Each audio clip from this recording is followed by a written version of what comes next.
I'ma get mine.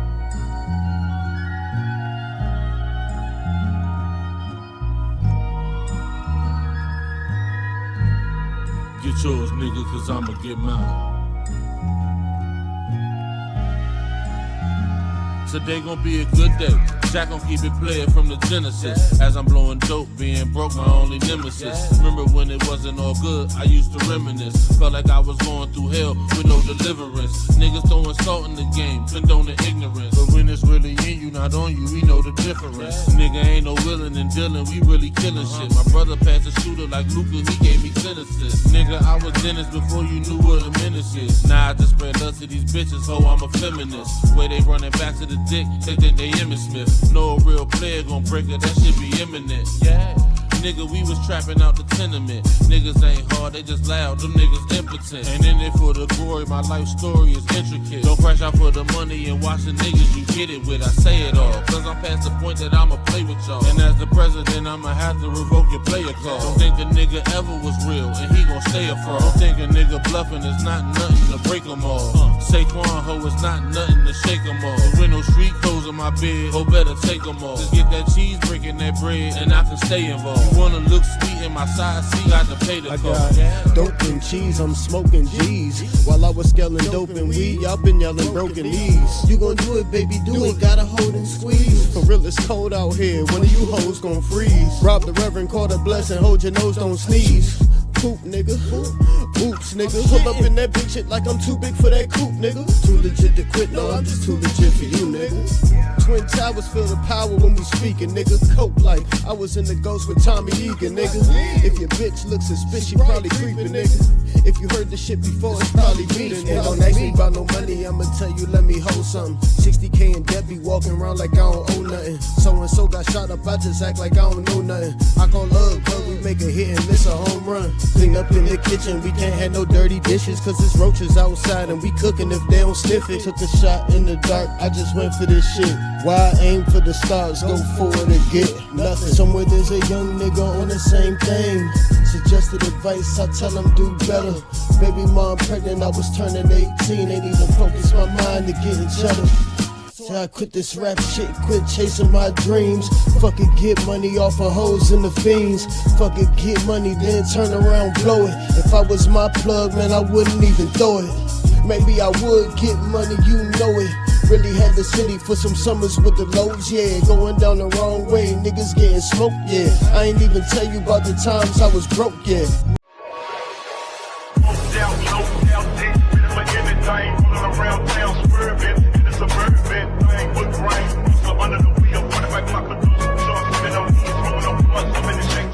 Right. Now, it's so many questions in this video because, you know, it really comes down to who wears the pants in the family. Now, one thing that I do know is that regardless of who pays the bills, whenever there's a marriage, you know, I do believe that there should be a certain amount of, I guess you can say, let me go ahead and check with, right? Let me just make sure that my significant other is good with this move. So what we're getting ready to do right now is, we're going to take a look at a clip. And this clip is going to express some things, some views. And I got some questions written down for this clip as far as what move should we make? How should we go about it? And more than anything, I want to know from you guys, if you were in that situation and or have dealt with that situation, what's your story and or what would you do? All right. So we all know that our parents are very important. We all know that our spouse is very important, right? Some people will go back and forth on who's more important. In my personal view, I'm gonna be honest with you, ladies and gentlemen, I do believe that both are significant. Without my parents, my wife wouldn't have me, so on and so forth, blah, blah, blah. And, you know, more than likely, without my wife, I wouldn't have my family that I have, so on and so forth, blah, blah, blah. So what I want to do, so if you don't mind, let's go ahead and pull this clip up. And what I want to do is we're going to go ahead. We're going to take a second. We're going to observe. We're going to listen. Some of you may be hip to this video, but I have so many questions when this is done. And also, I have a message for the men as well. So without further ado, I digress. My mic is muted. Rock out. So. You don't even respect me. You come in here, you yelling, you screaming, you telling me I got to take care of her. I gotta do this, I got to do that. I don't respect. But listen, this is your husband's grandma. So this, I'm asking you to have respect. I really have to hear this. Listen, your grandmother is not staying here. Like I said, I put my foot down. The room is going to stay occupied whether they're or not. I got a family to take care of. I got to take care of you. I got to take care of the twins. I got to take care of your grandma too. I got to feed her. I got to give her her meds. I'm not doing all of that. I'm not doing all that. And on top, I'm working the job that I already have. Are you out of your mind? Listen. You didn't even think this through before you came up here. But all she do is watch Family Feud. All she okay, and you want me to respect your grandmother?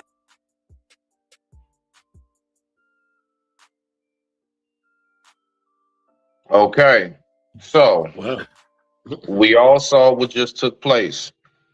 Yeah. Now, question number one. Okay, let's go ahead and get on over to question number one. Question number one. This is how we're going to rock this off. This is how we're going to do this. First and foremost, how do you all see a circumstance like that taking place? It's you and it's your significant other. Now, I can tell you right now, I'll kick it off. I mean, personally, I wouldn't be having that. But then I also have to think to myself, see, I listen to keywords. The key word throughout that whole clip that told me everything as to why that woman's attitude is the way it is when she said, I got to take care of the twins. I got to take care of you. That's right, fellas. That right there is the tone that you usually will wind up getting. I don't care how cute and lovey-dovey things seem in the beginning. That is the attitude that you will get when you don't run your shit and when you don't pay the bills. Or if she pays majority, because I'm going to be honest with you, in most women's eyes, if they just pay $20 more than you do on the bills, in their eyes, they pay the bills and you don't pay shit. You better get that. I don't care if they just pay a little bit more than you. I don't care if they just make maybe $5,000 more a year than you. You don't make shit in their eyes. So you have to remember and keep that in mind. Unfortunately, that's going to be the case. Now, of course, there are a lot of us who can come across that, that special rose that grew from the concrete. I get it. And you come across a chick that she don't care about none of that. They are still out here. So I'm not one of them dudes that tries to push that message as if they're not. But I want to know this, okay? So M3, we're going to go to you first because we know how soap is. M3, let's go ahead. Let's rock out with this. Salute. Oh, okay, my man Watts. What's going on, Watts? All right, now. Good to see you, bro. You already know. So we're gonna kick this off. All right. So first question is, okay, now let's go ahead and get the Watts then. Okay, so we're gonna go to Watts, M3, then you. So M3, respect to you. Did you see the video? You up to date? Yeah, the video. Okay, just making sure. All right, bet. So in that circumstance, first I want you to tell me, where did the brother go wrong? Did he go wrong? From what you saw, did he do anything wrong? What was wrong with that picture? All right, let's start there. Yeah, so let me just get this out the way real quick. Okay, again, this is going to be perception, okay? Not fact. By perception, what a brother went wrong is one, okay, is the way how things are being communicated. Two, okay, again, going back to her outcry, let's just say this has nothing to do with because she's making more money than this guy is or whatever, right? It's the responsibility and the burden that she feels from that. Okay, when she laid down the list, taking care of the husband, taking care of the kids or twins. Now you want me to take care of your Okay, again, she's saying your grandmother, you know, which is not directly related to her, but indirectly. And 3, we're going through a system where it's like, okay, we operate things based off of American culture. Okay, now the Bible does say, you know, even the Bible itself, because I saw somebody quoting scriptures and talking about Bible related stuff, talking about like, well, you know, you're supposed to put the woman, you know, first before the kids and your stuff. And they also said that the man leaves his mother and father and blah, blah, blah to be reunited as wife. I get that, you know. I just hope they start quoting scriptures when it's the other way around. But I digress on that part. All right, respect. Okay, we got my man Barn up in the building. What's up, Barney? Good to see you, my guy. Always, always. Yeah, so Watts, we're going to get to you, then we're going to come over to you, Barn. So Watts, what you got on that? So you had a couple comments down below. Go ahead, rock out. Personally, whenever I see situations like this, I immediately think about where the man plays in it. I don't really spend a whole bunch of time. I try not to. I ain't even gonna lie to you. I try not to spend a lot of time on what the woman did wrong if we're talking about this video. If I'm going to give my assessment, of course, like M3 said, a lot of this is off assumption. I'm going to assume that maybe throughout this process of whatever's going on with his grandmother, he might not have communicated that his intentions might at some point come to the grandmother moving into the home. Because just because you are taking care of your grandmother doesn't mean that you had a conversation with your wife to say, hey, you know, grandma down bad right now. She just had a stroke. We probably gonna have to bring her in here. It makes me believe that there might not have been a conversation or an understanding of what the real plan was, whether it was going to be a home or moving her in. Like, it just sounded like she had in her mind what the idea was going to be. He had in his mind what the idea was going to be, and they didn't connect there. It seems as though they had a disconnect on what the plan should be. And unless it was a situation where something happened to the grandma where her health deteriorated drastically, I feel like that needs to be a regular conversation. I have conversations with women that I deal with about what I want to do with my parents when they get older, because they're getting older. Like, my father's in his 50s now. You know what I'm saying? All blessings, you know what I'm saying? Pray to God, hope that he gets to live a long time. But I know that at some point I'm going to have to take care of my parents too. And I have to make sure that I clearly communicate with whomever the woman is in my life, what my plan is to take care of my parents. And if she is my woman, then some of the responsibility of taking care of my parents does fall on her. Because we all share the same last name. We all part of the same bloodline right now. So you got to hop in too, shawty. But that's just me. I like that. All right. Salute to Sir Hectic in the building. Barney, you got the floor, bro. Go ahead and rock out. What you got for us so far?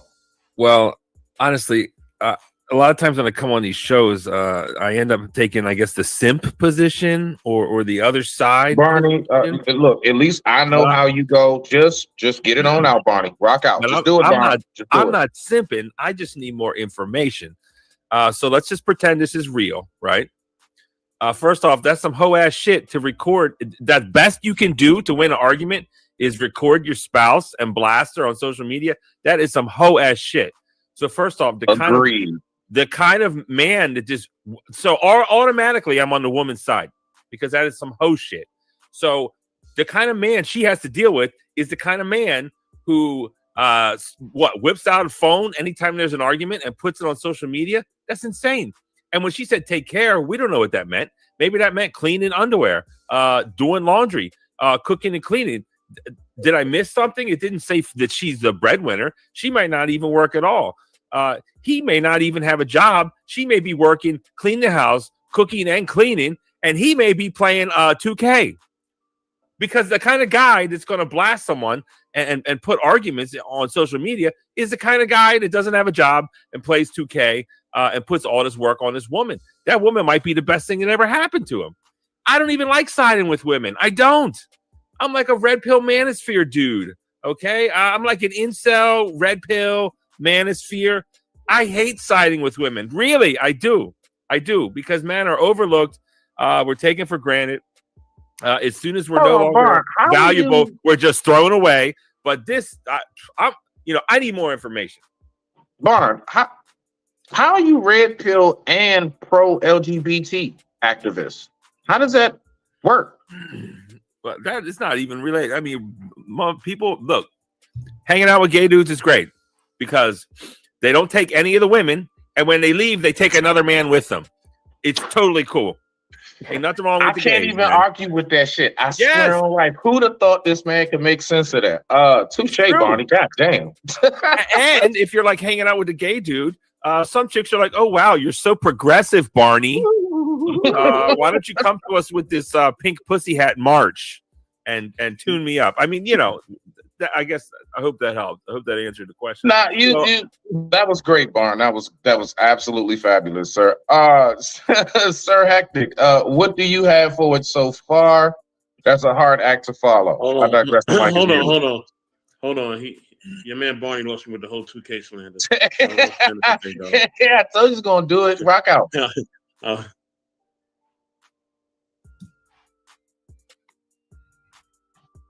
Go ahead. You want some more from me? I got plenty. Or no, you want some? No. Space it out. We know you got plenty for the show. Sir Hectic, what you got? What you got, Brody? I thought IS was gonna say something.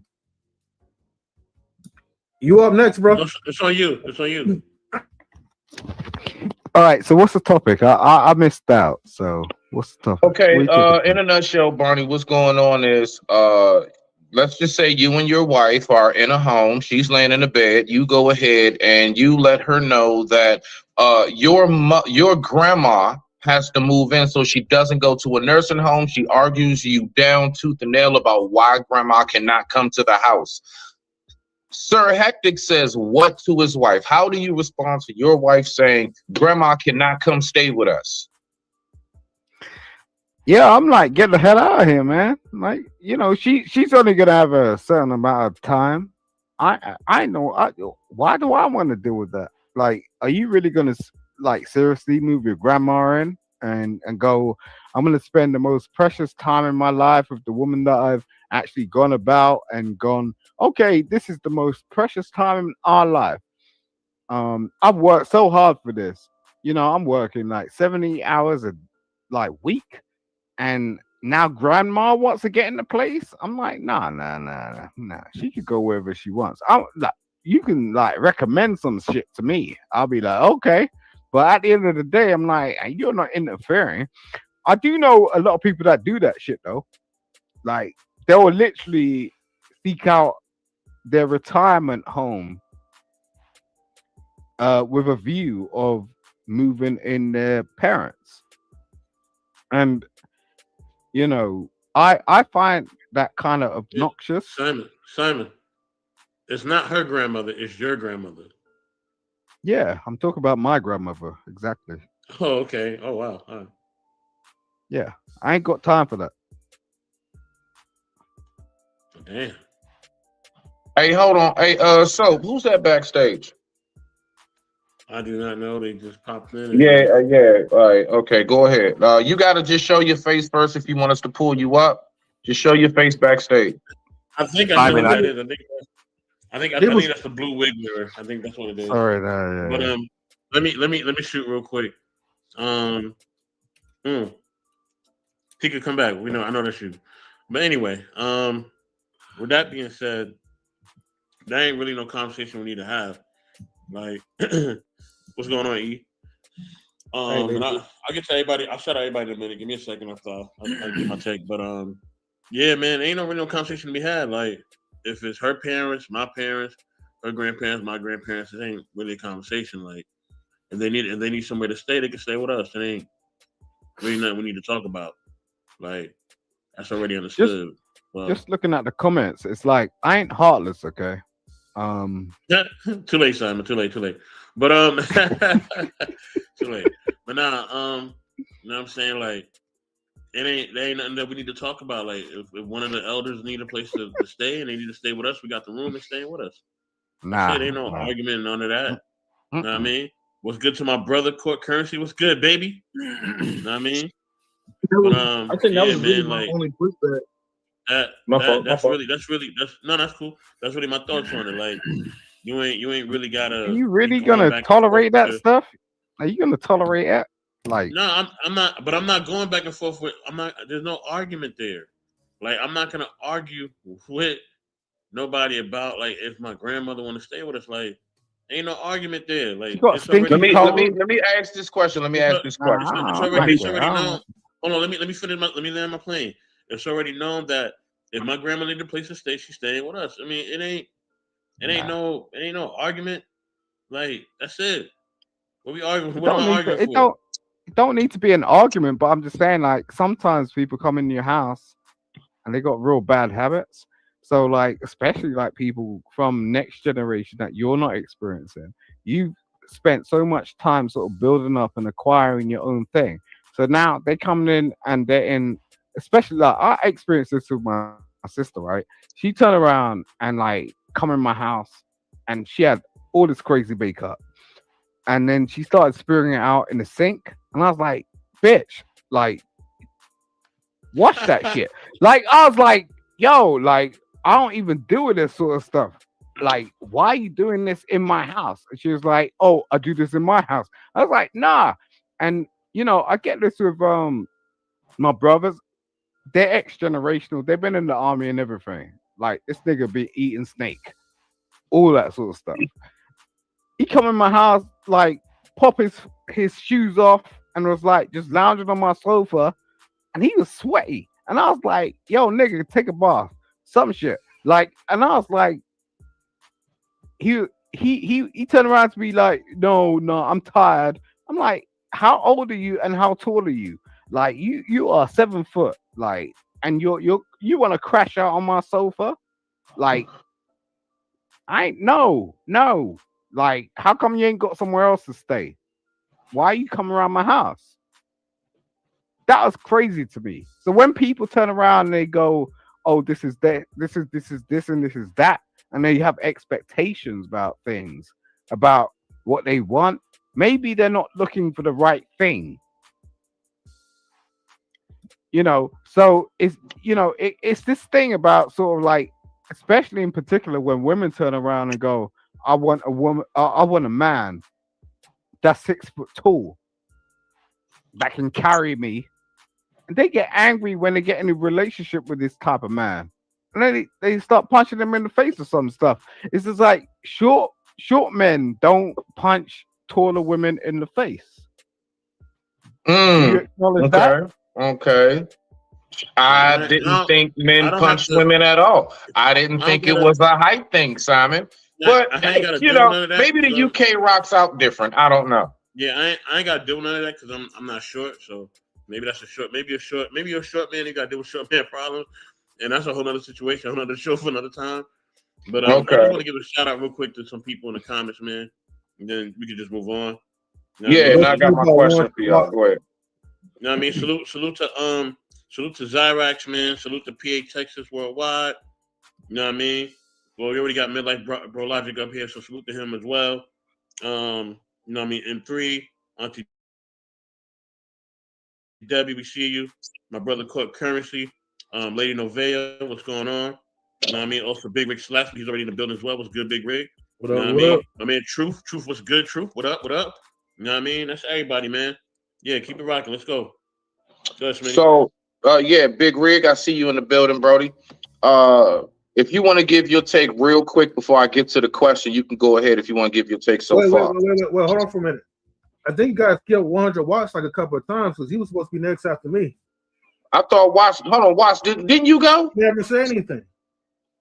No, I did say something. I just wanted to. I just had a small. Yeah, I did. I just had a small rebuttal against what Brody said, but I gave my take already. Okay, my bad then. No, you good. You good. I appreciate that. Slab, what you got? I just kind of caught the end which y'all was talking about with the relative coming through. You know what I'm saying? To stay. Is that am I off? Nah. Go ahead. Whatever you got. If not, I'm gonna just go ahead and get to the question. We can all answer that. I mean, because it's still on the same topic so far. Yep. All right, bet. All right. So what I want to know is we're gonna go around the board. We're gonna go from Watts. We're gonna skip me on around, and so we're gonna get to me, then Soap last, and we'll just go in that order. All right. What I want to know is this: Does being the breadwinner make a difference in the decisions made in the household? Or should we just cancel out? Apparently, let's say he was. Does that mean that even if you are the breadwinner, you don't really have sole decision making and do a majority of decision making? So how do we look at breadwinning and the decisions in the house being made? Going to you, Watts, first, Barney, and we're going to move around. I think that breadwinning has no gender. I think that decision making has no gender. So if your woman is a better decision maker than you, then let her make the decisions. If you are a better decision maker than her, then make the fucking decisions. Like if we leave it into a gender thing, I think that's some whole shit. You know what I'm saying? Like me being the breadwinner, I am more confident in my ability to use critical thinking skills in tough situations, in tough spots, being stressed out, all that kind of shit. So me personally, I'm going to be the decision maker, whether I'm making the money or not. That's just how shit go with me. And I communicate that clearly with no matter who's with me. I don't care if you make $100,000 more than what I make a year. If you're dealing with me, it's going to be clearly understood that I'm the breadwinner. Whoever is the decision maker, my thing is that people need to be clear on what the expectation is. If I'm telling you that I'm gonna go out here and make all the money, I'm gonna pay all the bills, and I want you to be my woman and take care of the house, do that. Fucking do it. If that means that I gotta bring an extra body into doing that, if that's what's required for you to do your part, then do it. Just do it. Because the same way that me bringing that extra body means that now I have to work harder to feed an extra mouth, that means that I have no choice but to just do it. So whatever your role is, just fucking do it. Like it's not that hard. Yo, what you got, Barn? You know, when you're the bread maker, you kind of gas yourself up with that. There's something to it, but just because you're the breadwinner doesn't mean you're the good one with money. It seems like there's always someone who doesn't know how to spend money right in a relationship. Someone's always buying junk, buying stuff they don't need, living outside of their means, and that's a problem. I think the more frugal person should make the financial decisions. At least that's what I think.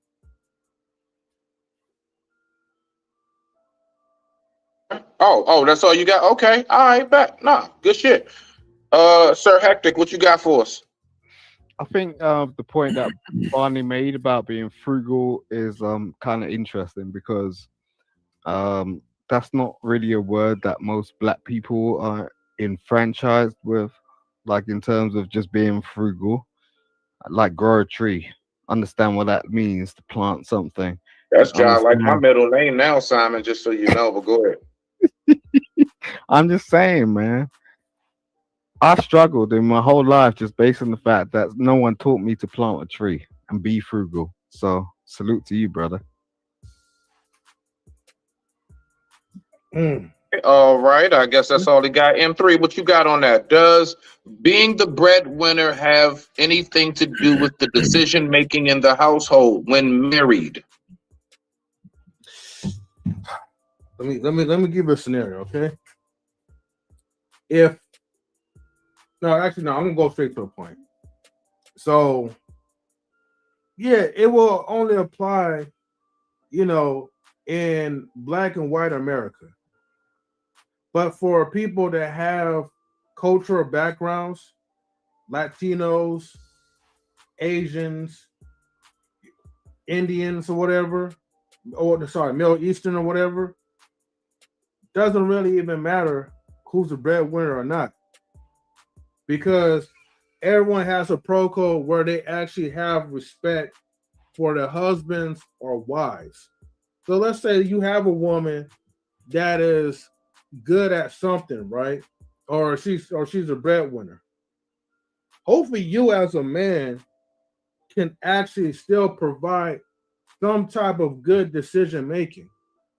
Because although Wanda Watts did say that, she's the breadwinner and she knows how to, manage her money, then she should make the decisions. I don't agree with that. Because the thing is, why are you married to this person? You as a man can't really take care of some simple type of responsibilities. Maybe you have your own personal role that you could really do to make things work in your own family household. But however, I think some of the basis as a man, right?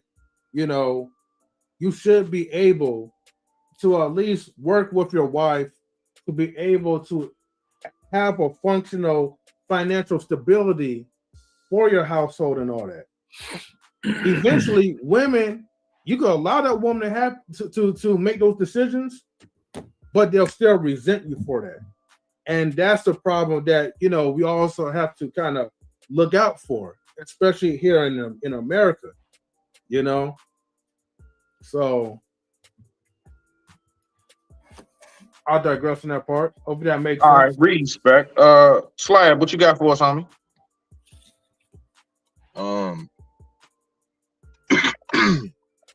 All relationships are different, so there's gonna be different scenarios for everybody. I'm kind of more on the frugal thing. I'm a very frugal person. I'm really good with money, so I would think like if it came down to like some money situations or something, I would definitely be more the one to go to when it comes to that. But also at the same time, it's a partnership, man. Everything it should be a conversation. I don't think it's really just, oh, I'm gonna just go ahead and do this and wooty whoop. I mean, of course you're gonna be the one that's leading. I mean, because you're gonna kind of have the say so and shit. But it's always good to, have the conversation, because you never know what your woman may come with. She may come with some shit, it may blow your mind and be better than what you was thinking. So, I can't really get on the manosphere, they kind of preach that, the man wooty woo, breadwinner, this, and this. There's different types of shit that happens in relationships, man. The woman can be the breadwinner, the man can be the breadwinner. I don't really think that should affect the decision making, I think, whoever can make the best decisions in whatever type of situation that you guys are coming through, that's the best way to deal with it. Not just, hey, I'm the boss head honcho, and what I say go. Kind of sounds like a little bit of disastrous to me, but that's where I'm at with it. You guys are hilarious, and I'm gonna tell you why. So I'm gonna tell you right now. Yeah, ladies love to hear that shit. Oh yeah, that's right. Have that head space, but just take note. Let my ass be the breadwinner, nigga. I'm using that thing full throttle. Let's stop the games now. Do you really think, honestly, truly, most women is going to have that same energy? It's okay. He makes less. It doesn't matter. Nah, girl, he can pick out, where we getting ready to move, although I'm putting down majority of tab. Do you really, truly think that's the energy women going to have with us? Again, there are some roses that grew from the concrete. But do you really think that's what we got going on out here while y'all talking that shit? Just being real with you. So one more time, right? So the way I look at it is like this. Huh? I said, if you know how to vet them and spot them and got them, you know what I'm saying? You're going to run across them. Facts. That's where knowing yourself comes in. Thank you for that, right? But my point is that on some real shit, unfortunately, we don't get that grace. And I think every man up here has had an incident, has had a situation in their life where they've experienced that. We're not afforded that same grace. We are not given the same courtesy. They do not let us slide on that tab. What are you talking about? Exactly? Because majority of the time, it is known that we are supposed to be the breadwinners. Correct? All right. Now, why are we supposed to be the breadwinners? Because it is known that we are supposed to be the leaders. Hold on for a heck. I got you, buddy. Hold on. It's known we're supposed to be the leaders. So if this is the case, Simon, mute your mic before I do it for you. So if that's the case, and we're supposed to be the leaders, do you really, honestly, fellas, do you think most women want to hear us say, well, nah, it's okay, you can, go ahead and split the leadership role with me. Now, having your wife is good counsel, great assistance for you. Having your wife, I mean, not even so much a help me, y'all just help each other. You know, you all help the situation, period. Wherever it is, y'all circumstances y'all living in, if she can assist with that, beautiful. That's a plus, right? My whole thing is that where do you all see that really going? And do you think a woman is really going to want to be with a man that has such a docile mindset? Honestly. Yes. Women love. Go ahead, Simon. Floor is yours. Women love a docile man. They love it because at the end of the day, they feel like they're not going to be over controlled. They're not going to be in a situation that they come across like threatened. Like that's why women do that. But most of the time, the men that they get involved with have some sort of innate thing that's going on, and then they'll turn on them. So they're kind of struggling to find a balance between, like, you know, what kind of guy can I get with? Like, I don't want a guy that's too controlling, but at the same time, I want to be able to control him and tell him certain things. I've had multiple conversations with women over the internet and in my real life and in my marriage that will tell me they want that sort of balance. And it's a very hard thing to strike. You know, I struggle with it myself. I'll say the same thing. I don't want a woman in my life that is either too extreme or too in control, because it becomes scary when they're too in control. So I'll leave it at that, and salute to you, brother. Okay, respect. Thank you, Sir Hectic. Cyrax, I saw in here when I asked that question, you said being the breadwinner does not matter. I would love to hear your perspective if you have a second. We have Top Flight, no one like Tika in the building. What do you have on this so far? The floor is yours. I digress. My mic is muted. Oh, yeah, you know, just call me Tika. You know, that does suffice. Yeah. But hi, fellas.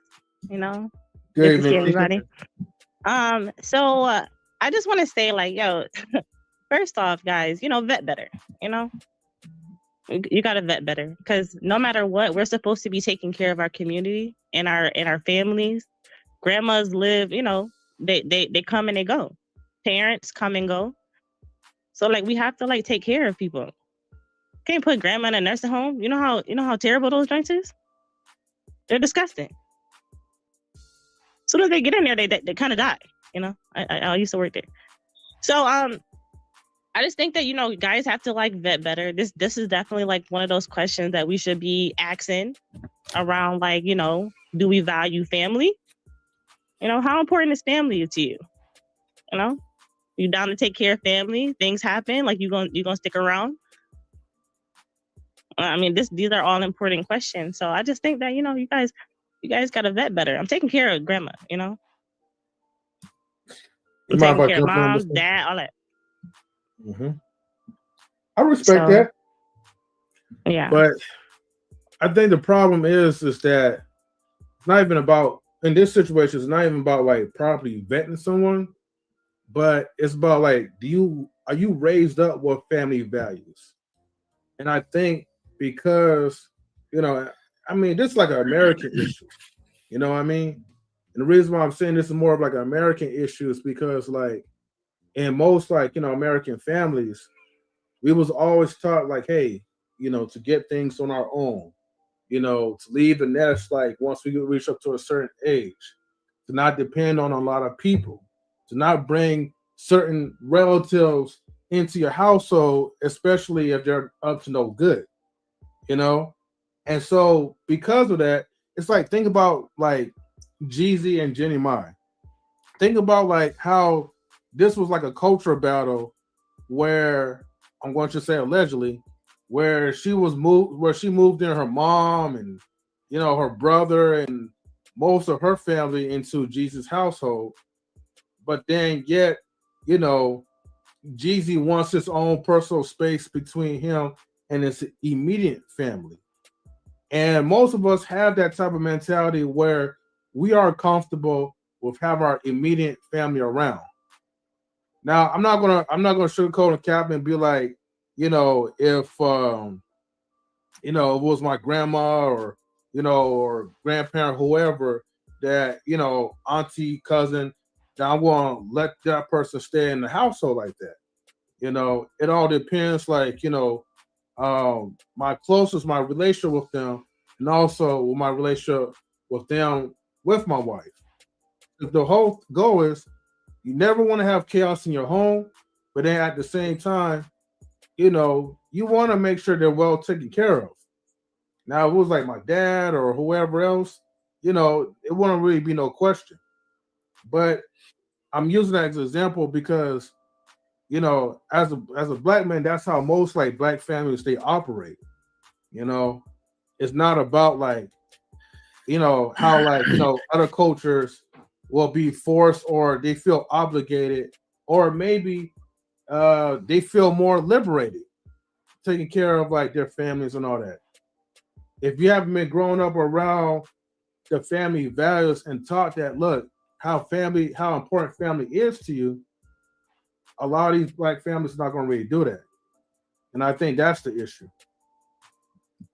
All right, I like that. We got Brother Allen in the building. Salute, salute. What I want you to do, so do this real quick, you know, just for the people that is kind of coming in from chat to panel, things of that nature. Play the video one more time. Let's go ahead and play that back, sir, if you don't mind. Yes, sir. Real quick. Yeah, I appreciate it. So we're going to take a look at the video one more time for those who probably just coming in. It was a quick little short. So, you know, everybody, we all can be all the way up to speed on exactly what it is we're talking about. I digress. My mic is muted. If anybody got something to say before you pull it up, rock out. Yeah, I got it. Let me give a shout out to Real Talk with Mimsy Limbs. Let me give a shout out also to the homie Kings and Dreams. What's going on, baby? Hello, Also, everybody. Shout out to my homie Braxton the Snake Fiend. What's going on, man? All right, hold on, y'all. Let me pull this video up. Give me 1 second.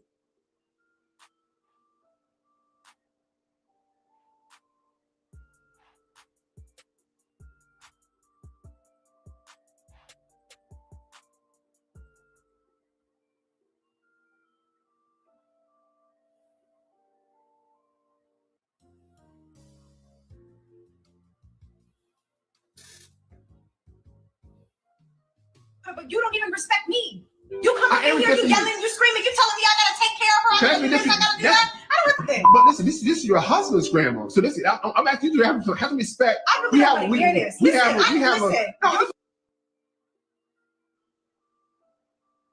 Grandmother, your grandmother is not staying here. Like I said, I put my foot down. That room is gonna stay occupied whether they're there or not. I got a family to take care. I gotta take care of you. I gotta take care of the twins. I gotta take care of your grandma too. I gotta feed her. I gotta give her her meds. I'm not doing all of that. I'm not doing all that. And on top, I'm working the job that I already have. Are you out of your mind? Listen. You didn't even think this through before you came up here. But all she do is watch Family Feud. Okay, and you want me to respect?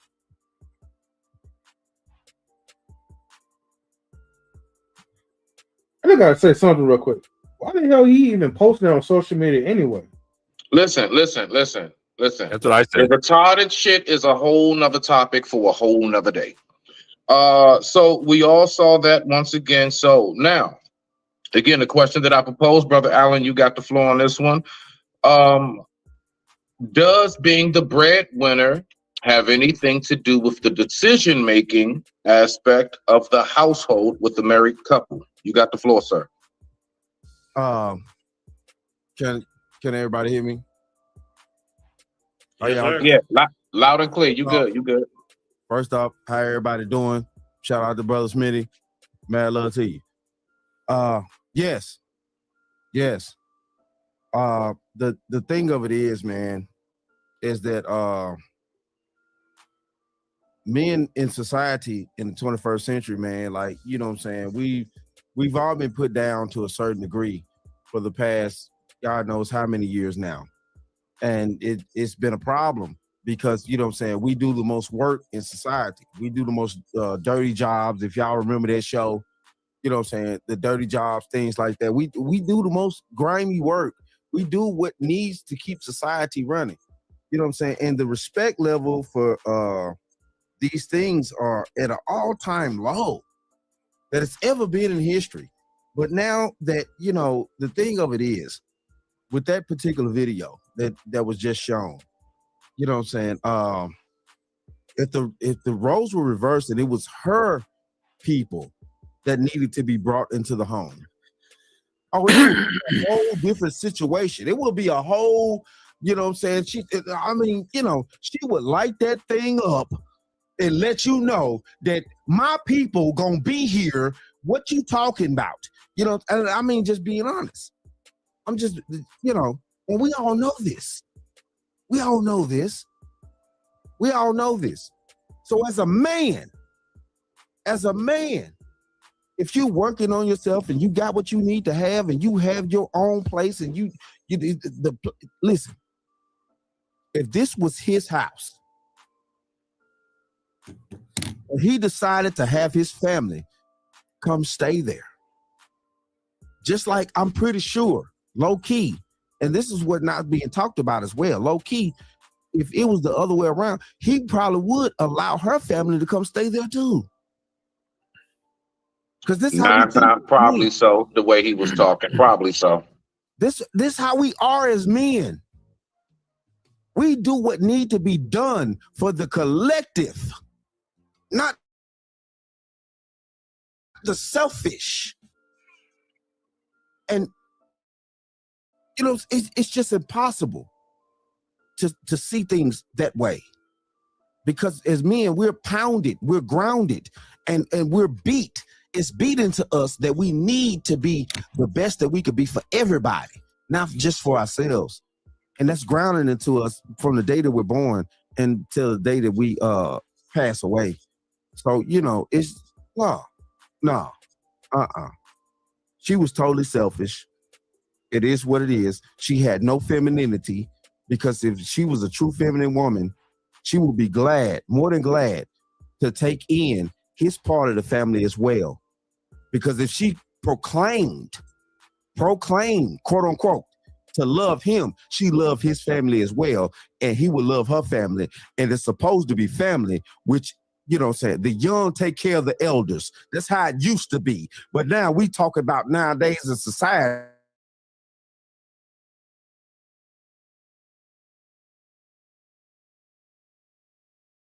fuck it, be selfish. How that's gonna end up, because everybody gonna need somebody, or else you gonna end up in a nursing home with, at the end of the day, them people in the nursing home gonna treat you different. I digress. All right, respect. Now, I will say this, right, real quick, and then, you know, we can open the floor before I get on to the next question. Got about 2-3 more. So I don't think, you know what's missing, Brother Allen and everybody else up here, you know what's truly missing with a lot of people, I would say, in that aspect, is a lot of people have lost the mentality of, what if that was me? That's gone. There is no more with people. Hey. What if nobody looks at, you know what? Maybe. I mean, shoot, I was once, hold on real quick. I was once in my 20s. I'm now in my 40s. What does that mean? Slowly, quick as shit, but surely, right? We getting up there. Right. And one day I'm going to need somebody to assist me when it comes to medication, doctor visits, the whole nine, making sure my diet right. I'm a chef, been there for like 28, 29 years now, since I was 14. So I was 14, I've been in the kitchen making raw dough. One day I'm gonna need somebody to cook for me. Right. You understand? So I think a lot of us, we do be like really missing that. Like we forget that shit. What if that was you? And it's real easy to be comfortable. And I think we've really lost the old school cliche, but very important saying, put yourself in someone else's shoes, right? Although I wouldn't want to, because I don't like athlete's foot. But listen, that's beside the point. Let's stay focused. What I'm saying specifically is, If we do have more of that headspace, I think that would really help things out a lot more. But if people continuously have a like just me in my bubble, I, you're on your iPhone in IHOP, on your iPad and shit, everything's about you. So that type of headspace can definitely have its effect on things. The floor is open. Anybody got anything they want to say or whatever? Before I go ahead with the next question. Hey, just real quick. Go ahead. And I'm gonna digress because I want to hear everybody else's aspect on it too. But this is my experience. My grandfather and my father, they both passed on. But, my grandfather was a World War II veteran, and he left me in the responsibility of my grandmother. And I take very big honor in that because he was a World War II veteran. Mm-hmm. He fought for, because, I mean, at the end of the day, if we hadn't won the war, we would always speak in German or Japanese or whatever you want to talk about right now. We would. Regardless of whether or not nobody want to accept that fact or not, it is what it is. Yeah. And as a man, to be in today's society and to know the history where I come from and what I was taught and to see the things the way it is nowadays, I find it very egregious. I find it very unsatisfactory that we all are unappreciative of the freedoms that we've been given and that people have fought for. But it's just not gonna end up right if we keep down this path. It's not. I don't mean to be rude. I'm just saying, like, can you explain why we should be? Because this is a new gen thing, right?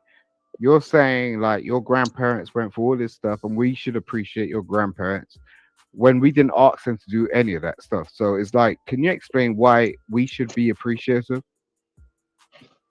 Because at the end of the day, though, did you want to be if you know history, and I see you know what I'm saying, Simon, right?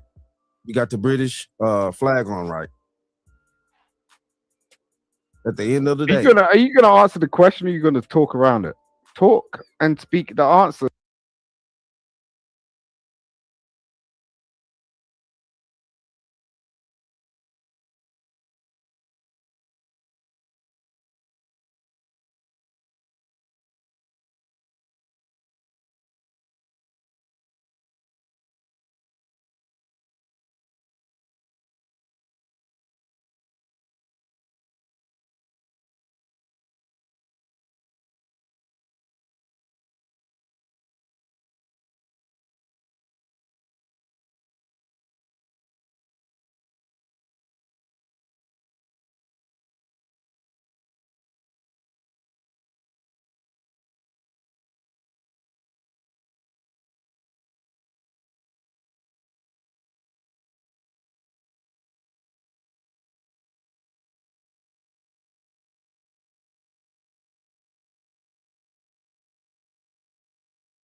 Yes. Yes. Yes. Yes. Yes. You know what I Oh mean? my I have a God. dragon herself. Never You gets know what I mean? old. Lola, aka Miss Oshun. You know what I'm saying? Thank you. Thank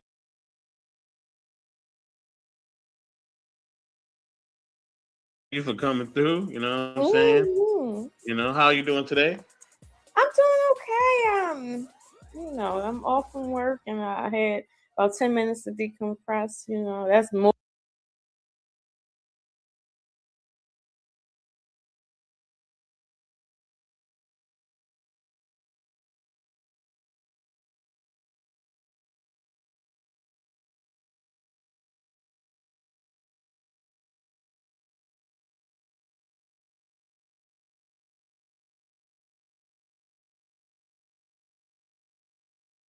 that's more than I usually have. So yeah. Okay, okay, okay. Perfect, perfect, perfect. As always,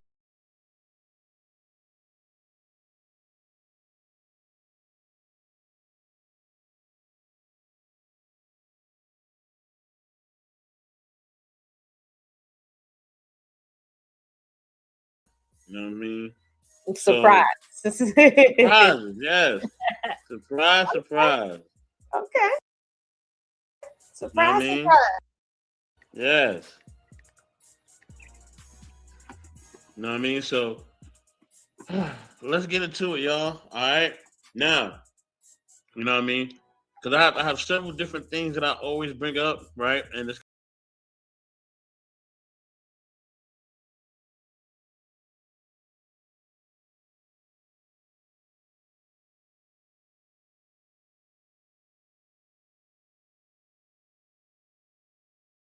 okay. And let's see what is going down today. Oh wow, we got the great Dick Gregory. Okay. Wonder stuff on here. So let me mute up. Let's mute up and let's see what he's about to say.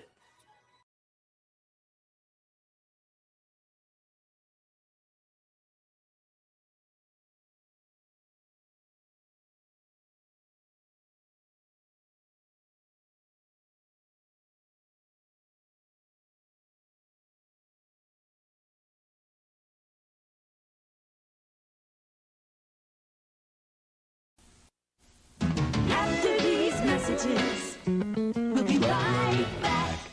Little nigga, but I'm big hearted. DC, where it all started. Long nights being outside. Big love for that south side. A lot of dirt get done here. If you don't like us, don't come here. Riding around trying to get money. You don't want it, you a big dummy. Steady scream for the real niggas. Ain't never told, ain't never been. DC just living life, not too far from the president. Couple homies did jail time. They let them off for no evidence. Legal weed in my residence. Hot niggas irrelevant. Light from Northeast. Edgewood, 600 block, catch me up top. Posted up by the bus stop, we don't trust cops, we just bust glocks. I be all in the danger zone like CHV, that's in Uptown. DC stand for don't come, you better go. Chuck Brown, Free Lolo with Dust Ball. Rest in peace of Pork and Bando. She get lit just like a candle, Jumbo got it top just like Rambo. DC versus everybody think shit sweet, then make a move. Come around with that bullshit, you gon' leave quick like Larry.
My check, 1, 2.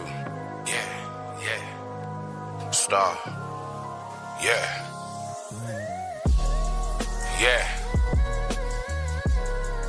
Get money. Let's go.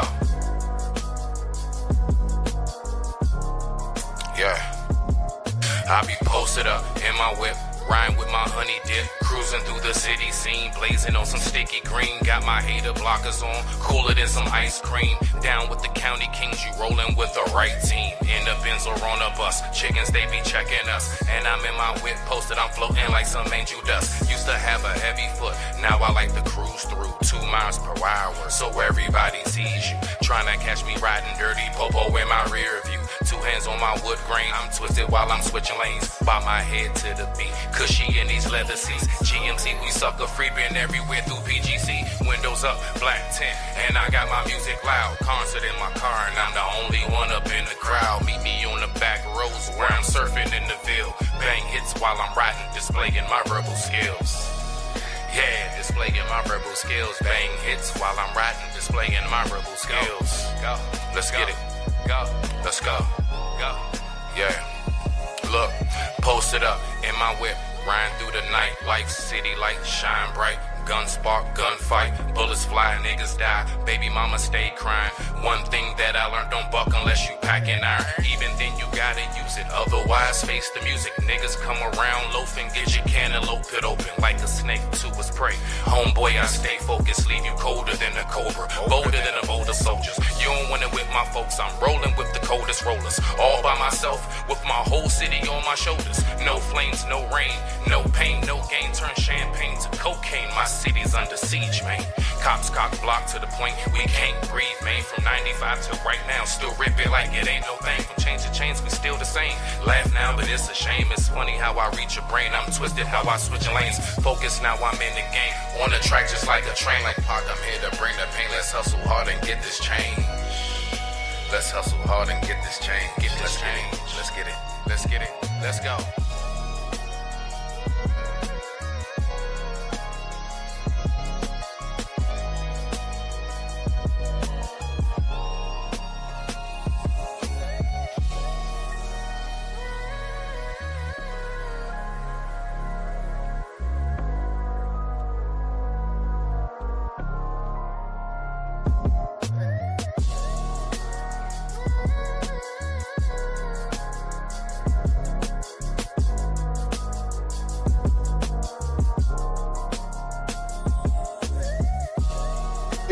It was Rick Rubin and Leon Cole.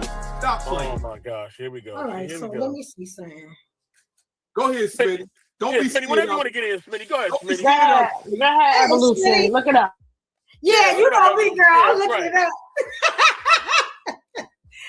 Hey, Smitty. Man, this Corona sure is good, though. Don't be Thank you, scared thank of, you. Smitty. Sure is Don't be good. scared of. Nah, y'all good. Hold on. I gotta get this pump real quick. I'll be right back. What's up, y'all? Okay. Let me So, get some wine. Somebody pass me some wine real quick. Thank you. yeah, right here. We need the jerks. Put out the Yeah. Cavassier, You y'all. know what? Cavassier. Ain't no one in the weather, DMX. And the wasn't on beloved DMX. Let's get it on. I'm about to bust out the white Henny.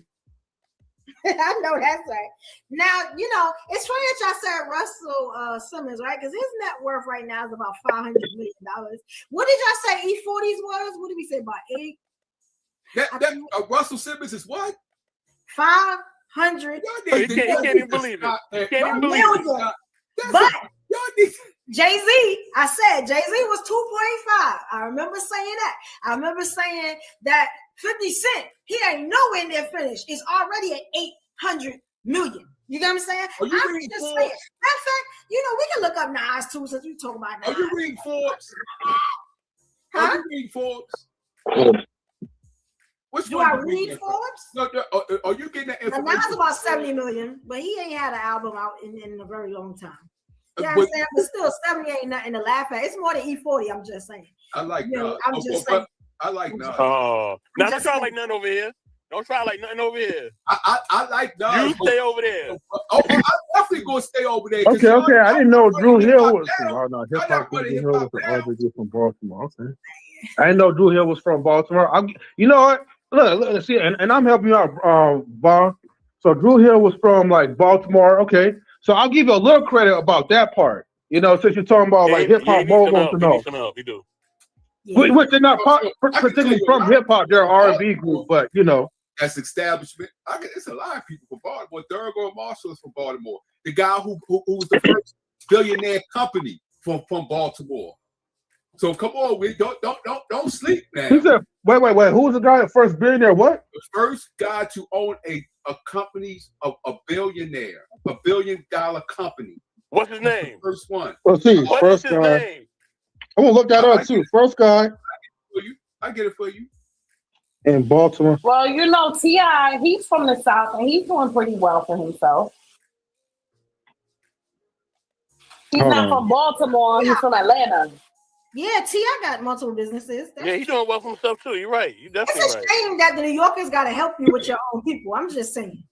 Hey, you know what? Hey, you know what? You found out T.I. and his wife just opened. Oh, wait, I think he owns or he opened up like a new apartment type thing. I can't Yeah, remember. he's doing real estate. He's doing a lot of real estate right now. Yeah. Yo, okay, this is interesting, right? So T.I. and Tiny's net worths together are 50 million. So I wonder, what are they apart? Let's see.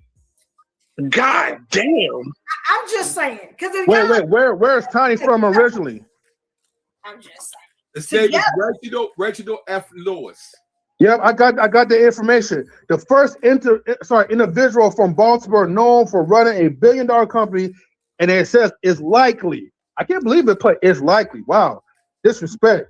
Reginald F. Lewis, born in Baltimore in 1942. Lewis was a prominent business executive and one of the wealthiest African American men in the 1980s. He's made history with his 1987 leveraged buyout with Bertrice International Foods, making it the largest offshore transaction led by an African American at the time. Okay, the deal was worth about $985 million. Wait a minute, $985 million. Okay, but where the rest of the money was? Okay, which adjusted for inflation, which currently surpasses $1 billion in today's value. Okay. I see y'all talking about. Yeah. Go ahead, He was Sven. born in, you know, the funny thing about this though, because I always got some funny things. Let me look, because I something is strange about this dude, because I've seen this dude before. Again, I'm gonna figure it out real quick. I'm real good at this. This dude you talking about, wasn't he on like a TV show or something? I'm looking at his picture. It doesn't say nothing about no TV shows. You want to do the TV show?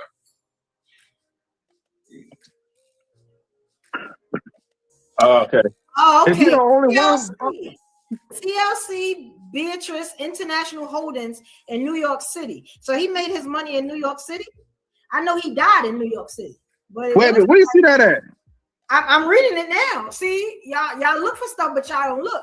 It says, look, now they said, right, Black American men in 1980s, first African American to build $1 billion company, TLC, Beatrice International Holdings, Inc., New York City, New York, U.S. It said 1993, he hit the Forbes list of the 400 richest Americans with a net worth of $400 million.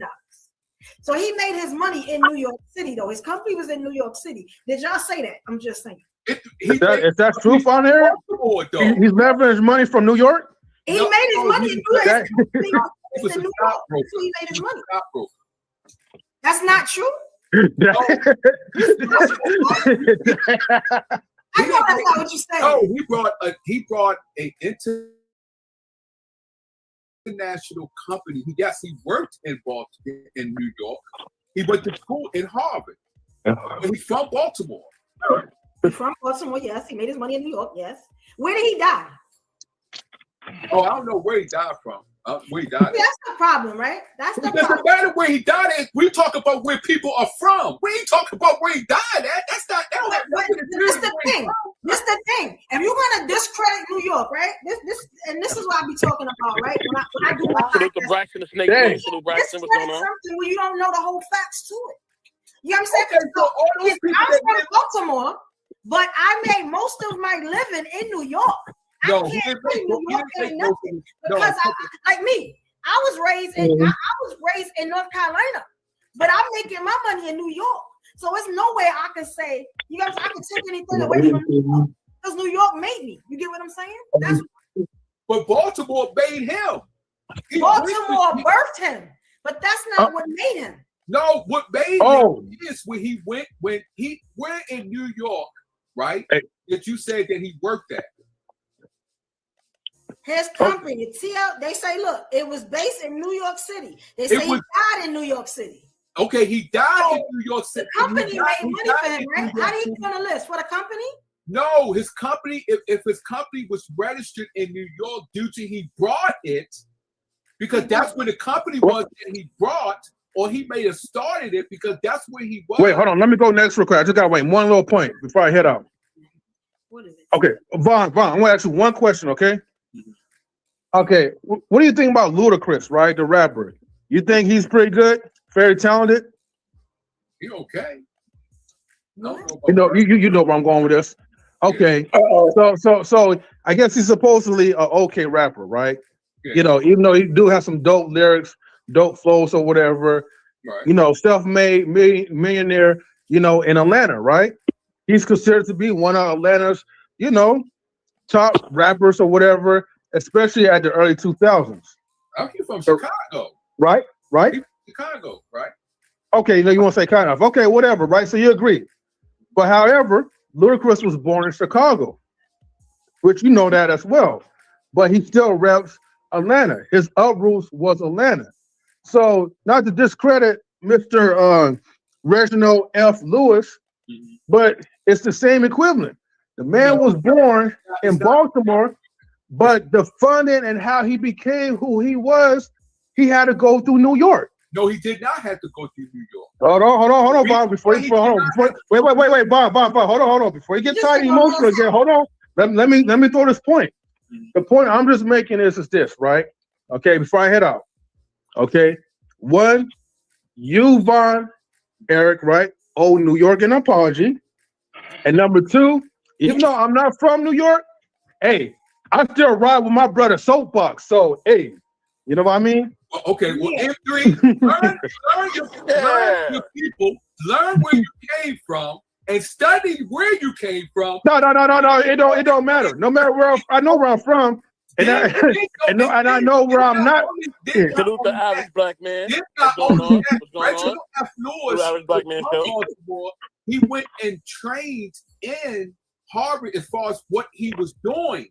He did a leverage buyout of what his training that he went through when he was at Harvard. And one of the people that he revolutionized when it comes to stock bonds was him and KKR. So it's not that he trained or he was there and learned everything in New York. He did not, because he revolutionized bonds when it came was him and KKR, where he learned and did it in Harvard. So that's different when it comes to he did not do everything in New York as far as him.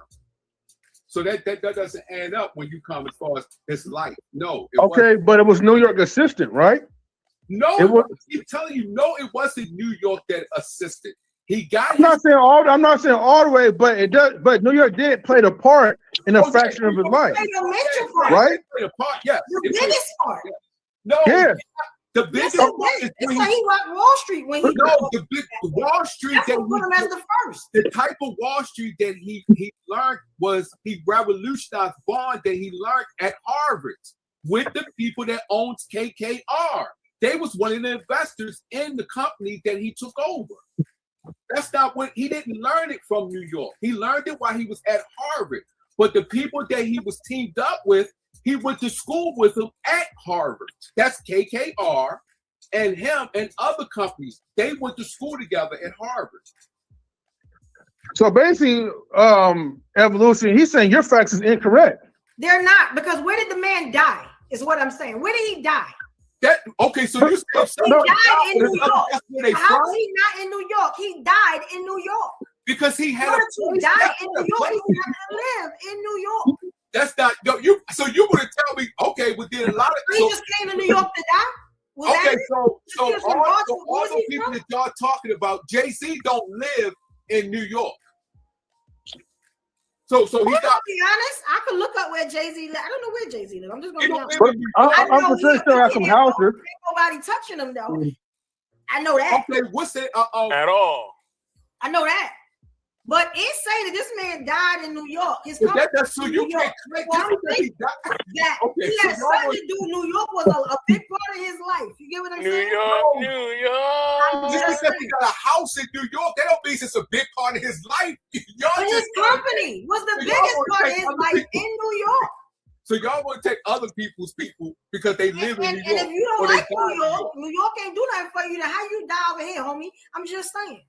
Because why you didn't go back to where you was And from?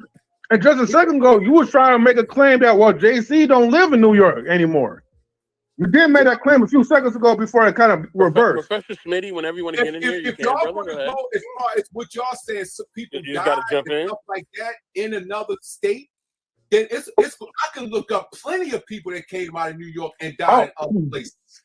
Plenty Oh, of I'm not people. even going there as far. I'm not even going there as far as what died. I thought Evolution, when she was talking about his business practices, I thought it was like in New York. But I'm always open to stay corrected. He's so mad. He said we got an attitude though. Anybody got no attitude? You know what I mean? I'm gonna be honest. Jay-Z I'm has saying 4 what- homes I'm right saying now. the way he brought that business that she's talking about, if you go and you read that book and look at his documentary, he and KKR, who he went to school with, they revolutionized bond trading and buying companies on bonds. And that's what he did. He learned that when he went to school at Harvard. So the company that he might have brought, if their headquarters might have been in New York, he may have had a house in New York, but he didn't get all his training and things like that in New York. He learned it while he was at Harvard. What does that mean? That This means man died over here. His company was over here. I don't understand why you just don't get Because it. if that's- These but- hours. That's it. Look, that just because you have a company, how can you say? How can you claim it because he bought a company in New York? Without that company, it's No, saying he didn't buy a company. He didn't buy a company in New York. That was an international company. That company was actually from overseas. It was a European country. I don't know. Vaughn sounded like he went on that part though. I will kind of switch the subject to say like how many other billionaires are out there in New York versus wait a second. in New York City. $985 million. The company was in New York City. They said look- Wall Street, look Wall up Street was Beatrice. like a Wall Look- Street merger, but it was in New Evolution. York City. If Look- I'm Oh my goodness. Look up Beatrice. Beatrice. Just And look that's up what he Beatrice did. Food. Look up Beatrice Food. Look up Beatrice Food. That's a European company. Vaughn, you might have to pull out some sources, man. Look up Beatrice Food. That's a European country. It's called TLC Beatrice International Holdings. They said it's a multinational food company. I couldn't see it. Say it's based in New York City. I read that. That's the holding Oh. company. That's the holding But I read that already. But I read that earlier. Look, When no, you look back look at up this, you'll see. You'll see. Look I up- read this I earlier. get it. I get it. Okay, those shit's going crazy. I read it earlier. I get it. Because you're looking Read at it the earlier holding for you, company. dog. You're looking at the holding company. Hey, soon enough, Vaughn, you'll see who the prophet is. You know what I'm saying? You'll see, dog. That's what Nas said. Oh That's what man. Nas said. Smitty, what up, man? Smitty, what's going on, That's dog? so bad for coming up. What we got so far? I mean, I'm kind of hearing the back and forth. So I just like, Yeah. what we got, bro? Basically, do New Yorkers have an attitude, man? Do we got an attitude problem? What you think? Nigga, what else is new? What you mean? What else is new, bro? You niggas is rude as shit. Okay. Why? Yeah, why? Give me Why? an example. When you come from a place that's basically like an all black China, you niggas are all on top of each other. Traffic is always a bitch. You see, the rat infestation is out of this world. I wouldn't be a happy camper either. I think I have a pretty shitty attitude most of the time too. So are we talking about the attitudes of New Yorkers? Really? Now, if you all were having a discussion on how polite you niggas can be, that would floor me. But no, I'm not shocked. I thought we all knew this what it was. But yeah. All of us Wrestler, have been wrestler. we've been so nice on here. Evolution been nice. You know what I mean? My sister Tania right here. she's been chilling. Smitty, know why what I you mean? had to bring up the rats though? Why you had to bring up the New York rats? Biggest cats. Can I ask a question? Can I ask a question, if possible? Has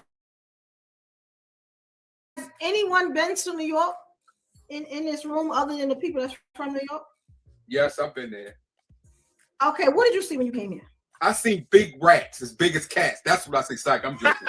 No. Yeah, 'cause I was about to say, were they in your people's house? 'Cause then Hey that's man, don't be disrespecting Master Splinter, bro. with us. No, I'm joking. No, I went to Harlem.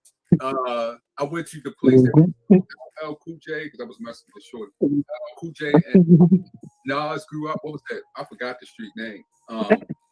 Mount Vernon, Brooklyn. I did cable in the projects in Brooklyn. Mount Vernon don't count. That's not New York. It's not in the city. It's not. Where is it at then? certain places we don't claim, right? Oh, Exactly, like Westchester, Oh, okay. Staten Island, Williamsburg. We don't claim those. Okay. What about Long Island? Because I worked. Long Island, No, I I'm didn't work gonna in be Long honest, not really. Like you Well, can't. I worked in You Long don't Island. really get a lot of credibility from being from Long Island unless you're from a certain part. Oh, okay. No, well, wait a minute. Oh, we're talking You either from Brooklyn, Queens, or you from Manhattan. You either from Brooklyn, Queens, Manhattan, or the Bronx. That's it. So that's certain what I parts of consider New York. Manhattan. Certain parts of Manhattan too. Oh, okay. So wait a minute. Are we talking where all the black people live, or the hood? What? What are we talking? I thought we were talking about all New York. Just New York, period. The entire New York. We talk about kind of where more of our people are. Oh, And okay. I'm gonna be honest. Every part has this part where our people don't act like our people. You got what I'm saying? They act like the other people, and we don't count them. I will say this real quick. To what Brooke was saying. One part you're not fully correct on. Just one little piece. Nas has brand new music. He has a couple albums, and his shit is phenomenal. King's Yes. Disease 3, all that shit. That shit is phenomenal. But yeah, he's still doing this thing. That song was 21 Savage, all that shit. So he's still rock, and he still looks great for his age. Yeah, but did he go platinum? Say what? Did he go platinum? I don't keep up with all of that. I know I always listen to Nas. What I would say is this: if he didn't, A lot of hate right here from Vaughn. but listen though, if he didn't, first of all, you gotta think of how that shit is. You got a lot of people streaming shit for free, bootlegging stuff is at an all-time high. It's considered normal, extremely now. So Right, a the lot rap of game is different right now. It's yeah, not they how it don't used to they be. can't calculate shit how they used to. So he very well could have went double, but we wouldn't know based on the sales because that's how they gauge it. But when people can get everything anywhere now, YouTube, Spotify, you name it, for free, it's a little hard. That's all I'm saying. But I would say, like, if you listen to that album, bro, all you gotta do is listen to like 2-3 songs, bro. The man sounds phenomenal. He ain't missed a step. If anything, he got better, yo. Like he sounds great now. Yeah. I'm not, slipping on Nas. They legends. I'm not. My thing was as far as hip hop. Now you was hating, Vaughn. Don't try to come in here side like you wasn't. You was hating. I'm still hating. I'm give me a chance. Let me hate. As far as the generation, as far as what hip hop is today, nothing ain't coming out of New York except now. What's her name? Scarlett. Her and I think it's another young cat. I can't remember his name. That's mainstream rap. That ain't hip hop. Huh? That's mainstream rap. That Oh, ain't well, hip hop. you can okay. You Right. can. That's what they always say. Well, it's not actually hip. That's what the New York say. It's not actually hip hop. Okay. Because okay. it ain't. Scarlet is hip hop. Like that's what we doing. No. But I'm just saying is as far as the way hip hop is today, in this generation, ain't nothing young, no young dude coming out of New York. Matter of fact, name a producer that's hot today out of New York. Thank you. I don't know too much about producers though. I know the rappers. I don't really know nothing about producers. Okay, name a producer. I mean, I could look. Let's look then. Look it up. A hot producer. How we go from rappers to producers? But y'all, cause y'all say y'all control everything. So if y'all control The everything, rap, that's- so we don't control. You telling me if Jay-Z put out another album right now, he not gonna shut everything down? Matter of fact, let me ask you, you think if 50 they asked that question, they said no. you think they not gonna shut it down? I mean, we got it on lock. They asked that question was asked to Boosie, and Boosie said no. In the club. Let me. He's from Louisiana. Ain't nobody listening to him. What's That's going on what with Let me help y'all out with that. moderating the world, Tika? What's up, Tika? Let me help y'all out with that. So like when it come to like even down when you was talking about with Nas selling out and stuff, that all depends on Jay can do it because of his image, his name, his legacy, everything, right? What he has around him, even just the fact he's Beyonce's husband. He can do it, but bro, you got people our age that don't want to hear our music anymore. I know folks our age, they like listening to them young nigga shit. They don't even get down like, so it's almost like how they said, for example, just a small example, how they was like, if what's his name in Chicago, the gang dude, the GD dude, what's his name, man, in Chicago that's locked up. Look, no, the OG, man, he locked up, the head of them, man. I forgot. Yeah, I don't know why his name's slipping me. Anyway, they were saying like if he was to get out, right? He could like change and do things, which he can, but a lot of them youngins not gonna listen to him. Oh, they're not. Okay, I know who you're talking about. When they You talking about Larry Hoover? Larry Hoover. Yeah. Larry Hoover, thank you, bro. I don't know why his name wouldn't come to my head. I don't know why. I'm trying to get him out. If he, yeah, you know, it's a lot of push for him to get out and stuff like that. Maybe he can calm the youngins down and talk to them. And I'm saying to myself, how this thing has changed so much, I don't see a lot of the youngins listening to him, right? Maybe a lot of us older guys, maybe. Nah, So same comparison. If he get out, he's gonna change the whole thing out there. I'm telling you, he got that. Well, listen, that is true because he'll get into a higher level. Listen, what I'm saying is, as far as just going out and talking to the youngins, that shit ain't gonna work. He's gonna have to get on a higher level and have laws changed, which he is in the capability to do. What I'm saying about Jay is him trying to like put an album out. The fact is that like for the most part, hip hop is not really us no more. It's slowly like believe it, like no, whether we want to agree with it or not. We still got our people out there doing their thing. The locks still sound great. You know what I'm saying? It's a lot of people out there still sound good. Lupe's still doing beautiful music. It's a lot of people Lupe. still doing. I forgot about Still Lupe. doing a lot of shit, bro. So I trust me, because that's all I listen to still is like for the most part, like folks from my generation who still make music. But Right, and we got the sorry. But we got the the little bit of the younger ones too, like Kendrick and J. Cole. You know, they a little bit on the they're not really our generation. Right. But they're in a different generation, because you got Little Durk, you got, like you said, you got J. Cole, you got 21 Savage, you got a lot of young those people are you got what's the guy that ASAP, you got Tiger, then you got Drake, you got all those they're in the generation of today where is that's what I'm looking for. That's not from New York. You don't have a New York rapper within this generation like the ones I just named that's up there. Now, back when we came up or when we was raised, those rappers. Busta's still doing his thing. Yeah, Busta. All those rappers y'all talking about, yes, they still doing their thing. yes, they can still move units, but they not moving units like the generation it is today. It's just like that. It's just still doing good. What are we talking Right, about? because this generation is twisted. Because back in our time of the music actually sent a message. It actually meant something. People were relating to, you know, their struggles and what was happening, and it was relatable. Right. You know, nowadays these kids are just listening to bippity boop bop boo boo, and it's like the beat is good. It's hot. But you know, your name Tanya, right? But Tanya.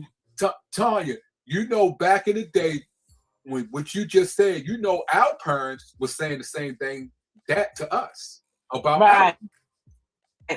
So it's just another generation that's just coming in. I've been butchering her name the whole time. I've been calling her Tania the whole time. Me too. That's okay. That's okay. So ghetto. I'm so ghetto. I'm sorry. That's what he said. I got called. I'm sorry. But yeah. But you know, there's another issue too, right? There's another issue. There's another reason why, other than the quality of music that the rappers have now. Another thing is that now people don't buy music. You get what I'm saying? That's the biggest part. You've seen rappers from back in the day and now still talk about how their music is leaked, is streamed. You get what I'm saying? People don't buy CDs and buy, you know, cassettes no more. They stream this stuff. They steal this music. The music leaks before they get it out. So you wouldn't see the same record sales. That's the biggest point to why you wouldn't see the same numbers that you would see now. You get what I'm saying? Yeah, that's true. Man, evolution. It was a whole big thing. It was a whole big thing. If anybody remember, a lot of the artists even had, it was a whole big like commercial. I think it was like Method Man, DMX, Mary J. Blige. So all these artists, Missy Elliott, and they was all talking about like, and the commercial was like in black and white. He was talking about bootlegging and how it's really messing them up, the whole nine and everything else. So like they were talking about that back then, back when we used to have a nigga that would be at the train station with the CDs and shit. You know, right. You know, they got incense, they got oils, and they also got, you know, maybe some T-shirts, and they damn sure got some CDs. So we all remember the CD Man and the Movie Man. Yeah, that literally was like the hood blockbuster. That was the hood Circuit City. Yeah, but those, you know what I'm saying? Like, because these niggas had everything. Yeah, but so was bootleg. Those CDs, and they even had the remix. Yeah. They had the remix specials. But nowadays, like Evolution was saying all those, and Smitty was alluding to, when all those old rappers, because they coming out in wheelchairs now. Come on. After these messages, we'll be right back. Little nigga, but I'm big hearted. DC, where it all started. Long nights being outside. Got big love for that south side. A lot of dirt get done here. If you don't like us, don't come here. Riding around trying to get money. You don't want it, you a big dummy. Instead of scream for the real niggas, ain't never told, ain't never been. DC just living life, not too far from the president. Couple homies did jail time. They let them off for no evidence. Legal weed in my residence. Hot niggas irrelevant. Life from Northeast. Edgewood, 600 block, catch me up top. Posted up by the bus stop, we don't trust cops, we just bust glocks. I be all in the danger zone like CHV, that's in Uptown. DC stand for don't come, you better go. Chuck Brown, free Lolo with Dust Ball. Rest in peace of pork and bando. She get lit just like a candle. Jumbo got it top just like Rambo.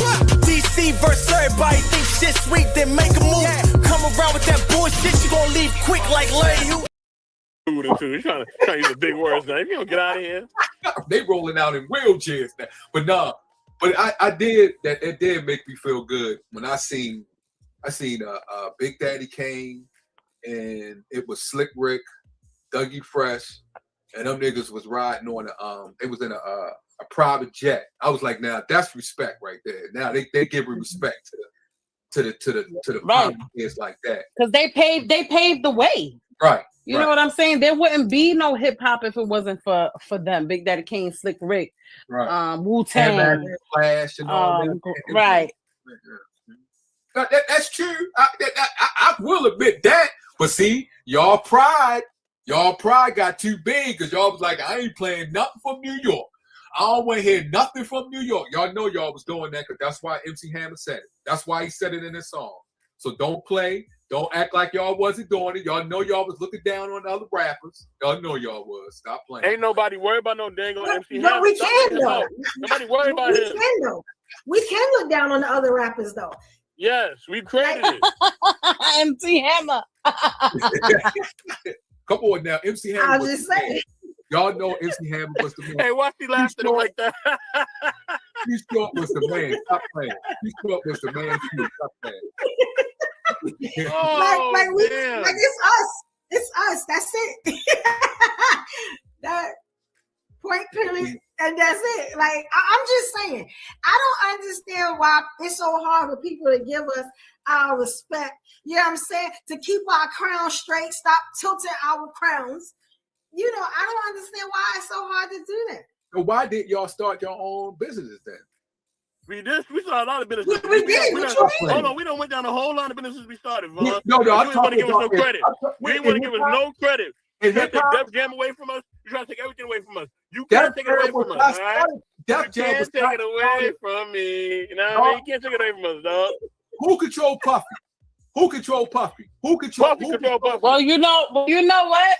Well, one thing I could say about that though is that back then they was doing a whole lot of them 360 deals, and them deals garbage. Right. So a lot of people didn't own their masters, they didn't own their rights, they didn't own their music. Puffy, like if the Locks didn't go through what they went through with Puffy would still be making money off the Locks right now. Yeah, he had signed them and Mace to a 16-year deal. I'm like, what? Come on, man. Y'all from New York. Y'all should be sticking together. Why you gonna let someone take you and do that like that? 16 Why worry about another man's business for?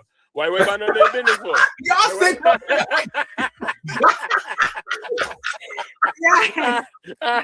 Tika, what's going on? Tika, the best moderator in the world. What's going on with you, girl? Guys, let me I'm sorry, share. I ain't fucking with Puffy. Puffy fucked a lot of people over. Yup.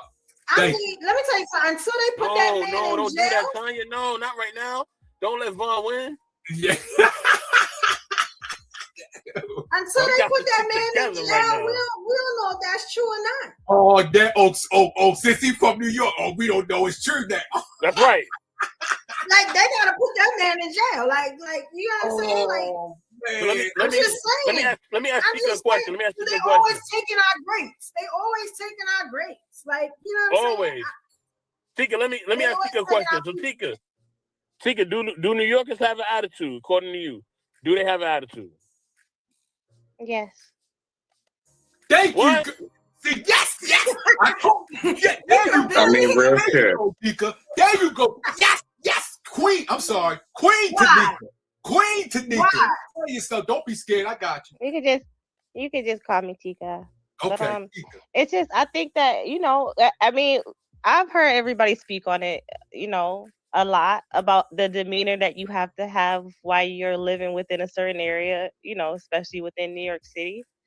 So it would only make sense that the demeanor would come off as an attitude, right? I mean, are we not? Well, do we not hold on. say To be fair, Tika, right? Ain't where you from? Don't they have an attitude where you from too? Yes. Where's Tika from? Yeah, she done told some stories. So I mean, you know what I mean? She was telling some. I crazy live in stories. upstate New York. I'm from upstate New York. All right, you got to rep us then. You with us then. Don't side with Vaughn. He's from Baltimore. I'm not saying that we don't have attitudes. We have attitudes too. I mean, it is what it is. But we gotta acknowledge what we have going on. I mean, at least. No, Yeah, Tika, no. I'm not gonna lie. There's a big difference when you come from here, right? And even I've been in New York. I've explored a lot within New York City, right? I'm from New York State, but I'm not from the city, right? I'm from upstate. But there's a really big difference when I've been there, and I've been to like Cali. I've been to like different places like Florida. People's demeanor, they're welcoming. They speak with you. Like they smile at you, they greet you. It's just different, you know. You in New York, they're like, yo, what you look at? Yo, what's the problem? You know. Yeah, He's yo, like, what man, up, yo? I just was saying your shoes is Don't nice, try to you act know. like that. They Try to- sparkly, they're cute, but it's like, you know, that's automatic beef, you know, and it's Nah, we not just like want to that say in what other up, parts of the yo. world. No, don't try. No. No. See, I think we got that. Nah, what up, twisted. yo? What Yeah, up? that's a myth. Let me tell you why. Because it's not the fact. You know what it is? If I'm looking at you, right? Let's say we sitting on a train, because I've had this happen before, right? I look at a chick and I just be looking, I think she pretty or whatever. And, you know, she'll be like, well, what you look at, this, and that. Now, it depends on if I'm choosing violence that day or not. You get what I'm saying? Because, you know, my thing is, you don't know if I'm looking at you or not. Like, I mean, like, you don't know. Why wouldn't you just tell her, nah, sis, it ain't like that? Or I don't Nah, understand. because maybe you want to rumble that day. Maybe you want to rumble that day. Yeah, because you're Maybe you want to romp that day. I could be having a bad day. And you're You know what I'm saying? defending you niggas ain't some different species of human. So really, No, you're really trying to defend that right now. No, this is anywhere. Salute the travel I'm one. in Florida. No, it's not. I'm looking at you, and you as a woman, what the F you looking at? I may want to put my hands on you. That's right. Because one, you don't know me. And two, stop playing with me. Don't talk to me like that. Bro, if I you don't wanna know me, put my dog. hands on- put my hands on you so I can, or I might be like, no, I think you're pretty, this, and that. It depends on if I choose violence for that day. It's not about the fact, you know what the problem is? It's how you respond. It's the lack of respect that you give. It's the audacity of you to talk to me. I'm Big Brooklyn. Like, you know what I'm saying? And this is how a lot of New Yorkers are. The audacity of you to think that you can disrespect me in front of people. Like, no, we're going to fight to the death. You know what I'm And y'all not angry? Bro, don't play at me like that. You know I'm what I mean? so Don't play at me lost. like that, dog. I'm so lost. That's respect. I'm a human. You tell me you're just gonna talk anyway. Let me tell you something. I was on a live today, and I watched this dude say the B word at least a good 20 times. You get what I'm saying? I never hit that camera button so hard in my life. But then I thought about it. I said, because I come up, what they're gonna say? They're gonna say I'm the angry, you know, chick from Brooklyn, you know, and I done alienated all the men and made them run. You know what I'm saying? But my thing was, how can you disrespect somebody like that? Like, I'm funny on that. Like, I think it's the lack of respect. You know, because I'm going to be honest. I could go where you at. Let's say I go to Atlanta. You talking about me talking crazy in Atlanta? You get what I'm saying? I ain't from Atlanta. I be talking crazy in Atlanta. That's accent. You know what I'm saying? That's asking for trouble. I don't understand why people do that. Now, if you're from New York, you know better. So I'm guessing that we're both in New York. I'm looking at you on a train or whatever. I'm just making scenarios for y'all to understand what we're talking about a little bit more. And you say, what the F are you looking at this, and that? If I'm having a bad day, you may have to fight for your life. You get what I'm saying? Because it's the way you came about. It's the way you came at it. You get what I'm saying? It's the way you did that. I don't like how you did that. Or I could be having one of them days where I'm like, you know what? I don't want to mess up my nails. It depends. You know what I'm saying? Some days I want to get that stress off. Evolution, you just proved that New York have an attitude then. No, she just proved that there are two. No, she just proved that there are humans and then there are New Yorkers. No. And that New Yorkers are a subspecies of You human. gotta fight lions and tigers and bears. Don't do that to us. You know what I'm saying? So y'all telling me that y'all, it's no, like you can just look people all in their face and stuff like that, and because in New York we don't do that. We don't do the why you staring looking at me, thing. dog? Stop looking at me, dog. I'm gonna keep it a buck. I'm keeping it a buck because we are talking about, because we all did say certain areas in New York, and you're right. Certain areas, and it doesn't matter in New York or any hood or places, you can't look at people a certain type of way. You don't do that. You don't look at it, you know. So I understand what you're coming from. You just don't. That's one of the things that you do. But that goes into, it doesn't matter what area. But I think that's what she said though. Look. Yeah. Now, some things I would say is just kind of a universal from hood to hood, right? Some things. And then we all got our little intricate pieces within our own, right? I tell you like this, where I'm from, where I'm at. If you not looking somebody at them, if you're not like looking at them when you talk to them, like on man time or like woman, woman time, I don't respect you. I can't go up to like folks around here and be talking with my head all down and looking all around. First of all, a dude that look around a lot while talking to you, that nigga shiesty. We don't trust him. Salute to Bolo TV. We do not trust no He's dude suspect. He's that gotta suspect. look that keep looking around, grab his face. We don't trust that shit, nigga. Stand still and talk to me. Why do you keep moving? You making me nervous, bruh. Stay still. You see where I'm at? So it's like that's one. And then two, when you talking about respect factor, like nah, like I don't mean, I'm pretty sure, I don't know, I think this is universal, but like shaking hands. Bro, you look your folks in the eye and you give them a firm handshake. You don't get no nigga know what we call a dead fish. You all weak and shit. You don't know how to lock with that. You know what I'm saying? Like, it's a lot of different factors that fall into that. But as far as looking at somebody, nah, real talk, like nah. You better look at them, because if not, you fool. You're not making eye contact. You acting like you got to walk with your head down. You fool, bro. When I give you a pound, aka a handshake, it's gotta be quick, because I ain't trying to. You a man, I ain't trying to really touch you like that. Right, You know what I'm saying? yeah, that's true. But You know what I mean, I ain't trying to really touch you like that. We ain't locking nothing.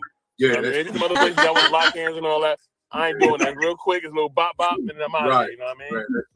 But the first one, Smitty, you said I think that's the one that was universal, because that's why Tanya said what she said. You seem like that's suspect. Which part was that? You were saying as far as the person talking and keep looking around, not looking at you in your face. I think that's universal, because she even responds on that. So yeah, I think that's a universal right there. The handshake, yeah, I can see what you. That's more so depends on where you're from. Yeah. If a man, I'm not saying go around putting your hand out to people, but if you are dapping up a man, like if I am greeting you, man, what's going on, bro? And you give me that weak shit, bro, I don't trust you, my nigga. Your heart weak, bro. Your dap gotta be might strong. snitch. Your dap gotta be strong. Yeah, bro. Like you gotta give a strong, like even down to like we talking about business handshakes. Right. You give a firm handshake to a man. You don't get no man no weak ass little gay ass handshake, my nigga. Nah. Right. That's true. Yeah, that's true. But okay, but what about staring at somebody? Like I don't know if y'all have You training. don't stare at people, Brooke. You don't stare at people, but like, all right, so look, I do get what you're saying, because I ain't gonna lie. If you just look, I don't care, look, I'm talking about even good looking women. Mm-hmm. Chick be staring at me, keep staring. I'm gonna look over at some point and be like, so you gonna say hi? Like, don't just keep looking at me. With a dude, we know each other, bro. Like basically, I'm gonna speak. I'm gonna let you know, like, all right, so what's up? You know, I'm gonna be chill about it, because we don't know. Look, sometimes you're looking at somebody because they look just like somebody you know. Damn, they look just like my cousin or my aunt, such as. You know what I'm saying? Sometimes these things can happen, but nah. When you look at somebody, basically, here's like an unspoken rule where once you catch eye contact, make sure you go like this or something, bro. Get that person a nod. What's up, bro? You know, like something. That's how we like diffuse. It's really like an unspoken rule. Just make sure by the time y'all lock eyes, and if you lock eyes for a second, hold on, and then you then look away, unless you really have something to say to that person. But other than that, nah. If you just keep staring, nah, that's also part of universal. At some point, like, bro, what's up? You know what I'm saying? So yeah. But I digress. My mic is muted. I'm not gonna lie. Look, I'm not gonna lie. If you a man, right, you got 5 seconds. You know what I'm saying? That's about right. That's about 5 Mississippi. That's about correct. You know what I mean? After And then 5 what you seconds gonna is do up, if he's still looking? it's on. Shout out to my IG family in the building. Guys, we over on YouTube. Please come over to YouTube, join the panel. I got some of my friends on IG said that we are aggressive. You gotta come over to YouTube. It's right there on the bottom. It's pinned. You know, to everybody from New York, only thing I gotta say when it comes to whether y'all aggressive or not, look, all I can say is, you know, denial is not just a river in Jordan. Okay, rock on. Did he put a scripture? Oh no, you didn't. Oh no, you didn't.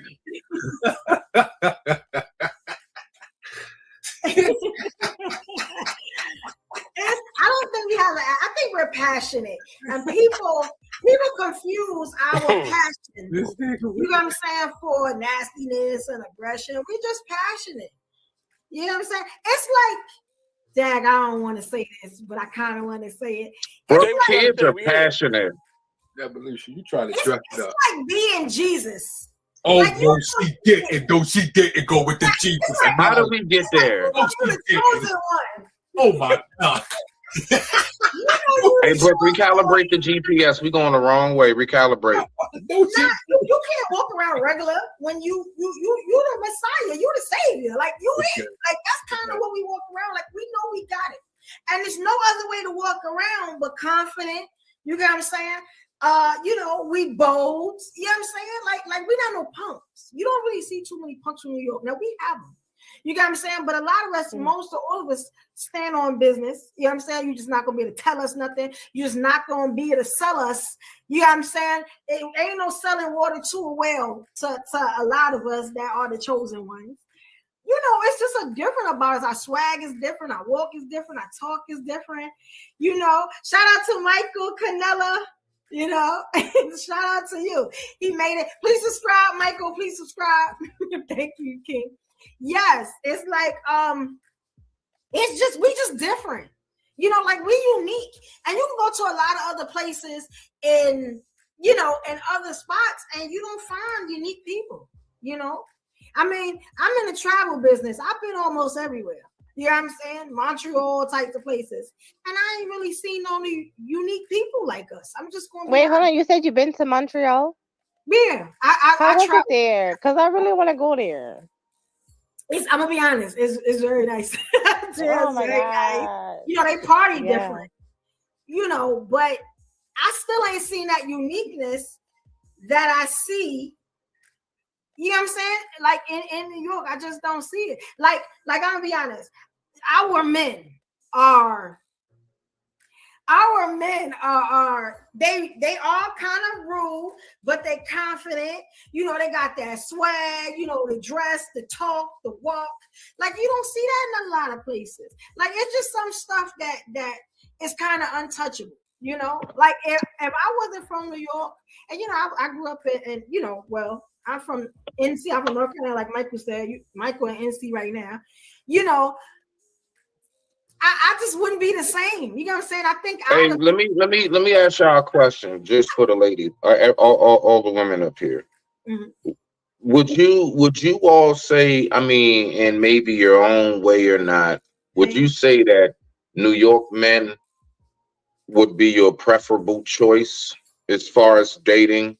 Just curious, you know what I'm saying? For me, I don't know. I don't even know. And this is just me. I'm in my healing stage. I don't think no dude is good enough for me right now. But Okay. what I want to date a Wow. a New York man. Yeah, because you know I'm from New York and I don't really do long distance stuff. But Okay. I would say is that when it comes to New York men, like I don't have anything against New York Say men. it's a dude Obviously, I'm not from New York, but he's in New York. You know, he's like from the South or from the West, but he lives in your town now and he's from there. Go ahead. You don't have to be far. I mean that's it. Really all depends to me. I don't care where you from. It's how you treat me. So Okay. it just all depends. Okay. Tika? I love Tanya. She's so sweet. Because you know when I answer this, Tanya's gonna be totally different. Hey, let me tell you something. When you ask the women about the men, hey, they don't be holding it back. She said, "Ain't no man good enough for me." Oh my gosh. I love that. That's that New York. Wait, hold on. Tanya, what happened? But she said that's. But you know what? You know, it's my thing is that. So for me, like my natural, like I'm naturally aggressive, and the reason why I'm naturally aggressive is because I was born and raised in Brooklyn in East New York. I grew up around a whole bunch of dudes. You know what I mean? Like, and I always seen the funny style shit that was happening, and my head has always been on a swivel. So I haven't reached my soft girl era yet. You know, I'm a single mom. Soft girl era. So Yeah, are I'm not. you I'm not in that feminine yet. or are you masculine? No, I'm feminine. I mean tomboys. Would you say you're tomboyish or would you say you're a girly girl? I'm a little bit of both. When I have to be a Okay. tomboy, like I throw on my Timbs and my jeans and my hoodie, and I could be with the boys, and I could throw on my tights and my heels and do my hair up. So I'm a little bit of both. Let me ask you this. So say you did come across a dude and he totally erased all thoughts of like you saying there's no man good enough for me. I mean, he is beyond what you ever thought that you would find in a man, and he's consistent about it. Do you think you're capable of just turning off all of the like Wu-Tang Clan, Tim Boot, I Rocks Rough and stuff with my Afro Puffs? Can you turn that off and strictly be feminine for that woman? Yeah, like Let's stop. Can I turn it off? Absolutely, because I also So you can turn it off. Okay. I am a super aggressive woman, but unfortunately, I haven't met a man in my lifetime yet that has made me want to feel submissive totally. I'm the doer. Like I could do anything. The only thing I can't do is change brakes. But I know how to fix shit. I know how to hang shit up. I could do it all. Hey, that's a true to life. She got my heart on that one.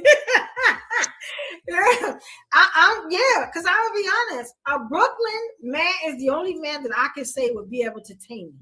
He's the only one that understands me. You know what I'm saying? Oh, he doesn't come in a situation like a punk. You know what I'm saying? He's not gonna cry when I say something that may be a little too hard for you Southerners. You know what I'm saying? To understand, or to get everything I say is not, bruising his manhood. You know what I'm saying? New York men, they walk around, holding their balls, being a man most of the time, and they can handle a New York girl. You know what I'm saying? To understand us a little bit better. If I had to pick, I would want to do, he don't necessarily have to live in New York, but I would want a New Yorker because New Yorkers understand. They understand the lingo. They understand, the so-called attitudes y'all talk about. They kind of get it. You get what I'm saying? So yeah, I would love it. If I had to take a Southerner, I would probably have to be like what Tanya's saying, kind of in the soft girl era where. What is that? I'm not I hurting. don't understand that term. What is that? Shout out to So like real quick before you respond, I just want y'all to think. Ladies, please, I just want you to think about how this sounds to us and how it kind of throws a lot of us men off. Okay, now look, right?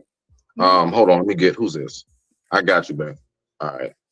Shout out to Notorious. Please subscribe, guys. Subscribe, everybody, to the channel, please. Help your girl out. There we go. All right. Button on the right. So look, right? I just want you ladies, just imagine if me as a man, I'm not good. I'm gonna try my acting skills, but if me as a man, I was like, you know something, fellas, ladies, I just have not come across that lady that just puts me in my masculine era. Now, if the day that I come across that girl that will have me in my masculine form, I swear, I'ma toughen that shit up, nigga. We gonna go ahead and barbecue, nigga. I'm going ahead. I'm gonna wrestle some cows and all that shit. But I just haven't. I don't know. I don't know, people. Maybe one day I'll come across, and it's like real talk. Can you imagine if we sounded like that? As far as I'll be tough, I'll straighten my shit up. I will show how masculine I can be when I come across the right woman. I'm not in my masculine era yet. I'm trying to understand this shit. Please, ladies, go ahead, rock out and take your time. I'm a roller J. I mean, if a man said it, you get what I'm saying? The way you said it, I would think you were soft. But then I would look at where you're from and it would make sense. Like, you get what I'm saying? What the fuck just happened, bro? What just happened, Monty? Hold on. For me, I would say this. Men, but here's the difference, right? Here's the difference. And this is totally my opinion. Y'all don't gotta agree. But naturally men are masculine, right? Unfortunately, for some women, the way things have gone for them in their lives, society, blah, blah, blah, it has made them have to be more alpha, more masculine. You know, for women, we have to fight harder, right? When a man, and I think Mr. Best talked about it, you know, in corporate, like if I'm a lawyer and I'm being assertive, I'm looked at like I'm a bitch, I'm this, I'm that. But if a man does it, he's just being assertive. And wouldn't that depends on what? Wouldn't that depends? What did y'all just say? Wouldn't that depends, Tony? Come on, man. Go ahead, Mom. Wouldn't that depend on the Man, don't come at me. Like a black man or a black woman? Because if a black man does it, he's looked at as aggressive. If he does a certain way, he's looked at as aggressive. And if a black woman do it, they say she's looked at as emotional. If she does so wouldn't that be the same? Or well, they call us angry black women. So you get what I'm saying? Like they don't say we're emotional. They say But none of this is true. None of this is true. All right, listen. These women up here are they are softies. Don't right? think I ain't people. I gotta try to move the goalposts. I peeped that shit, my nigga. No, I was just letting y'all rock out. Go ahead, so they are softies, okay? They are softies, all right. You know what I mean? Evolution is a softie. You know what I mean? Tanya's a softie. They're all softies. Y'all just see. Y'all don't know how to. You know what I mean? Y'all don't know how to approach them. You know what I'm saying? Y'all know how to talk. You know what I mean? And come at them a certain way where y'all are getting the feminine energy. So this is why y'all run up and y'all get your heads cut off. You know what I'm saying? You know what I mean? It's a certain way. You gotta be assertive, but you gotta be calm though. You know what I mean? You gotta be assertive and calm. You gotta let them know what's going on. But you know what I mean? You gotta let them know that you know what's going on with them. You know what I'm saying? You gotta listen, but you also gotta hear. You feel what I'm saying? And then you gotta talk. You know what I mean? It's a method to it. You know what I mean? I can't really teach you this. You know what I'm saying? You just gotta learn on your own. All right? You know what I'm saying? I can't really teach you. You know what I'm saying? Shout out to the chat. Notorious. Talk to me nice. That's my sis. That's what Leo said. Shout out to y'all. Please come and join the live if y'all want to, guys. I'm sorry. I'm talking to Instagram and YouTube, guys. Do your thing. Do your thing. I'm sorry, Notorious. I wasn't talking about you. I just want to well, go ahead, Smitty, because you said they moved the goalpost, so I don't want to go. Yeah, nah. Like I peeped that shit. I said specifically, I was talking about one thing. They got all into how tough it is for women. Listen, fact is this. It's tough for some men. Can I grow up and can I be a sissy? Can I come around you crying and whining, talking about how messed up it was? Now, of course not. Now, yes, I do understand and I overstand, matter of fact, that men, we are held to a higher standard. I said this the other day, right? So I get that. I get that part. But what I'm saying is I still don't believe that this should be a reason as to why, like, if we're all going to say we're adults, the very second, if I say, all right, well, you acting like a child or anything else, what's the first thing I'm going to say? I'm a grown-ass woman. The very first go-to punchline, that first jab thrown in the ring is, I'm a grown-ass woman. Okay, well, guess what? I'm expecting grown-ass people to conduct themselves as such. And grown-ass people know how to speak to one another. And they know how not to be too aggressive, overbearing, the whole nine. Now, anybody else, I would just say that's a grown-ass person with no home training and table manners. Thus, this is not probably somebody I want to be too involved with. Now, even down to what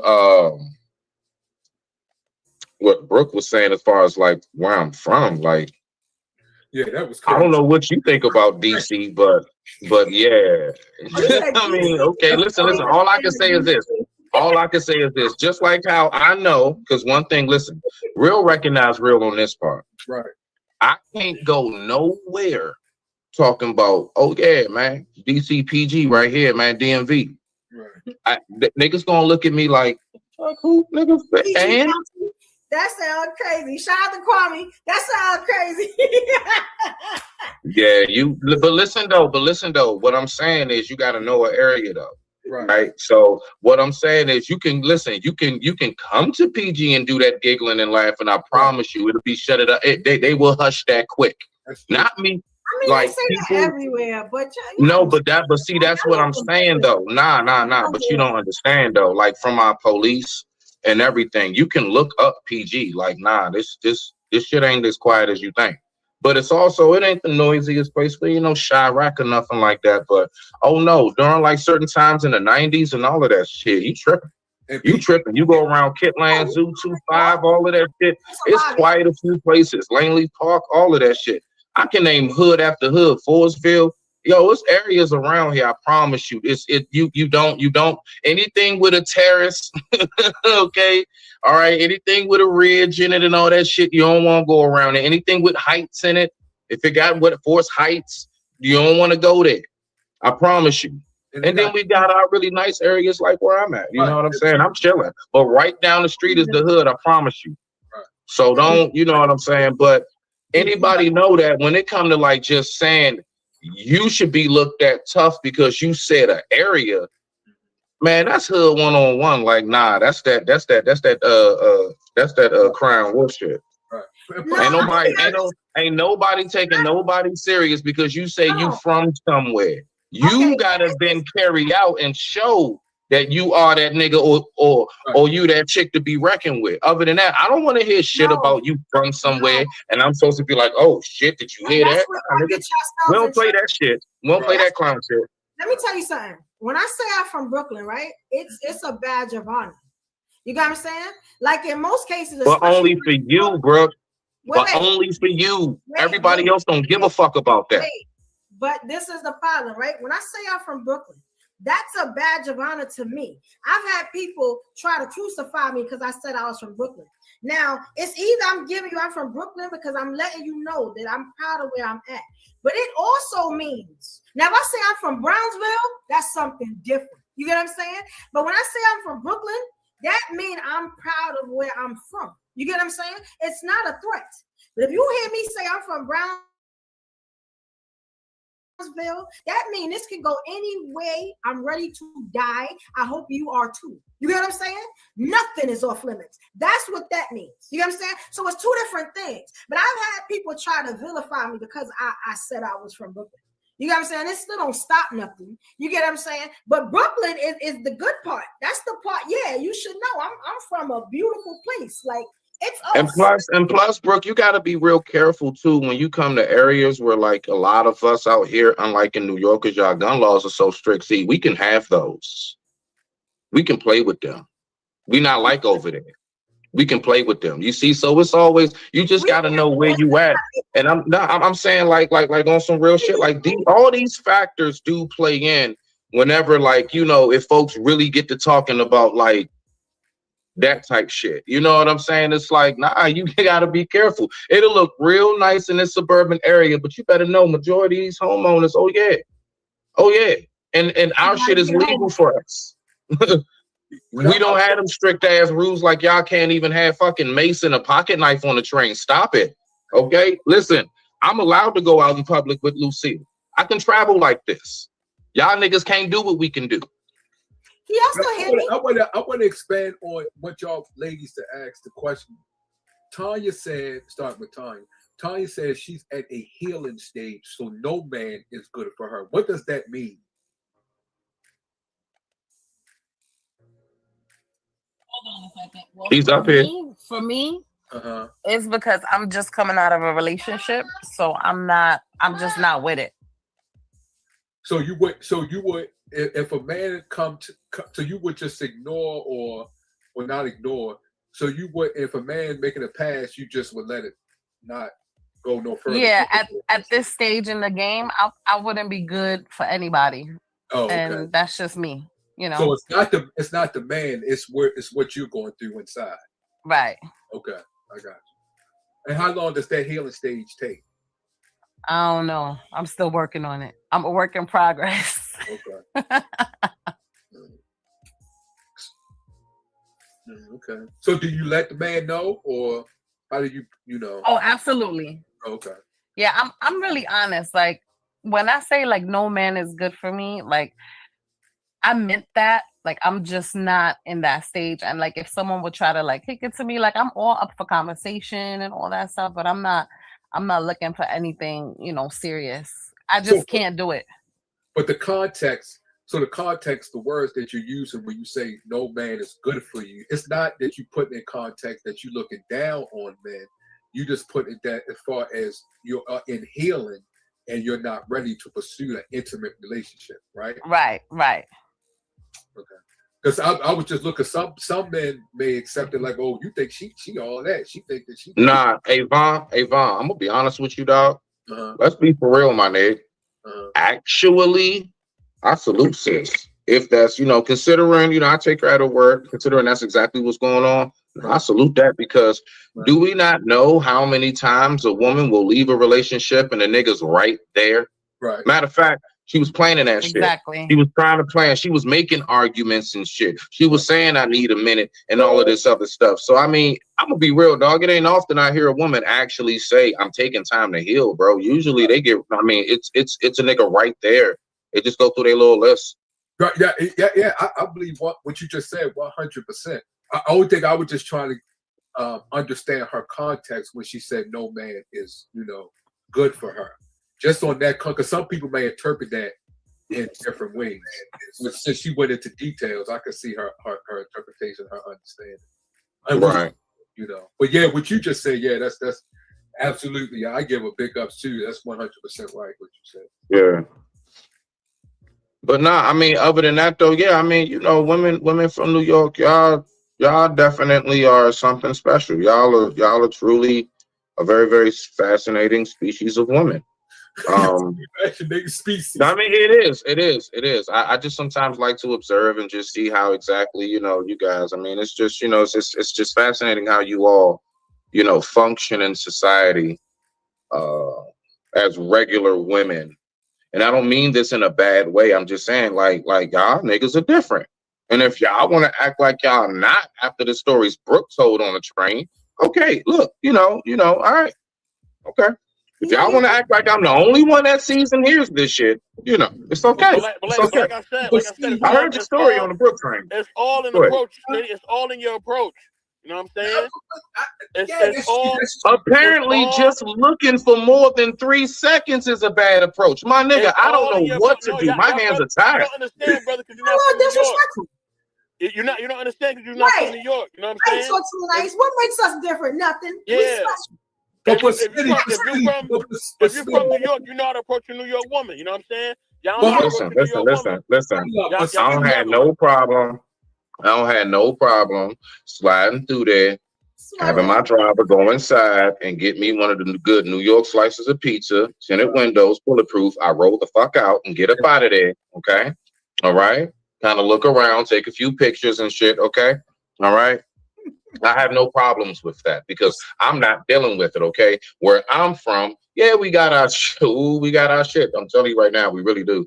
Right. But nah, man, like, I believe that we have a little bit more space to like air shit out. Like again, most cities are like even in DC is worse than where it is here where I'm at in PG because it's tighter. You know what I'm saying? Same thing with Baltimore. I'm pretty sure my man know about like West Park and all that shit. Right. So like, but even though in DC, Smitty, do they not have women that what evolution has described what she is and how she is? Do they not have women in DC that's worse? Listen, I'm gonna tell you why though. I'm gonna tell you why our shit can be worse because not at all. Exactly. They always you need to listen to what I'm about to say. I'm about to tell you why. The reason why our shit can be worse because out here we're home of the boat, bro. Right. See, you got women and dudes that be on dippers, bro. They be on Sherm if you don't know what that is. Yeah, the wet ones. Right. So that's high out there in the city. You can come across a chick that's out of her body, and it's common. That's why I'm trying to tell you, it kind of could be a little worse depending on what's going on where you at. You in certain parts of like Northeast around Nelly, Hellenborough, all that shit. You around Clay, you around Southeast or whatever it is. Certain parts of Uptown, my nigga, yes, you can run across, somebody that's gooped up, as we say. We say, cuz gooped a man down. If you see somebody gooped up, stay away from them, dog. I'm trying to tell you that now. That shit out here, that shit is like pills. It's like lean. It's a comment. It's not looked at bad. It's not really looked at. It's just like the other thing people do outside of weed. So that's why you got to be careful out here, dog. It's a lot of people been off because somebody was out of their mind, hit up a couple people, and then they came to when they was in jail getting paperwork done. Didn't even know they just caught 3 bodies. It can be. I digress. My mic is muted. Listen, you can tell them little stories if you want. Listen, ain't nothing like a New York woman, all right? And let me tell you something, right? When it comes to New York women, I'm gonna tell you like this, right? Let me tell you why I tell you, like, you know, my sisters up here are cool, and y'all just don't understand how to approach them. You know what I mean? You see, you gotta. This is what you gotta do as a man from New York. You gotta command respect, but you gotta give respect. I'm gonna say it again. Right. Maybe y'all don't understand. You gotta command, right? I command respect, and then I give respect. You see that? But you brothers from other places, y'all know how to do that. Y'all know how to command and give. See, you know what I mean? Y'all be coming on too strong, or you coming on too weak. You know what I'm saying? Best is trolling. Best is trolling. Stop. Best is trolling. Don't even respond to that. Because Best is Hey, hold on real quick. hey, real quick. Let Tika get in because she never had a chance to respond to. Just so you know what I'm saying, leave sis up. I mean, we kind of went a couple of places. What am I responding to? Whatever it is you want to respond to, unless you want to respond to the original question I asked y'all earlier. So I don't think you got a chance to respond. He don't even live in New York no more. What was the question? Remind me. Considering y'all 3 ladies, y'all from New York, basically, would you prefer to date a guy from New York? Like, do you see that more preferable? Because, like as Brooke say, they would know you better, I guess. Yeah. I would say me. I'm a little bit different. I had a rougher side, you know, when I was younger. As an adult, I'm not gonna be cussing at a person because they're looking at me too long. You know, I think that's just not really appropriate. Like, somebody was staring at me today. I mean, maybe I did look like somebody she knew, but I wasn't gonna be like, "Hey, bitch, what the fuck you looking at?" You know? Why you ain't going for I out? feel like, right. What? Some people I'm do just that. saying, like, So we don't feel promote like violence. I don't feel like it's like appropriate to then cuss her out because she's staring at me. So I mean, she ended up waving, but like I said, maybe she did think I was someone. Maybe she have a mental health problem. Maybe something was wrong with her eye, in her eye. I mean, there is a number of things that could be wrong with a person that they're looking at you. Maybe they're looking past you. I don't know. But I'm just gonna just politely like look away and you know, go on with my life that I'm living purposefully. So I must say know. that sounds very feminine. I must say. I'm a Some bit people just different. don't want no So problems. That's okay. Yeah, but I don't get it twisted though. Don't See? I will. I knew that was coming out. See? Yeah. You know, I mean, if time needs be, okay. But I also don't want a guy that will beat a guy up because he stepped on his shoe. I mean, come on. I do want to spend my time with my guy. So I just feel like I want us to both be in public and in you know, in a place and act like we have sense as adults. That's really it. And that's what I command, right? So Nah, Tika, you supposed to duff her out. So she's supposed to duff her out. No, I'm not gonna be putting my hands She gonna see you again. She gonna try you again. Enough time doing stuff like that. But that's what I said. If she get disrespectful, depending on, because if a person's looking at you and you, what the F you looking at and this, and that, let me tell you something. That could also be a test. You get what I'm saying? So you gotta pick, you know, do you choose violence today? Do you not? You get what I'm saying? Because sometimes people just test you. And if you don't say nothing or let them know you about this life, you know what I'm saying? That could be your life. You never know. You get what I'm saying? So it's not always for you to be feminine. Where are you that you have to feel like that, bro? Like, where are you located? New York. What's going on? Like, yeah. It's like that. It's like that. Just like You don't want to get up out of there? Just like I think you deserve safer. I think you deserve to be safe, Brooke. You know that. Smitty thinks that. I think you deserve to be somewhere where you can ride a horse every once in a while. You know, feed the ducks and shit. You should be able to do that, bro. This is the problem, right? Because you're not here, like I'm safe. I don't want to be there. I'm so safe that the fact that I'm yelling, sooner or later you're gonna hear my neighbors start to move. You know what I'm saying? Because they don't know why I'm yelling, because I don't do that. You know what I'm saying? Tell them you do a show. Put a sign up outside the door. Protected where I'm at is what I'm saying. I can go outside and yell now. Everybody open up their door. What's wrong with Destiny? You know what I'm saying? So you can't come over here with that. You can't come over here with all that loud shit. You gotta stay in line.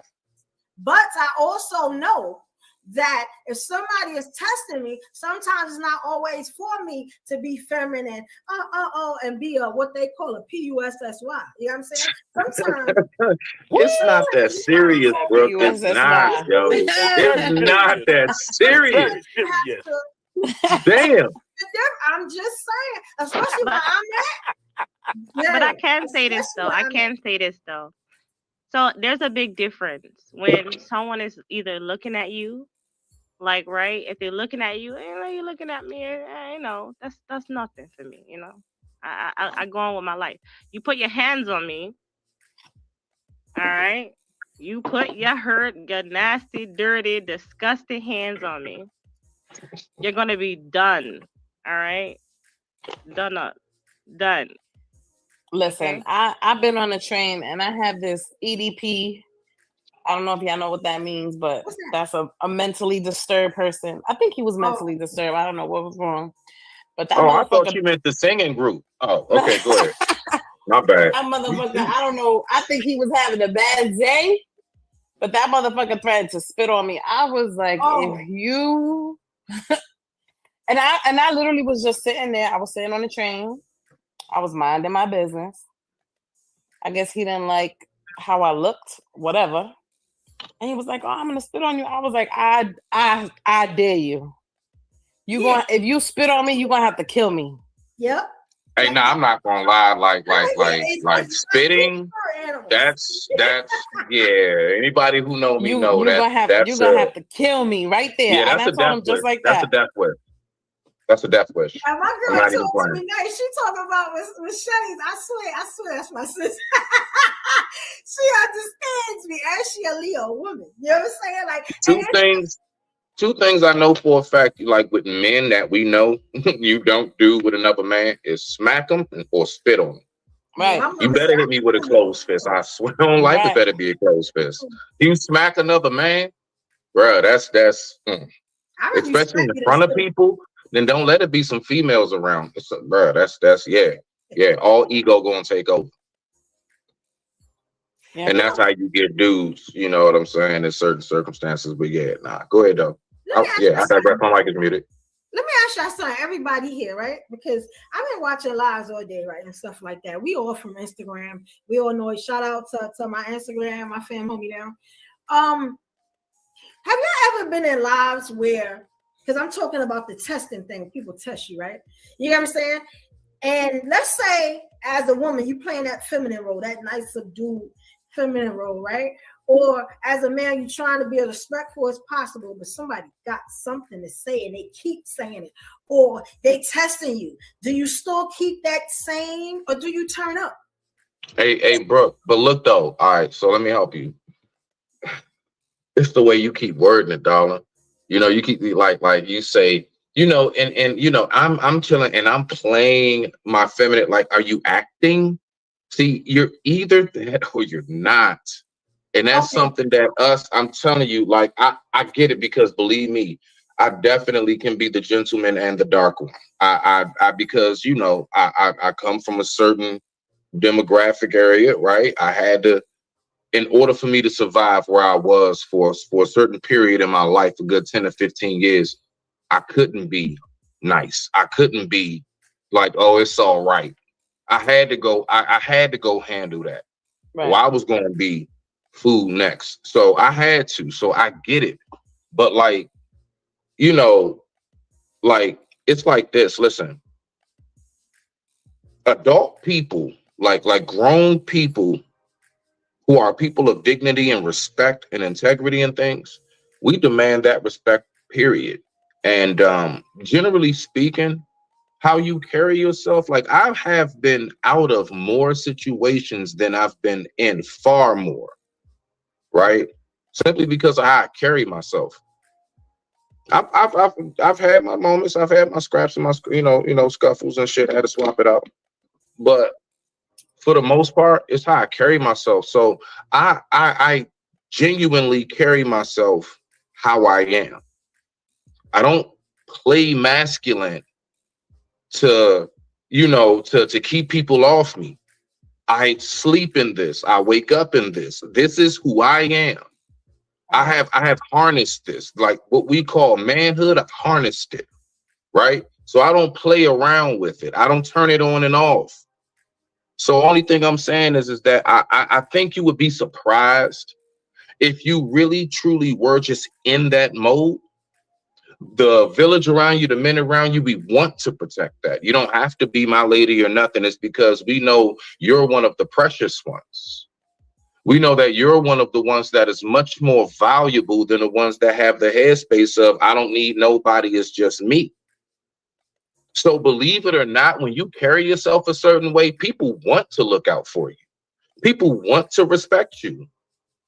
It's not a thing where it's like, nah, I'm scared to be like more lax, more chill, because if I do that, then people may think that you can, then you thinking people gonna sleep on you. Now they sleeping on you. Now they going. Now you see what I'm saying, and that's not always the case. Will you have some folks that'll think that about you? Yeah, but more than likely, I mean, again, I don't know where you're at, but most folks not gonna put their hands on you just because, you know what I'm saying, of whatever. I don't, I think most people know, at the end of the day, I'm either not trying to be locked up at the end of the day, or I'm not trying to be, in a hospital bed fighting for my life.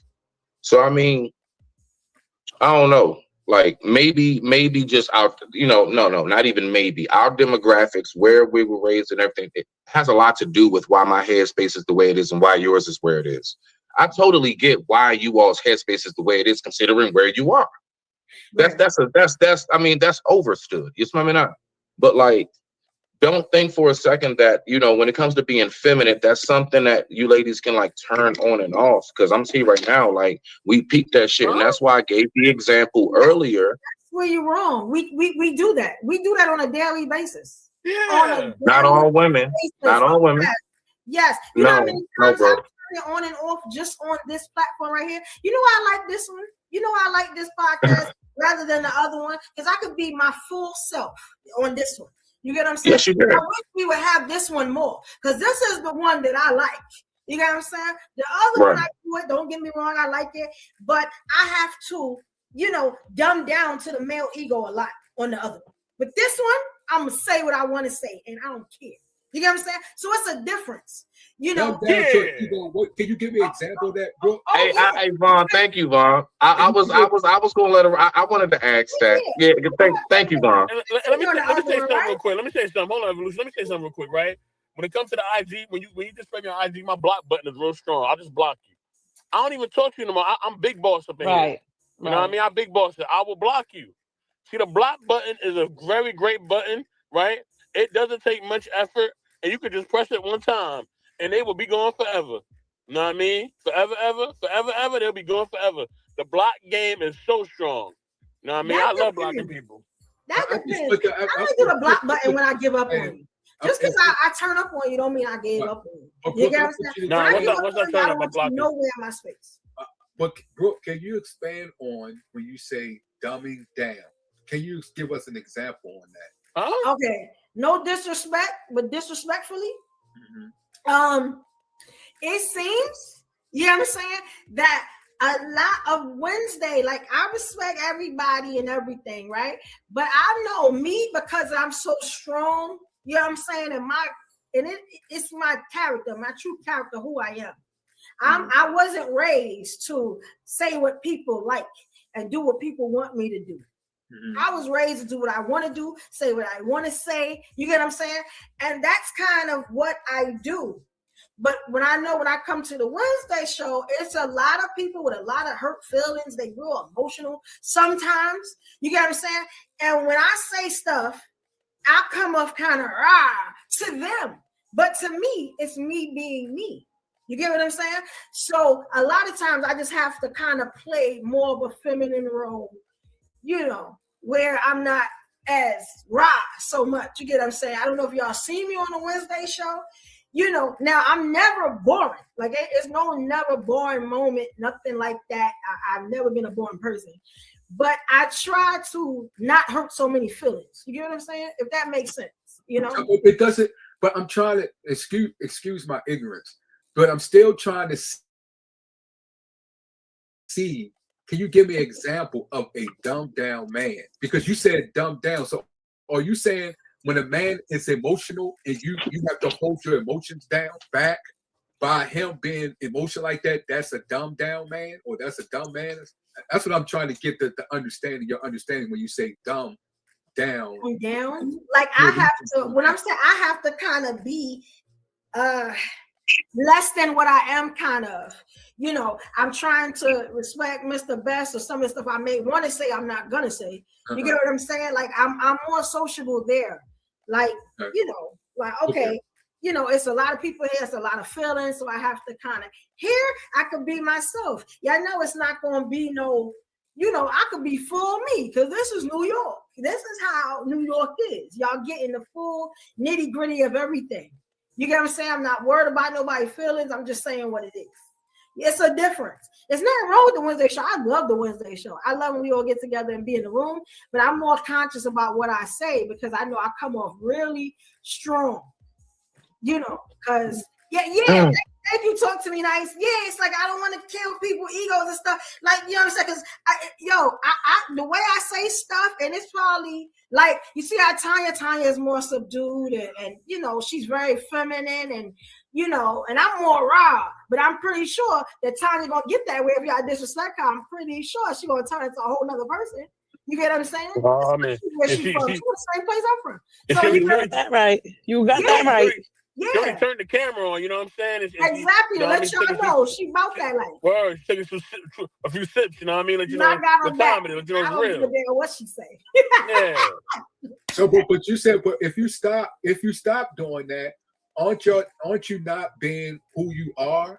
And wouldn't that be looked at as perpetrating? Because that's not who you are. You should be able to express who you are, especially when you're making a righteous point. Or you could be wrong, but still, this is your personality. This is how you was raised. This is the culture that you came from. Just like y'all from New York, y'all act a certain way. You from a certain culture. Why should it be that you have to? That's just like black people got to act a certain way around white people because I gotta act this way because if I don't, this white person gonna think I'm from the hood or think I'm what they see on television. That seems like that's what you're saying when you say you're talking to men, but then it also depends on what man you're talking to. Some men are very emotional. Okay, but men today are emotional as hell. They are which type of women sometimes. Which man? I know that I'm a trigger for a lot of men, so you know. A lot of men like cool. You got people because some. It's just like you from New York. You say you from Brooklyn or Brownsville, okay? So you're not going to, it's something that's from a certain area. Smitty, he's from DMV area. I'm from Baltimore. So it depends on what man you're talking to. I'm from Baltimore, but it's from people from Baltimore live out Baltimore County or live out in the suburbs. They're different from the ones that live in the city. So they might be more emotional than the ones that live in the hood. And then it depends on what man in the hood that you're talking to. Just like you're probably gonna have to watch back some of the lives and see the emotional men that I have triggered. You get what I'm saying? You'll probably understand what I'm talking about. I've even had one call me out my name and go crazy. You know what I'm saying? And I'm looking at him like he retarded. I'm just saying, like this stuff has happened. Isn't it different? Is it men different? Tell me this. In New York, is the women different from? Is Brooklyn women different from the Bronx and different from the other girls? Are they all the same or are they definitely different from? Okay. Please don't put Bronx and Brooklyn the same. I hate when y'all do that, yo. No, I'm asking a question. Talk to evolution. Okay, but that's why I'm asking the question. That's why I asked the question. So if they different, do you approach a Brooklyn man the same way you approach a man from the Bronx? You approach we don't approach men from the Bronx. We're not doing that. What you do then?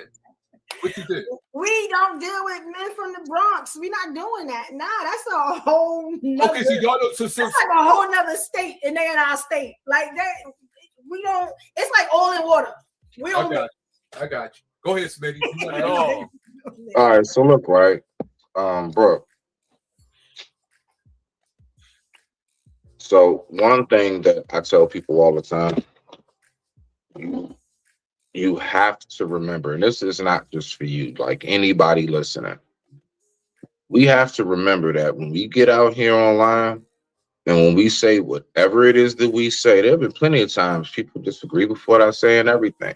Anybody know me? Yeah, I do. I stand on my square, right? Unless I'm actually factually proven wrong, and then I wouldn't do that because then I'll look like a fool for trying to keep saying something's right that's not. That's been debunked, right? But my point is, when we get online and when we say whatever we say, we got to remember that not everybody is obligated to agree with you. And when we talk about men being sensitive or whatever, society, people, period. Women are naturally emotional creatures. So if the men are sensitive, I promise you the women are 2 times as emotional at this point, no matter how tough they try to act on the exterior. I don't believe So my point in saying that is when we get on here and if you say something that people do not agree with, we have the right not to agree. Just like how you say, I'm just speaking my mind and I have my opinion. Well, guess what? I have the right to have my opinion. And if my opinion is, man, that shit does not sound right, I have the right to have that feeling. I have the right to have that response towards it. Just as much as you do. And just as how you said that you said it yourself just now on this panel. You even did a little bear clause. You said I could come off a little raw, right? Let me ask you, sis, would you agree that energy given is energy received? With me, I don't think See, so. now we're gonna play When I'm this. saying something like Okay, Brooke, so let me help you out. Let me help you out. Let me help you out because we're not going to Let me give distort a it. perfect example. Wasn't it you that was going at me about where I'm from and where you from and how people would beat me? No, I don't even do that. It's If like if we don't anything me and you have ever gone back and forth about, Brooke, trust me, it was very much so just. I trigger people. I know exactly what goes No. on. You trigger. I knew what it was, so I didn't Okay, really Brooke. hop into it. You know what I'm saying? Because that's what I Brooke. said. Can't stand Brooke. it. Where I'm from, Brooke, you I can't just want to stay focused. I'm gonna give you the floor. I'm gonna give you the floor. people all the time. I don't care if you agree with me or nothing like that. Because usually when I I'm gonna say give you the floor, Brooke. I just want to finish my little point. So all I'm saying is, I just want you to keep in mind that when you say, yeah, I can come off a little raw or whatever with what I say. Well, just note that look, I can at least speak for myself. Women who are in a certain mode, like, and they're just in that, like, I can like, trust me, it's something that can be picked up. It's an organic thing. They're spoken to and treated different. So what I'm saying is that if you do have a stronger energy with you, Brooke, look, that energy, what you put into your account is what you have in your account. That's what you can pull out, period. And it's the same thing when it comes to what we put out in this world as far as energy goes. So if the energy that you give off is a very strong, dominant and strong, and that shit come back to you, I don't know why we sitting up here acting all like, well, I don't understand, and this is why I don't want to do the show. No, my dear. This is the energy that you are producing. You say it yourself, day in and day out.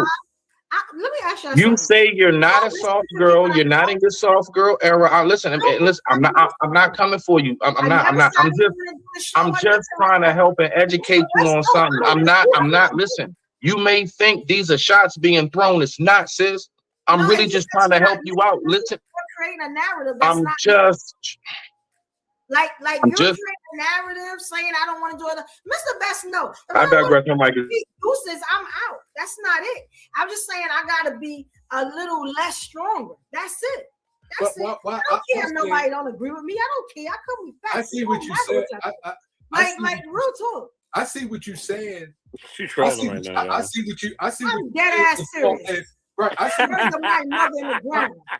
But I see what you saying, Brooke. As far as you may be dealing with or talking to someone, and yeah, you may have to be a little aggressive because of the person who you're talking to. But at the same time, I do believe that you should express who you are, represent your culture, represent where you're from.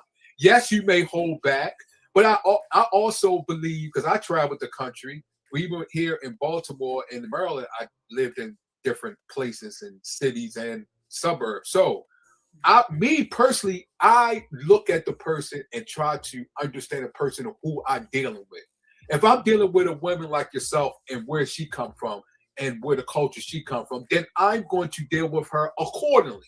But I also know what I have to say or what I need to say to her. They may trigger. And even though she may come off aggressive, I'm looking at her heart.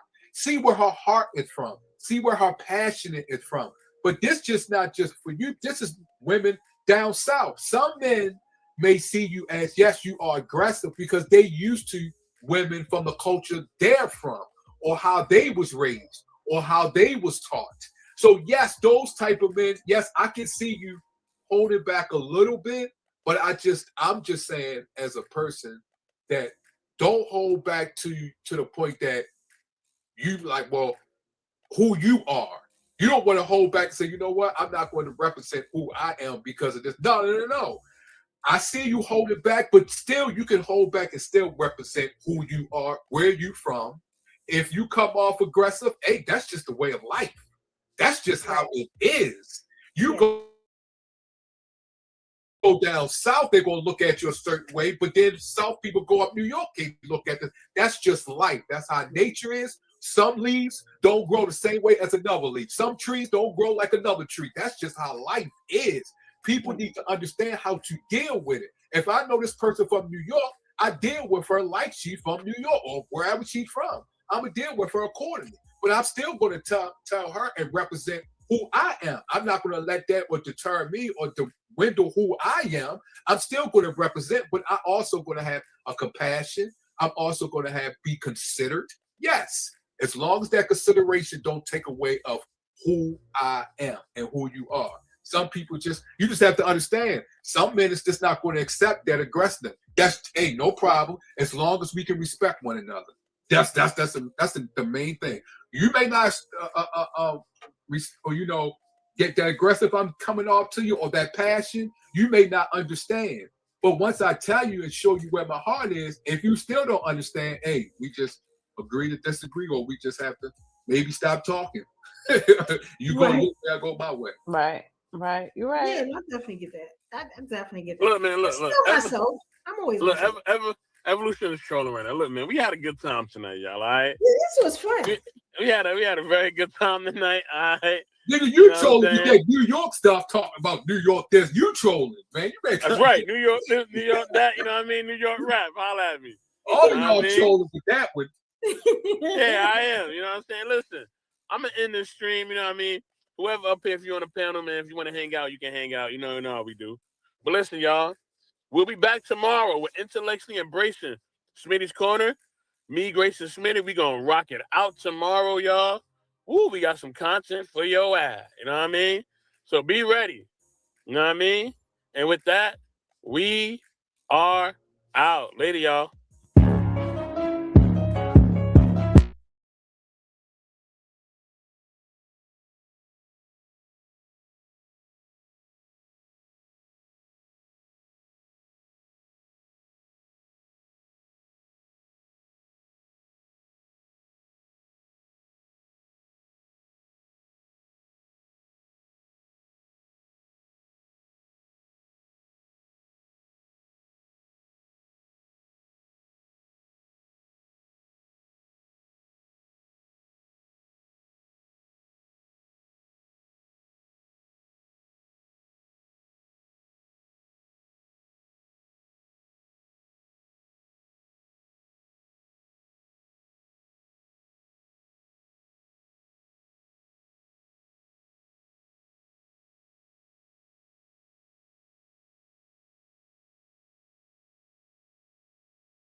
Alliance and we all Bronx band. Took up off the Cisco with the Figueroa links. Counting on the moolah and the Diamante Sphinx. Dragging on the reefers, got my soul high for weeks. I think I see five, put the mag under the seats. We living like it's dynasty with custom made juice. One chief blazes Cincy, I need to get loose. Foxes into the low underworld. Pinsugar walls and naked cities under sniper's moon. The house of bamboo with China's love, acupuncture. Menage a trois, the French connection is the satin prince. My Sharia more meditates up in 7th heaven. On cloud 9 contact, Minnesota fest. Let them dream of the satin city. When the Dewano's moonshine is fine as Hollywood. How we do. Yeah, coach with me in the Vega, bubbling. 6 figures on ice, bubbling. 8-day type business, bubbling. Diamond Crook franchise, bubbling. Coach with me in the Vega, bubbling. 6 figures on ice, bubbling. 8-day type business, bubbling. Diamond Crook franchise, bubbling. The house of Sunny Sheba, connect with the Sheba baby Sheen. The snatch golden feet, say la vie. Midnight sun, melting ice grills, zipper face, Mr. Frost. They coast with the slaves of New York. Symphony connection, position clutch extension. Conniving blade bearers, under siege tension. Cut close with toast, cherish pearl tongues. Arabian Nights, designing dreams for the young. With the satin struthers, and 8 days Hollywood on my satin dog. They whisper Dr. Feel Good in my seduction palace. On king size, Ethan Allen, come and meditate inside my nutcracker suite. First notice, Black Lotus, Lotus with friction. Currency exchange, multiple digital diction. Remote control corners, digest the sugar. Praise be the lower for the love we gon' live. Coast with me in the Vega, bubbling. 6 figures on ice, bubbling. 8-day type business, bubbling. Diamond Crook franchise, bubbling. Coast with me in the Vega, bubbling. 6 figures on ice, bubbling. 8-day type business, bubbling. Diamond Crook franchise, bubbling. No love for the cat, it's hot sugar live on the block. A flight to the Juggle Town block. The shot of light with the jism up in the fluff. My airtight sugar flowing slick, blowing up. I'm on a block bus with the Juggle game phrase. A shakedown from the main squeeze A-Day. Put notes on the bricks with the razor out dice. And check it out while you get out black and we live the hop life. Killer sunrise, mode dawn visions, China doves cry, reflect off the ocean, Graceland rules, Pacific high action, the fire's dark cool, vanilla trench Averick, it's still underneath, the Valentine believers, 929 sweep, the Odyssey of lower, voyage to the sky, Brigante syndicate for the solar flight high, yeah, coach with me in the Vega, bubbling, 6 figures on ice, bubbling, 8-day type business, bubbling, Diamond Crook franchise, bubbling, coast with me in the Vega, bubbling. 6 figures on ice, bubbling. 8-day type business, bubbling. Diamond Crook franchise, bubbling. Coast with me in the Vega, bubbling. Sunny Joy, he be drinking, I'm a bubbling. Kiki Grace, he be drinking, I'm a bubbling. Everybody on me, I'm a bubbling. The Diamond Crooks, he be sipping, I'm a bubbling. The Jungle Crowd, he be sipping, I'm a Vega. The everybody on me, I'm a Vega. The Diamond Crooks, he be sipping, I'm a Vega. The Sunny Joy, he be sipping, I'm a Vega. The midnight, he don't get no, I'm a Vega. We flow day, he be sipping, I'm a Vega. The tri-state, he be flooding, I'm a Vega. We flow day, he be cooking, I'm a Vega. The Kiki Grace, he be sipping, I'm a Vega. Say, didn't I tell you, Jack, that Madame Zenobia is much sweeter than that Kit Kat Club Palladium you talking about? Damn, Jollica, too right there, though. Yeah, bruh. She's China. But check it, what you ordering, bruh? Yo, let me get a Cavassier, yo.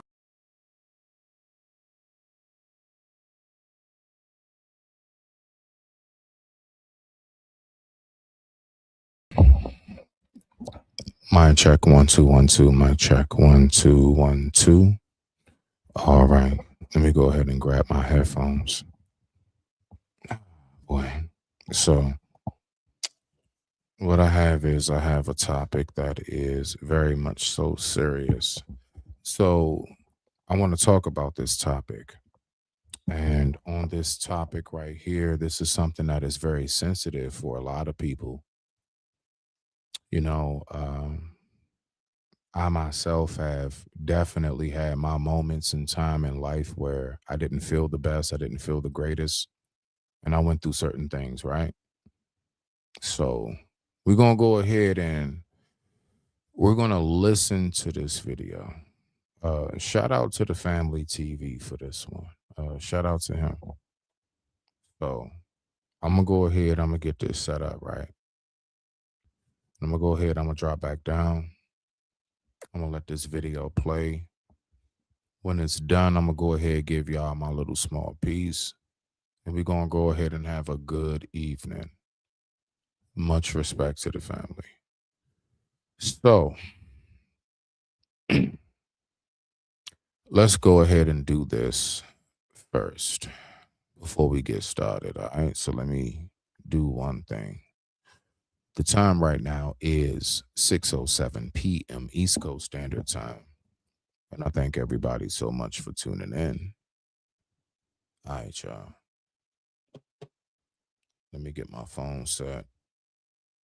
And let me get everything here hooked up. You know what I'm saying? Let me get everything hooked up. Give me 1 second. And there we go. Now I'm back online. Okay. And boom, and boom. All right, y'all. Let me go ahead and share my screen. So as I'm doing that, let's rock out for a quick second. Y'all don't mind me. It's a little slight kind of unorthodox, messy live as far as like it ain't really structured, but whatever. We're just going to go ahead and keep this thing moving. Let's do it.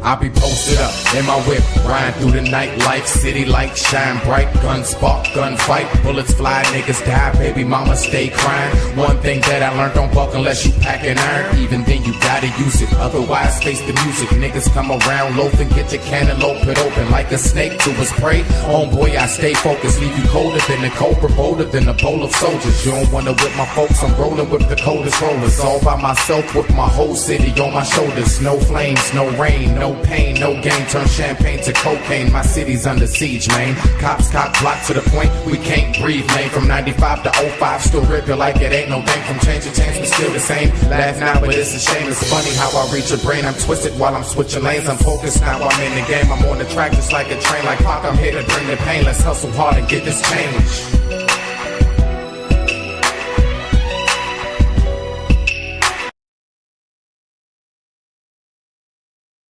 Take it back, bro. Take it back, bro. Bro, please tell him to take that shit back. Take it back. Take it back. Hold on 1 second. He said that they're not in the house. Yes, they got a drone. They got a drone in here. They have a drone in there? Yes. The only way I'm coming out of there is a body bag. All right, and next thing, just go ahead and send me on up there, Columbia. You know what I'm saying? This is the most, y'all don't understand. Hold on, Tia. Listen, y'all don't understand. This is the most easiest job. This is going to be the easiest job for y'all day. Only thing that's going to be a hard process is cleaning up everything. You know what I mean? Okay. Gotta fight, baby. Come on. Oh, yeah, here it goes. I said. Do that thing. Hold on. Here you go. Y'all know I rap too. I might give y'all a little performance. You know what I'm saying?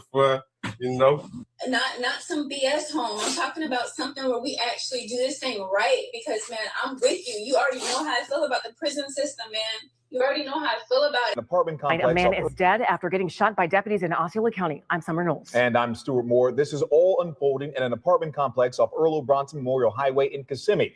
That's where we find West 2's David Jones. And David, that suspect was barricaded for nearly 12 hours, as well as other people locked out of their homes for just as long. They had the helicopter, they had the drone. Like, it was a lot, and it was very scary, And I feel bad for this building, and I feel bad for the kids. Fam, I wanted to bring y'all this story right away because the moment I finished looking into it, man, it hit me. I can't lie. Looking at a video like this may touch you. We all know mental health is real, man. Realer than we admit sometimes. And a lot of us know what it feels like to get that call, to hear somebody we love, somebody who looks strong, somebody who we thought had everything handled was actually hurting inside. And for some, that pain becomes too heavy. And in today's story, we're talking about the harsh reality behind something many people never discuss. The impact of isolation, confinement, and being alone with your thoughts for hours and hours a day. We know actions have consequences, but being locked in 4 walls for over 20 hours can break even the strongest minds. People go in hoping for change, and some come out even more damaged inside. And that's where today's victim found himself, a man who overcame everything life threw at him. I'm talking about surviving multiple shootings, childhood trauma, physical harm. I just wanted to say this briefly. Did you not peep how when he said The person who seems so strong, the person who seems like they got it all together. And then come to find out they hurting inside. Because generally we're supposed to keep a certain face, and it's not easy to maintain that face. Let's keep on rocking out. Being pressured into things no kid should ever experience. Getting locked up several times, even learning how to make a living through sports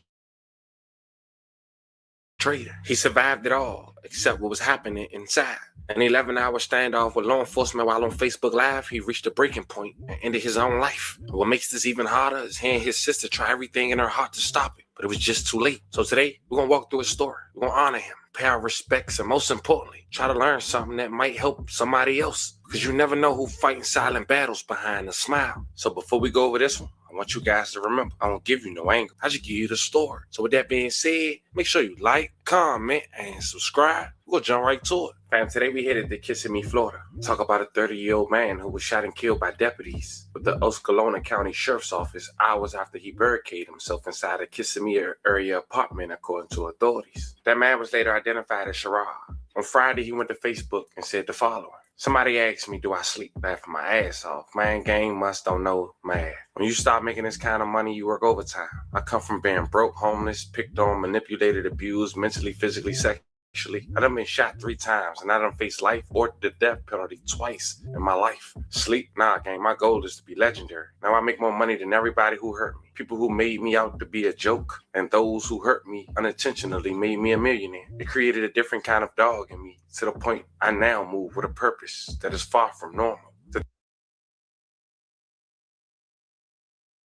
thing is, nothing about being normal is needed to be successful. You ever notice how the really rich people, how weird they are, and how the average people are exactly how they are? Average, normal. Even the best athletes take SGA. For example, every time he speaks after a game, he's giving people the game for free. His work ethic off the court is weird. It's far from the normal. And even his teammates say the dude doesn't stop working. Y'all remember Kobe? And no Floyd Mayweather. For example, when you're passionate about something, especially when you have a why, you move differently and work harder than your competitors. Go on overtime to get the results you need in order to continue to be different individual that others are not, because they are okay with being normal.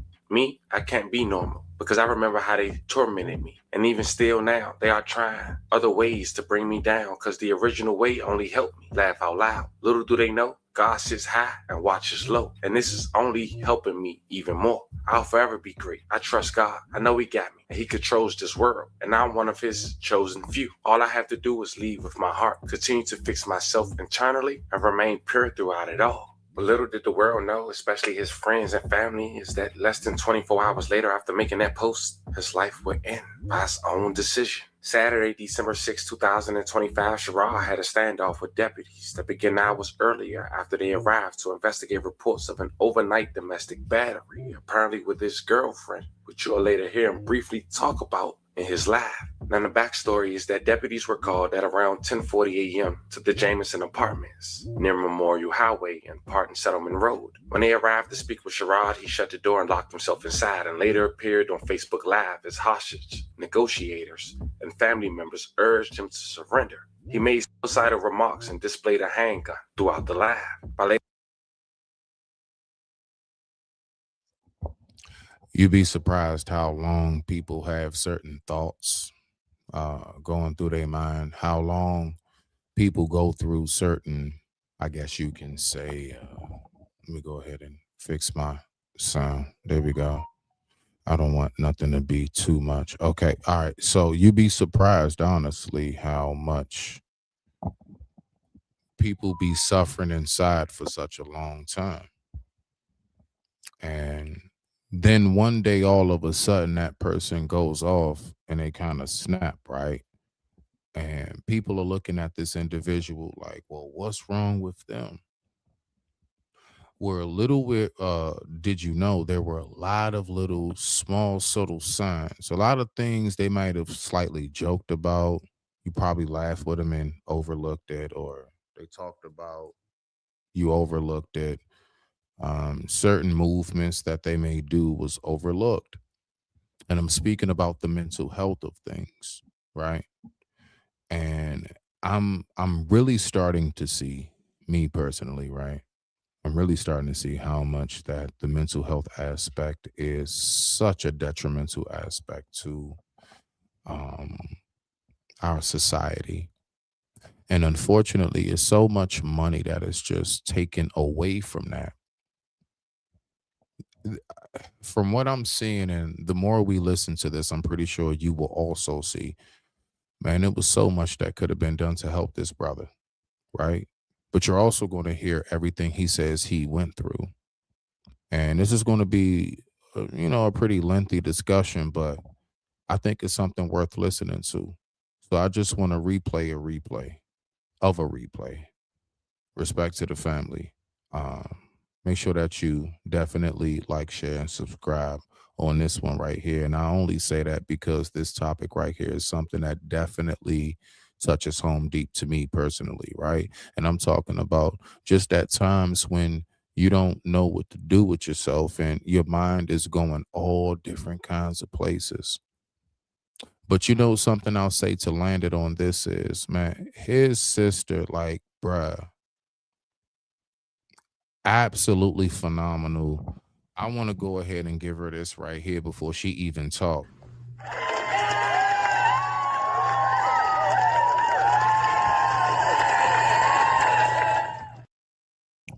Because honestly, man, sis, she was doing everything in her God-given power to do.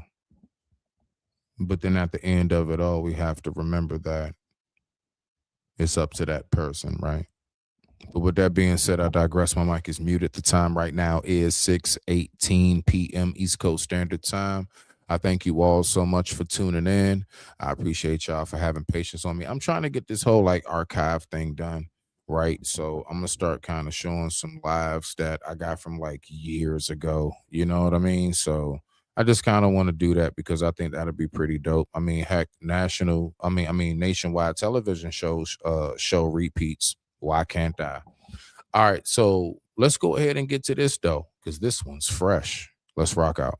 That afternoon, deputies deployed a chemical agent to persuade him to come out. The sheriff's office said he eventually exited the apartment and lay on the ground in a prone position. Now, before I tell you exactly what happened next, check out this Facebook Live that managed to get over 20,000 people watching at once. Now, it's important to note that he had 3 lives that managed to be over 4 hours. The reason why this video is coming out late is because I went through all the footage to bring you guys the best clips under an hour, including the video. Check it out. Y'all really? It's why, bro? They want me to do. Please take that shit back. I'm asking nicely. Tell them take that shit, bro. Take it back, bro. Take it back, bro. Bro, please tell him to take that shit back. Take it back. Take it back. Hold on 1 second. He said that they're not in the house. Yes, they got a drone. They got a drone in here. They have a drone in there? Yes. They about to try to do the little smoke shit. All they basically, so they lied to me. There's nobody in here but me. If that's what y'all wondering. Yes, I'm out of there, bro. Where's the drone? It's in the fucking living room. How did they get a drone in? Because they probably, whatchamacallit? Hold on. Because I've been on live talking and shit. Yeah, and I knew they was, I said they was gonna do that already though. Hold on. So you can see. Well, you don't need to show me anything, Sharon. You're fine. I believe you. Okay. Don't show you. Okay. Sure. I don't need to see anything. So basically, I just want you to explain. Yeah, I'm here. I mean, I'm here too. So one thing they do not have is they do not have anybody inside. He said they don't even have anyone inside, and they're not close by because they're worried about your safety right now. So my biggest thing with you right now, Sharon, is I want to talk to you. They do got people close by. I'm your brother. You don't got a lot of me. They do got people. I'm telling you what I told him. I don't want to lie to you, Sharon. Yeah, but Tia, I've already seen. And you know what's so crazy? Let me turn this up. Hold on. I don't know where my sound is. Where's my sound? Hold on. Shoot. Hold on 1 second. I don't know if I can be heard or not. This is crazy. What's up with my speaker? Anyway. Oh, there we go. Okay. You know what's so crazy? Like me listening to this right here. You know, I was talking to a really, really close person to me, a real good friend. And I was telling them how much, like, yo, you know how, like I one day overheard, like, how much your brother was saying how important you are. Like, you so important. And when I was listening to this dude right here and everything he going through, right? Like, it just reminded me of that and how much having somebody to talk to is so important. But let's get back to it. What's going on out there? So I know what's going on. And I didn't see him. I just watched a movie like this, actually. It's so crazy. Like, I just watched a movie like this. Just watched a movie like this.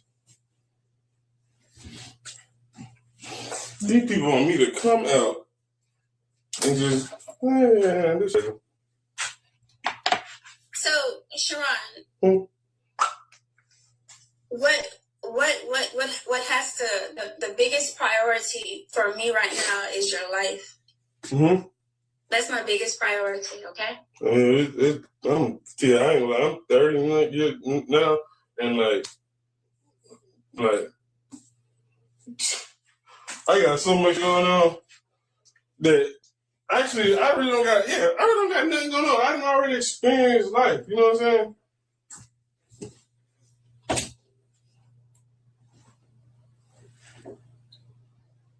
He said they're going to give you a cigarette. And again, I'm just telling you, I'm not saying that you're doing this or not. I'm just telling you what he said. He said that if you can come out with your hands up. I'm just telling you what he said. See, I love you. I love you. See, I love you. I know. Listen to me for one moment. I'm not the He said one. if you come out with your hands up, with no weapon, and he said that he'll give you a cigarette after, you come out. Now, mind you, he laughing because the main thing is he's scared to go back to prison, right? So he already hip to how this go. He like, man, stop playing with me. I already know what time it is with these people, right? But the thing that really got to me is when the brother, really started to express himself. Like, so I don't know how much of when he does that I'm going to actually be able to get through. But we're going to go ahead and muster through this, right? But let's get back to it. The time right now is 6:24 p.m. East Coast Standard Time. And I thank you all so much for tuning in. These people crazy. That's what I told him. He might go ahead and kiss me. I didn't want to talk to you to try to get you to like negotiate. You're not wasn't going to negotiate me from not doing this. And then I just want to talk because I love you and you're my sister. So we've been through a lot together. Like, I love you too. I'll be quiet. No, you can talk to me. I didn't know that that's what they were trying to get you to do. I thought that. I don't know. My thing was that I thought that whatever was happening with the cigarette was they were going to give you the cigarette and kind of let you be for a moment. Yeah, that's what I was trying to do. Like damn, who knows? I may want to pop back out, but fuck that. I know what they on now. They started to go and all this. Bro, they really don't understand that they don't know me. They probably think that I'm trying to do something to them and I'm not. But now they're about to just expedite the process of me. That's all it's doing. They didn't even have to even do that. It's going to happen regardless, but I guess they're on a time schedule or so. So yeah, they all just expedited the process. I tell them thank you at this point, I guess. Because that made no sense, but I guess it does. Because these people do got, you think that robot is going to stop me from doing what the fuck I'm doing is insane. Just put the gun down. Now they find your own stuff trying to see, yes, fine, bitch, you think I'm not? Bitch, I done killed somebody. And people been coming after me. You think I'm not going to be walking around with them? Oh, is you crazy? Sean, who are you talking to? The people, they can hear me. They can hear me. They got a fucking drone and shit. They're looking through the wall. The guy just said he's not in charge of drones, but he's asking now to see if there's some type of drone, okay? So just... He's talking about he's not in charge. But Tia, I ain't gonna lie, I'm a very intellectual individual. They actually could be telling the truth on that part. The fact is that you in circumstances like this, you have multiple different agencies. So, like, for example, the hostage negotiator is not with the police department. That's a whole nother agency. SWAT, whole nother agency. Who controls the helicopters? That's a whole nother agency, although they all work in tandem, right? So that is true. You have different branches of one tree. Let's keep on going. Because you raised me. So right now what he's trying to do is he's basically telling the guy, look, he doesn't like that, do that, you know what I'm saying? They're just right now scanning to see what's really all in here. Yeah, bro, there's some shit in this motherfucker. And I had to put some shit under some motherfucking metal so you can't see that motherfucker because there's some shit in this bitch. So please don't try to come and motherfucker goddamn motherfucker. I'm not gonna do nothing to y'all. I'm going to kill myself. Like, this is the most, y'all don't understand. Hold on, Tia. Listen, y'all don't understand. This is the most easiest job. This is going to be the easiest job for y'all day. Only thing that's going to be a hard process is cleaning up everything. That's going to be the only, cause I got a big ass head. I got a huge head. I don't even feel like I'm alive anymore. Your head is fine, baby. Yeah. Your head is fine. Yeah, big ass head. It's okay. So let me ask you this. Yes, ma'am.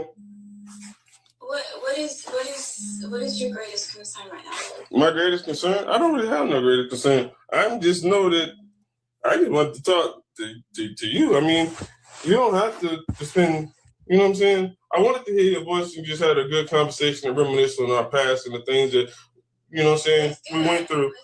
You know what I'm saying? You know what I'm saying? And that man is ready to go.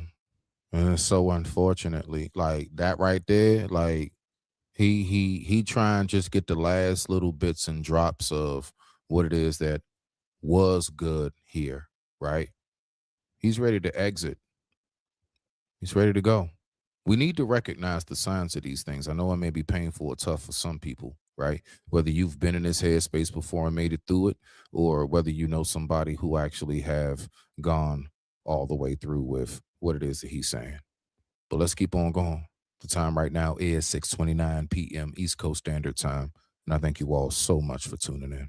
Came a goat because this woman, this great woman that's on the phone right now named my sister, I don't want to put her name out there because, you know, I'm on live too, Tia, so they can hear you. Everybody, they always speak highly of you, you know what I'm saying? I don't never talk bad, you know what I'm saying, about you. I said, like, you know, we always have our like, little situations or whatever, but that'll never, ever, the good outweighs the bad. Can't even say it's bad because the good outweighs some of the stuff that I didn't seem to like that happened between us. You see what I'm saying? Like, I always tell people. Yes. I'm live right now. I was playing some recaps, Bolo, but I am live now. Yes, I was playing some recaps while getting it was just look at it like a pregame warm up. You know what I'm saying? But yeah, definitely, yeah. This is live. I'm up here right now. I definitely would love for somebody to come up and help talk about this if you listen long enough. This brother really went through something traumatic throughout his life, and I'll drop the link in a little bit. But I think this is really something heavy right here that we should not ignore. All right, this is a prime key when we talk about men's mental health. I digress. My mic is muted. Yeah, man, y'all really look at you like my mother. You know, I remember so much stuff too. I remember when Carlos, he was like, I was in the middle, you know what I'm saying, and he was chasing you around with a gun, and I was telling him to stop. And we was just going in a circle. You know what I'm saying? Stop. Yeah, I was in the middle telling him to stop. Yeah. You see my baby? I can't see nothing on there. What do you mean you can't see anything? You're not on video? No, you don't even see me. You know how they say, right? Don't you know how they say right before you go, like if you get like in something traumatic, real quick accident or something, like your life flashes before your eyes. What I'm looking at right now, I don't know if anybody can follow this or not. I'm looking at an individual who already has been dead inside, and his life is flashed before his eyes many times before he actually exited. If you get me. If not, just let it sit. Let's go. Yeah. I still can't see anything, unfortunately. Oh, I see you now. 7. I remember. Hey, 7. Oh, you don't want to see. Y'all look just like. He's like a light-skinned version of you. He's so handsome. Thank you. Yeah. Is that your Uncle Ray? I'm learning, you know. I'm eating right now, so apologies. I know you're fine.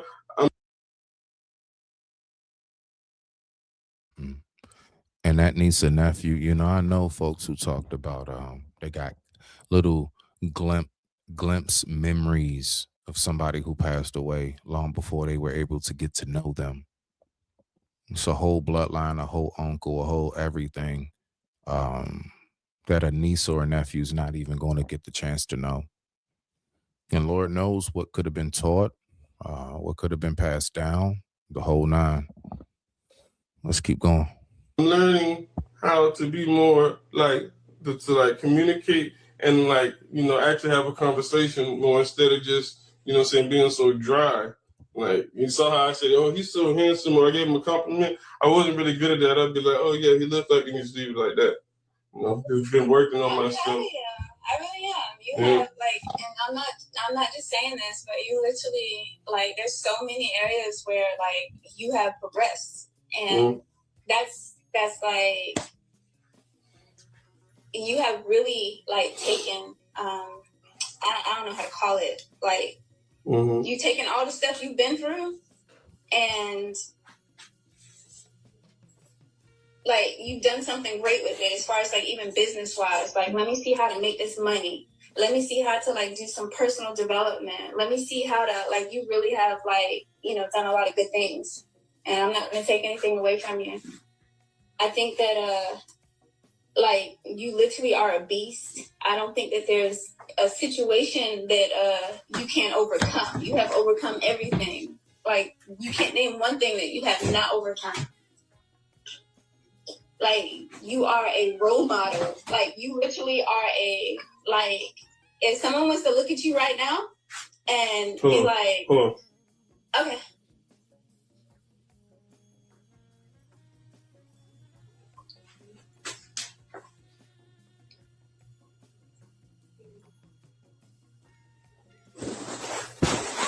Pull back.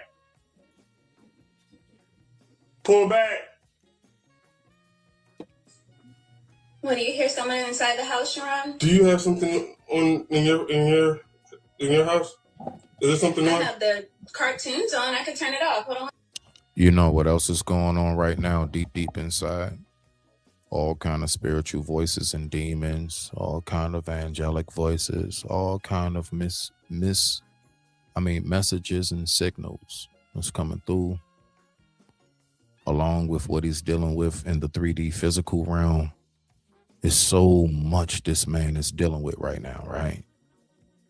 And a lot of us who, if on a certain level of this overstanding, we would just look at it like, oh, he just tripping. There you go, another black man crazy, right? He'll just be thrown to the side and dismissed. You know, when you really start to recognize how much we battle with spiritually more than physically, then you'll get it. You know, unfortunately, it's some things a medicine from a doctor can't heal.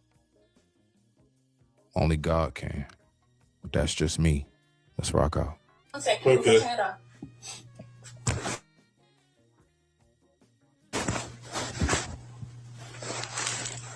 Hold on, let me turn it off right now. Got the cartoons in there. Y'all, if y'all ever want to hear better, that's what you gotta do.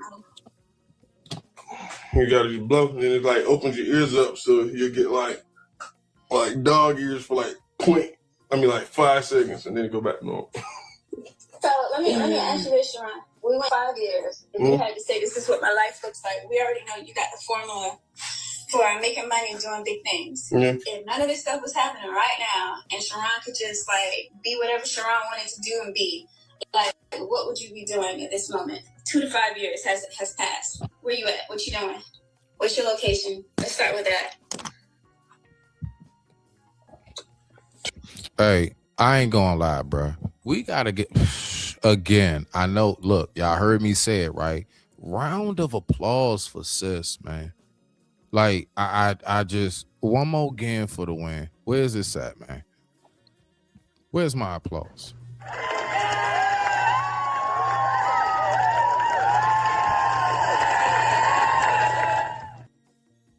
She so knows how to speak to her brother.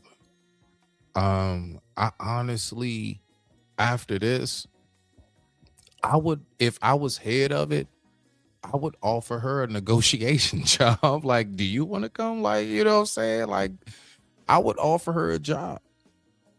She is phenomenal at maintaining and controlling and keeping calm and being nurturing in a circumstance so sensitive as this right here. Shout out to sis, man. That is an awesome sibling, man. Rock out. What's your goals? 5 years. 2 to 5. You got Daniel, you got Grayson. Like, are you at their graduation? Are you at their wedding? No. Like, where you at? No, because I'm fighting this federal charge. So I already had told myself that they're pretty much, you know what I'm saying, gonna probably send me to prison. So I was gonna go ahead and go before I go, because I spent pretty much my juvenile life and like a lot of my adult life locked up or on probation or house arrest. So I just tired of them cages and being in solitary confinement and walking in that circle. Y'all remember that poem that I made when I was in solitary confinement and I sent it to you? I still have it. You still have it? I still remember it.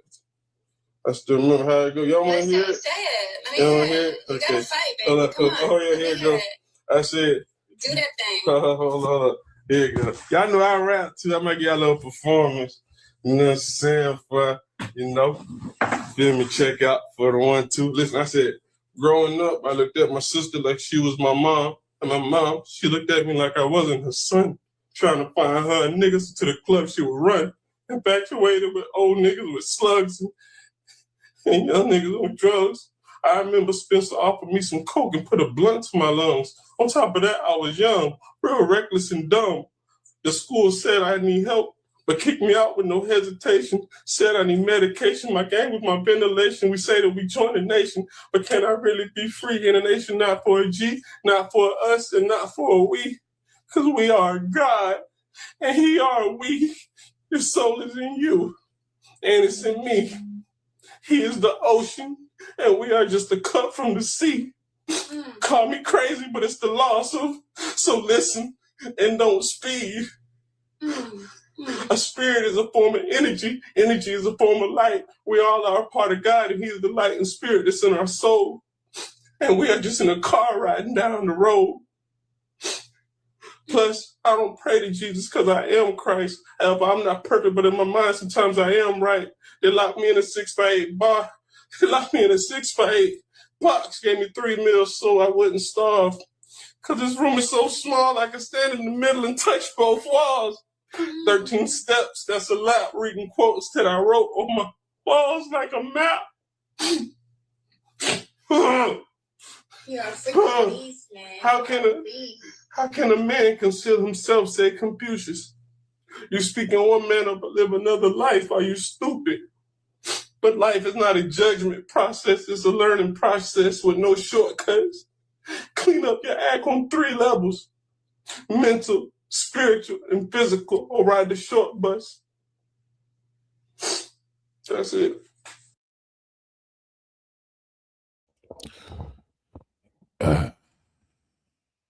Yeah, I personally know what it's like. I've been to the hole myself. And you know, I personally know what it's like not to want to go back. Like you don't want to deal with that no more.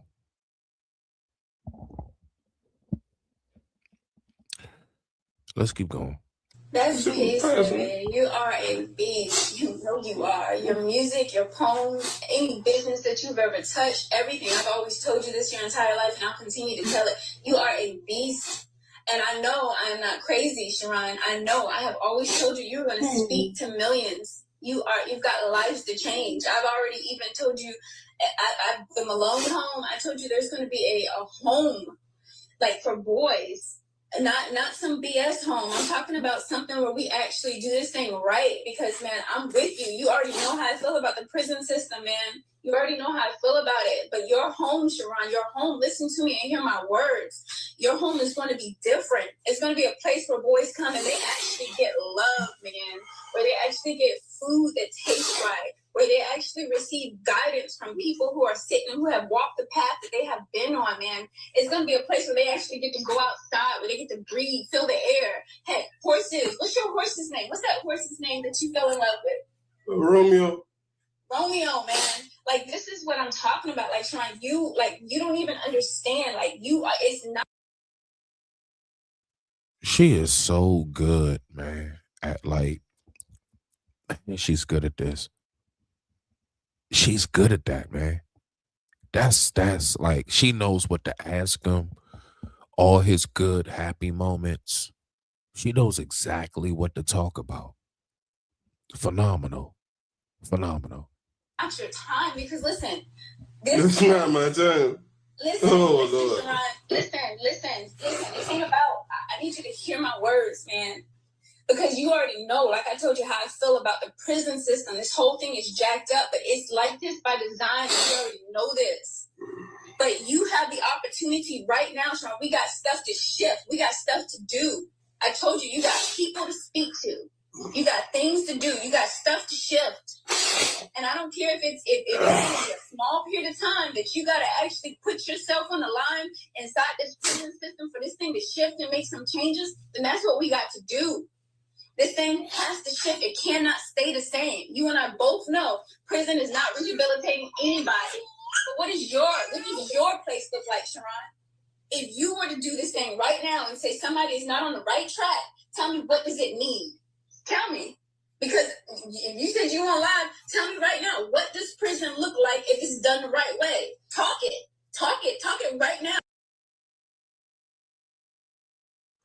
It should look exactly how it's named, as in the Department of Correction and or Rehabilitation. It's supposed to be the ultimate form of being rehabbed, not being caged. Because right now they're hurting people, they're harming people. Solitary confinement, it's doing more harm than good. Tell me what needs to happen. Tell me how it's supposed to look, Sean. Tell me what's needed. Talk about that. Let's talk about that. I'm not sure. They need to, open the case. They open the wall. I got tired. I can't go. I told.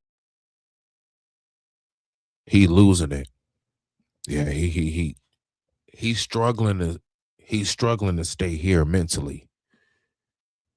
I know what this looks like. Yeah. I'm myself, I was never going back to jail or prison. I'm so, excuse my language, so fucking serious. I'm not just being emotional, but like, I'm really there at that point. What did it do to you? What did it do to you? What did it do? Yes. Oh, that shit made me worse, bro. They don't got not therapy, bro. They look mentally. You see, I can't even look at all now. Should I be like, you know what I'm saying? They look mentally. It made me a monster. People think I'm a monster. That shit didn't help me, bro. That shit really fucked me up, bro. You see.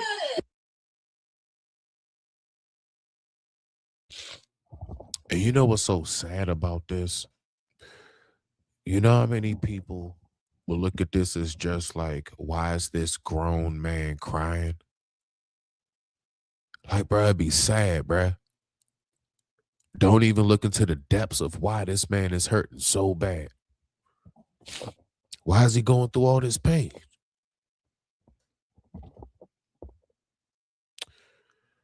Some of us can relate. I promise you. Why the you think I'm doing this right now? I'm not going back to no myself. It's nothing in this world. There ain't no in between. I need you to talk to me because right now we about to redesign the prison the right way, okay? I need you to talk to me, though, okay? I need you to talk to me because boys, men, girls, women, you've got millions of people who are incarcerated right now inside this place that we call prison, inside this place that we call our rehabilitation center. I need you to talk to me because life and death is in the power of the tongue, Sharon. I need you to understand that. I've always told you this. Life and death is in the power of the tongue. Nation. Look at Nation. Nation wrote me. Come, Nation. Can I holler? Can you, what's your name? What's Nation? Nation, what the hell, bro? I've been trying to call here. I've been trying to. Come on, bro. He in the chat, man. Let me ask you this, Sharon. Let me ask you this, and that's peace and light. Peace the nation, man. Peace the nation. Thank you for being present at this moment where he's needed the most. People care for you and love you, Sharon. If I were in your exact shoes right now, what would you tell me? What would you tell me? Would you tell me, you know what, prison is just so bad, go ahead and take your life? Or would you tell me to fight, man? No. You didn't want everything. What I would do, I wouldn't even let you get to this point. That's peace, Sharon. That's peace. I love you. I love you. I would never let you get to this point. I love you like that you would never, ever get to this point. Not even close. I will protect you. I know how it feels. And it's not a good feeling to be alone, not be able to call home. Does anybody know what it's like to be in a room full of people and still feel vacant? You know what that's like? I ain't talked to you in a long time, and it's nobody's business what's going on. But I love you like my mother. No, and I can't even say it hurt me because I love you so much. I just didn't understand. Let me help you, Sharon. Let me try again. Let me help you. Let me help you. Let me help you. You need help. You're not alone, baby. I've been missing you. I would never let you get to this point. I needed help a long time ago. Nobody. You gotta stay alive. Right there. I needed help a long time ago, long before he got to this moment. That man Ben needed help. Unfortunately, a lot of our cities and states reduce funds for mental health facilities and all of that. Like the funding for mental health is always, for some reason, I'm pretty sure somebody else, wherever you may be, you know what I'm talking about. There's something about the mental health side. They just take the money away from that. They'll allocate it to other places. But people who need help like this brother did long ago before he got to this point, man, they snuffed that out. That's how we get these moments. And with that being said, I digress. My mic is muted. The time right now is 6:50 p.m. East Coast Standard Time. Let's get back to it. A long time ago, Tia. I need help when people were picking on me growing up, Tia. I need help, dude. I gotta say it, man. This dude is a big, strong-looking dude, man. As we've seen in the pictures. You would never think seeing a guy like this out in public, dressing fresh, clean haircut, you'll never know he was getting ready to go home and feel like this. You had no clue. You didn't know. You want to know why? Because generally, folks don't show that side while out. Right? it's something that lies dormant. It's hidden. We keep it hidden, right? Keep that in mind. Let's go. I couldn't take it. I used to sneak and support in the bottom of the cabinets and just start taking pills. I didn't even know what they was. I wanted to die as a child to you. You know, my mom used to send me to school and I get tormented.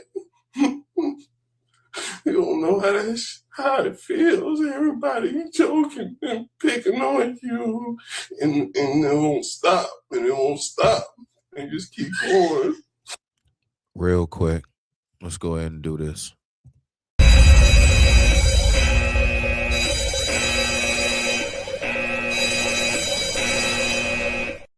And just keep going. And it won't stop. Let me get you back, Sharon. Let me help get you back, baby. Let me help. You know I've been fighting. You know I've been fighting your whole life, boo. Yeah. You know this. You know this. Yes. You know I've been present. And let me get back there, Sharon. I've been pushed away, love. And let me tell y'all something, man. I swear on life, it is nothing like having somebody in your corner. I swear on life, don't ever take that for granted. Having somebody, I'm talking about when you at your lowest, when you at your worst. I don't care if it's like your woman or your man, if it's like one of your siblings, one of your children, maybe it could be your middle kid or your oldest, your youngest, whoever, right? Your mother, your father, uncle, a best friend. Man, when you got somebody in your corner like that, cherish it. Cherish it and don't destroy it. It's so valuable and so rare. I've been fighting tooth and nail. I don't care if you were inside of a detention center, a prison, a mental. I don't care where you were. You know I've been fighting for you, Sharon. Let me fight. Let me help. I've been pushed away so much, baby, but stop pushing me and let me help you. Let me be present for you. Let me do what I do. You know I've been there. That's why you got me talking to you right now, because you know I love you. And that's exactly how I talk. I don't care what you're going through. I don't give a damn what you're going through. If you want to mind, you want to mind. I'm right there for you. And I'm talking about like considering circumstances like this, like you just need to keep it together. We all need somebody that we can just call. So valuable. Let's keep on going. Respect to the family. You know you are my life. You are my Sharon. You are my baby. You cannot, this ain't it, Sharon. Let me help you. Let me be there. Let me protect you. If you got to do a small stint, Sharon, right now to make some shifts and changes to come out even stronger, that's what we got to do, baby. That's what we got to do. But we ain't going out like this. We ain't letting them leave like this. Not like this. No, sir. We ain't going out like you done beat everything, Sharon. Everything. Look at how many times you've been shot. Look at how many times you've been locked up and you still came back out on top. Look at every single business that you have touched. Everything has flourished. Let me in. Let me be there for you, Sharon. You're pushing me away, and I gotta be able to be there. You can't push and pull at the same time, baby. You know I love you. You know I'm here for you. You know I'm present for you. This ain't the way. We ain't coming out like this, love. We are not coming out like this. You are too strong. You are resilient. Do not do this to me. We ain't talking, man, but we ain't going out like this, man. Even though we don't talk every single day, man. Sharon, I can't. I swear on life, she's the voice in my head.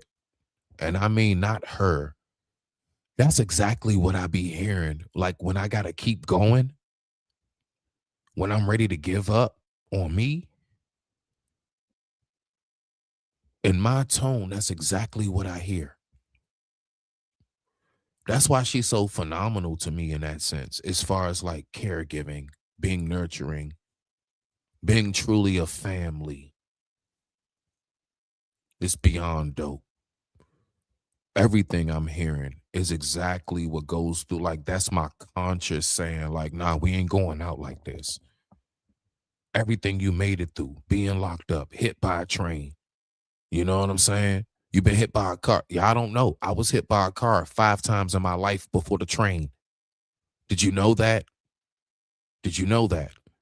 I was hit by a car 5 times in my life, and I was in one car accident before ran over by a train. Made it through a lot, man. Shit. Wow. Let's keep going. Take this. I would not be able to take. My brother just took his life. Man, Sharon, come on, man. Come on. You are needed. You are loved. You are precious. You are amazing. You are smart. You are freaking God. You just said that. You just said that, Sharon. You know this. You are everything. And then more. And you know this. You ain't letting some small defeat, man, take us out, man. We gotta keep going. We gotta keep moving. This ain't the end. I know the Any and everybody who knows me in this space knows I got this one quote I will type into your comment section. Just keep going. I've been saying that long before I heard this live. This is fresh. prison sucks, man. I know it. I'm not gonna, you know I know that. But we gotta fight the right way, baby. We gotta fight the right way.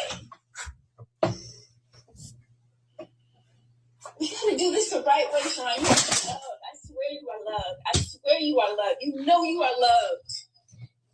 You need to listen to me, baby. Listen to me. Listen to me, okay? Listen.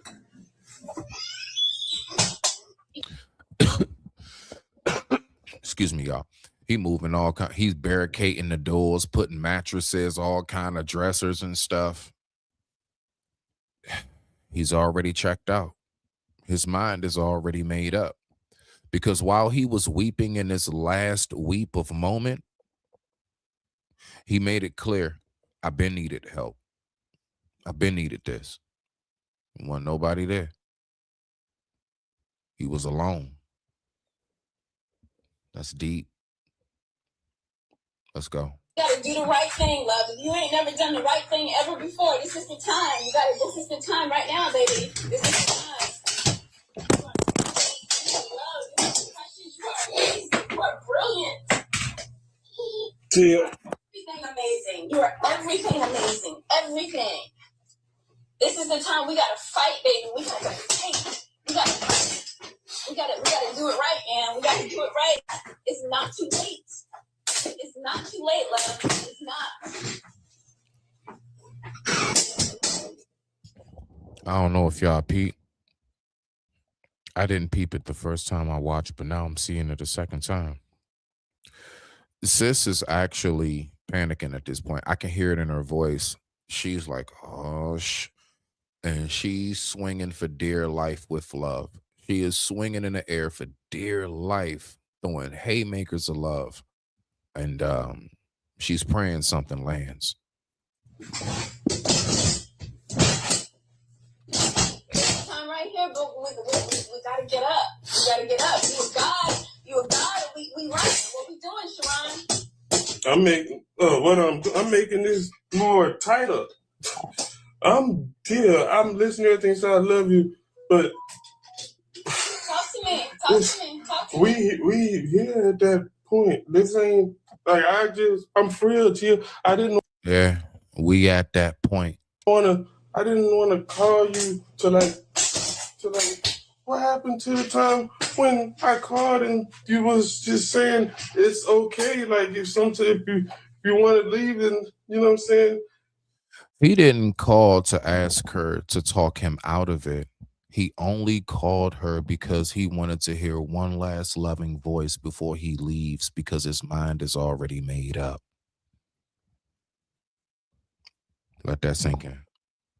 He did not call her to say, talk me out of it, because I really got a change of heart, or I'm scared to do it. No, his mind has been made up.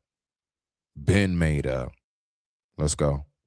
That is fine. Like it's okay. You know, you understood the fact that I done been through a lot in life. You understood the fact that I'm tired when I was trying before. No, let me clarify to you what I said to you before when you have called and you have said these things to me. And I said that if this is something you're going to do, and I do not want you to do, I said, you need to make sure that you're contacting your children. You need to make sure that you have your affairs in order. This is what I said. I do not want you to take your life. Okay, let me, can I give you my, hold on.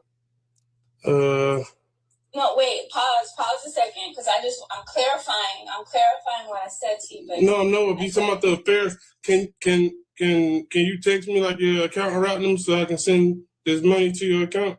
So it could be something on my it could go towards my whatchamacallit. Yeah, he's done. Yeah. He's like, I just want to have a good moment of memories. I'm about to dump out the account. Yeah. And the thing about it is, Lord knows how much help this brother could have got long before he got to this point. Why do we have to get to this point? Well, we gotta try to, I always say to Landed, prevention is better than the cure. Let's rock out. My casket. I mean, don't even care really about no casket for me, but you need to give it to my kids and stuff. And y'all can get some of it, I love y'all. Even though, I wasn't able to hear from y'all or talk to y'all for a little while, I still love y'all. you got a good life to live, Sharon. I promise you do. You are a beast and you know it. You know you are. You know where to go. You know it. And this is one of the main reasons why I've always stood by your side. I said, man, Sharon, it has not been the same for him as everybody else. You've had it. Hey, let's go ahead and bring the brother up. Much respect, much respect. Let me see if I still got that little intro I had for you. Here we go. Let's bring my man in.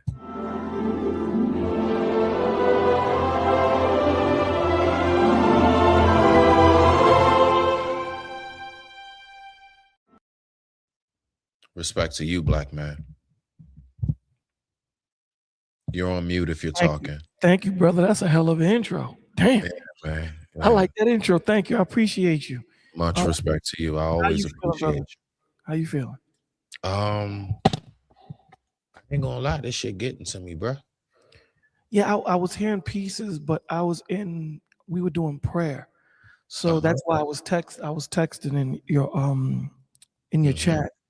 Saying, is this live right now? Yeah, you're good. You're good. What I did was I started the show off with some archives, just some old lives that I wasn't speaking on. And as I got myself ready, so I just kind of got the show kicked off. It's like a pregame, if you want to say. Got you. Okay, so this brother here, he's good now, right? This brother over here? Yeah, this brother here that we're talking. Basically, so let me give you the breakdown. He's been to prison multiple times. He got into it real bad, I think, with the mother of his child or something like that. She called the police on him. He's on parole. And he talks about solitary confinement, how he's been incarcerated since youth, since a juvenile. And he says, he's one of those, I will die before I go back. And he means it. He means it. So we're listening right now to his sister, the one person in his life, the one person in his corner. We're listening to her try her best to talk him out of putting the gun to the temple. Do you have I don't know, but I figured I ask, do you have a number or something like that, or a contact for the brother, or no? Well, you have my number. If you don't have it again, I'll go ahead. I got your number. No, I got your number. I can call you. What you mean by that? Yeah, I'm talking about his number. Like, do you have a way to contact him? I mean, is this video recent or no? Brother Bolo, he's no longer with us. Oh. We're looking at the actual ultimate ending of mental men's health when they don't get it in time. Oh man. Yeah, this is one of them heavy ones, bruh. This is one of the heavy ones. Oh man. So he's on Facebook Live, he's talking to us, and his sister is fighting with dear life to keep him with us. That's why it's important, man, to know your people, man. Yeah. That's why it's important to check in a phone call. You don't know how that can change someone's life. You have no idea. You have no idea that someone can be going through it, and just to hear your voice, just say, I love you. that can be the strength that they need to pull them from off that cliff. Wow. He said, I've been strong for so long and y'all never knew I was hurting. And that's how I usually go. Yeah. You don't even realize, man, that person coming to work every day, whatever, man, they smiling. Hey, what's up, man? They look, they making everybody the fresh pot of coffee that they love and everything. Little do you know, when they go home, it's so much internal soul torment. Yeah. You're 100%. But yeah. If you hanging out just for a little bit, however long you got, Bolo, let me get back to the video. Right. You know how this Absolutely. goes. Tell me when to push pause, bro. I got you. A different type of struggle. I've always fought for this, Sharon, for you. I've always. But I'm telling you, man, this ain't it. You have overcome so much. This ain't it right here. This is not it. Do not let the past beat you. It's You not are the worth past. being helped. You are worth being loved. You are special. You are amazing. I love you. We love you, Sharon. We love you.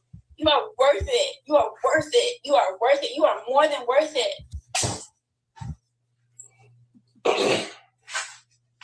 Let me help you, baby. Let me help you. This ain't it. We ain't going out like this, but we cannot do this. You are worth it. You are so worth it. You think I don't hurt? You think I don't hurt that I don't get to talk to you, man? You think I don't feel that? Who's gonna call me? Sharon, every time, Booby, I keep getting pushed away. I need you to stop pushing me. And I will call you. I will be there. I want to help you. I want to be there. I want to talk to you. Everything that y'all be talking about, Bolo, this is what it looks like in real life form. The conversations that we have about those mental health days, this is it in true flesh. I want to know how your days are going. I want to be present for you, baby. I want to. But we got to do it the right way. We can't keep doing this stuff the wrong way. And last but not least, Brother Bolo, I have also said, in case you didn't hear, there are some things clinical medication cannot fix. It's spiritual. Yeah. You can't touch it with a pill. Do you want to say something behind that? No. I'm gonna All totally right, agree. let's go. Got it. Do it the right way, babe. Happy belated birthday, too. I wanted to tell you, but, you know. I appreciate that. The situation. I appreciate that. That means a lot to me. It genuinely does. It genuinely does. We got this. I swear we got this, Sharon. I swear we got this. The police so damn crooked. They was trying to get me to go out and give them my motherfucking gun for a motherfucking cigarette. I ain't gonna lie, buddy played. You see, he never called me back after that shit. But Sharon, you gotta understand this. I said, come on. Safety, love. That's all. No, he said safety. Then now they can just come in here and just tase me. You know what I'm saying? And I just go to jail. Hell no. Because he's been through it so much since a kid. He's been actually a slave, a modern day slave since youth. And he's like, I don't want the plantation no more. I would choose the other side before I go back to the plantation. Regardless of whatever it is that he did, when we get to this point right here, I have to step aside of whatever the crime may be, at least just for a moment. And I have to look at specifically what's going on with him. Right? Because honestly, and Brother Bolo, you know this too. A lot of times we're just like, here go another crazy black man. Right. Like, no, that man hurting. That man got so many unresolved issues that's going on. You know, Smitty, On inside him, it's ridiculous. You know, rock out, Bolo. I want to hear from you. People think that when these men and women decide to delete themselves, that's what they wanted to do. They didn't want to do that. They just wanted the pain to stop. And this is their thought process. Like Smitty said, they're broken. They've tried everything mentally possible to their ability. And somehow, some way, no one else caught it. And he's at this breaking point where it's like, I'm done. Well, let me ask you this on your strength point, because I like to absolutely highlight your strengths. How much of the removal of God do you see in this? Do you see maybe possibly also this is when let's say possibly, God, Jesus is absent or so? I would say it's absent in this form. Hope. Okay. Elaborate. Hope is gone. Christ is hope. Okay. For a better tomorrow. You know what I'm saying? So when you remove hope from somebody, you're taking their strength away. What makes you live for tomorrow? What makes you get up and do what you do for your children? Facts. Hope for a better life for them, right? When you take that away from them, what is there to live for? What is there to live for? If there's nothing that this guy can grab onto, and before they get to this point, they grab for anything. They don't want to go. That's why he said in the very beginning, he called his sister, and what he said to her specifically was, I didn't call you to talk me out of this. I only called you to have just the last bit of remnants of a good time before I go. He said, stop trying to talk me out of it. Basically, I ain't call you to negotiate. Stop doing what the police do. I just wanted to talk to my sister, and I just wanted to reminisce. His mind is made up. Mine is made up. Made up, bro. In a situation like this, if you are in close proximity, you get on that phone and you drive to them. Right. Because it's a different vibration when you're there with them. No, facts. Your physical presence, like Your her physical being presence, outside, like because saying, Sharon, look out the sometimes- window. I'm right Yes, here. sometimes they just Yes. need a hug, dog. Sometimes Yeah. they just need, like when you read the story of Job, because that's what we're in. My favorite character. The first thing that those three brothers did, they didn't talk. They didn't give him a breakdown. They seen him broke down. What did they do? They ripped their clothes off, and for 7 days they mourned with him. Wow. Just their presence. I didn't know that part of the story. Yeah, bruh. I didn't know that part. I know Yeah. about also the cattle, his health, his wife. Yeah. I didn't know that part. Yeah, when they seen him, they seen that he was messed up. They screamed and took their clothes off and was like, yo, Yeah. strong brother. We Because here with you. sometimes it's not always about a breakdown. Sometimes it's just about your presence. And it says so much that you're here with me. Man, Bolo, you saying something so profound, because I was speaking about that before you pulled back up. I was speaking about how y'all be surprised how just having that, like, even if it's just that person, your spouse, like him right now, this is his sister. I think his older sister. I think he's a baby brother type thing. And whoever it is, man, a best friend, like it's amazing having somebody during these type of moments that you can defer to. When your thoughts start going off too far, somebody that you can actually talk to, to be completely alone. Like, I'm gonna be real with you. They say from nature, like elephants and buffalo, all of them, the number one thing that they pass away from outside of whatever they're hunted by is Loneliness. Yes, man, loneliness, man, loneliness. Animals actually, they stop eating. They lose their will to hunt or do what they normally do because they don't have that around them, that pack. Now, translating that into humans, it's the same thing, just like how you said, Brother Bolo. When we have actual people that we can do things for, I tell my lady that all the time, like, you have no idea. She'd be like, babe, just relax. And I'm like, I need to do something because I don't know. It's just a drive, of a sense of purpose, brother. And when we don't have nobody to do anything for, we start to lose ourselves, man. You're As 100%. men, at least, I would say. You're 100%, man. We Seriously, like we need like our child, a spouse, like somebody. Nate, can I shovel your driveway? Like, we need somebody to do something for, man, or we just start to like really go off in our head, like, why am I here? That's so important. What's the worst thing? Sometimes you know, being in solitary it can be quiet, but yet it's so loud. Oh man, because it's your thoughts. This is your thoughts. Yeah. And this is why people, you know, this is why people, when they're incarcerated, they dread going to solitary confinement.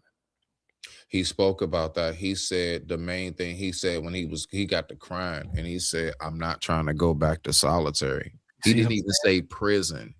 He went straight to the solitary part. That's the thing that they don't want to do, man, because to not be able to hear someone's voice, to hear someone say, hey, Smitty, I love you, brother. Not only that, I've been there. They actually strip you of reading material as well. You don't get the newspaper, you don't get books. The only thing you're allowed to have is whatever your religious text is. So if you're Muslim, Christian, whatever, you can have a Bible or a Quran. That's it. Wow. Nothing else. Listen, man. Yeah. So I personally know. So when he gets to talking about certain aspects of this, it's like, you know, it's like a war vet listening to somebody talk about, you know what I'm saying, how it was overseas. You can connect with it. You could connect. Right, that's all. But listen, man, this is what I'm gonna do. I'm gonna let you cook. I'm gonna drop. I'm just gonna listen. I'm gonna let you cook, man. And I just want to say thank you for highlighting this, because it can't just be one or two channels. It's gotta be everybody. Thank you. Thank you so much, brother. I love you, man. Hey, man, I love you too, Brother Bolo, and thank you so much for pulling up. And let me go ahead and give you this grandstand as you drop down right here. Everybody give it up for Brother Bolo.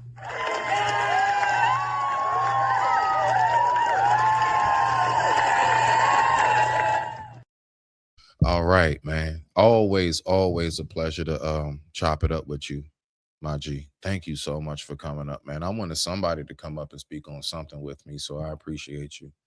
Because this is very important. I know it's something that's very sensitive and something that we all shy away from.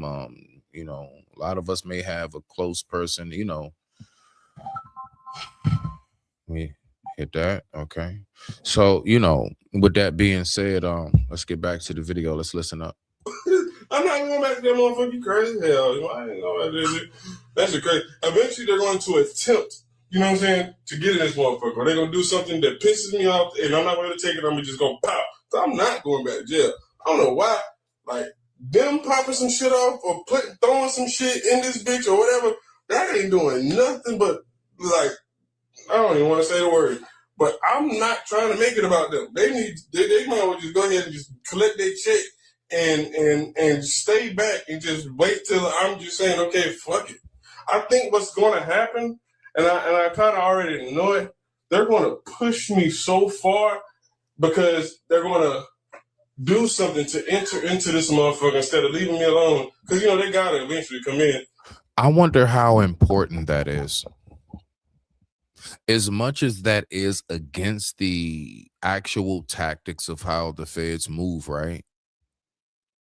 How important is that? Like, how important is it for like bump it, bro? Like in a circumstance like that, give them some time. But I do get maybe the principle of it is because people would, you know, if you give them an inch, they'll take a mile. You'll have people that'll fake that and try to, you know, go against everything. So, man, it's so sensitive. It's like it's real tough to call. I think it would have to be case by case, and I think that they would have to have circumstances in which they're able to look up that person's mental health history. Just as much as you can look up my whatever criminal history, you should be able to look up how many times were they in a psych ward, what medications are they on. Like, they should have a database of that as well in the NCIJ.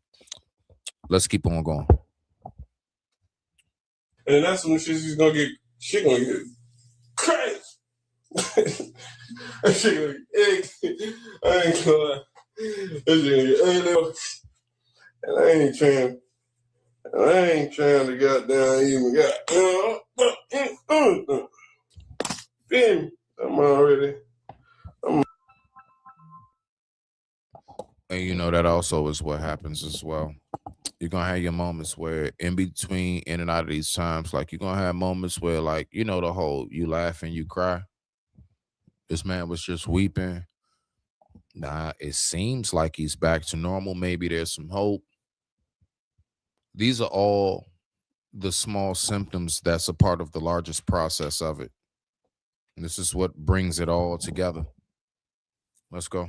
Already knowing though. See, I get everything you said. I'm so shout out right now though, but I've been told me I said, but I done went crazy. Like a long time ago. But I'm so smart too though. You know what I'm saying?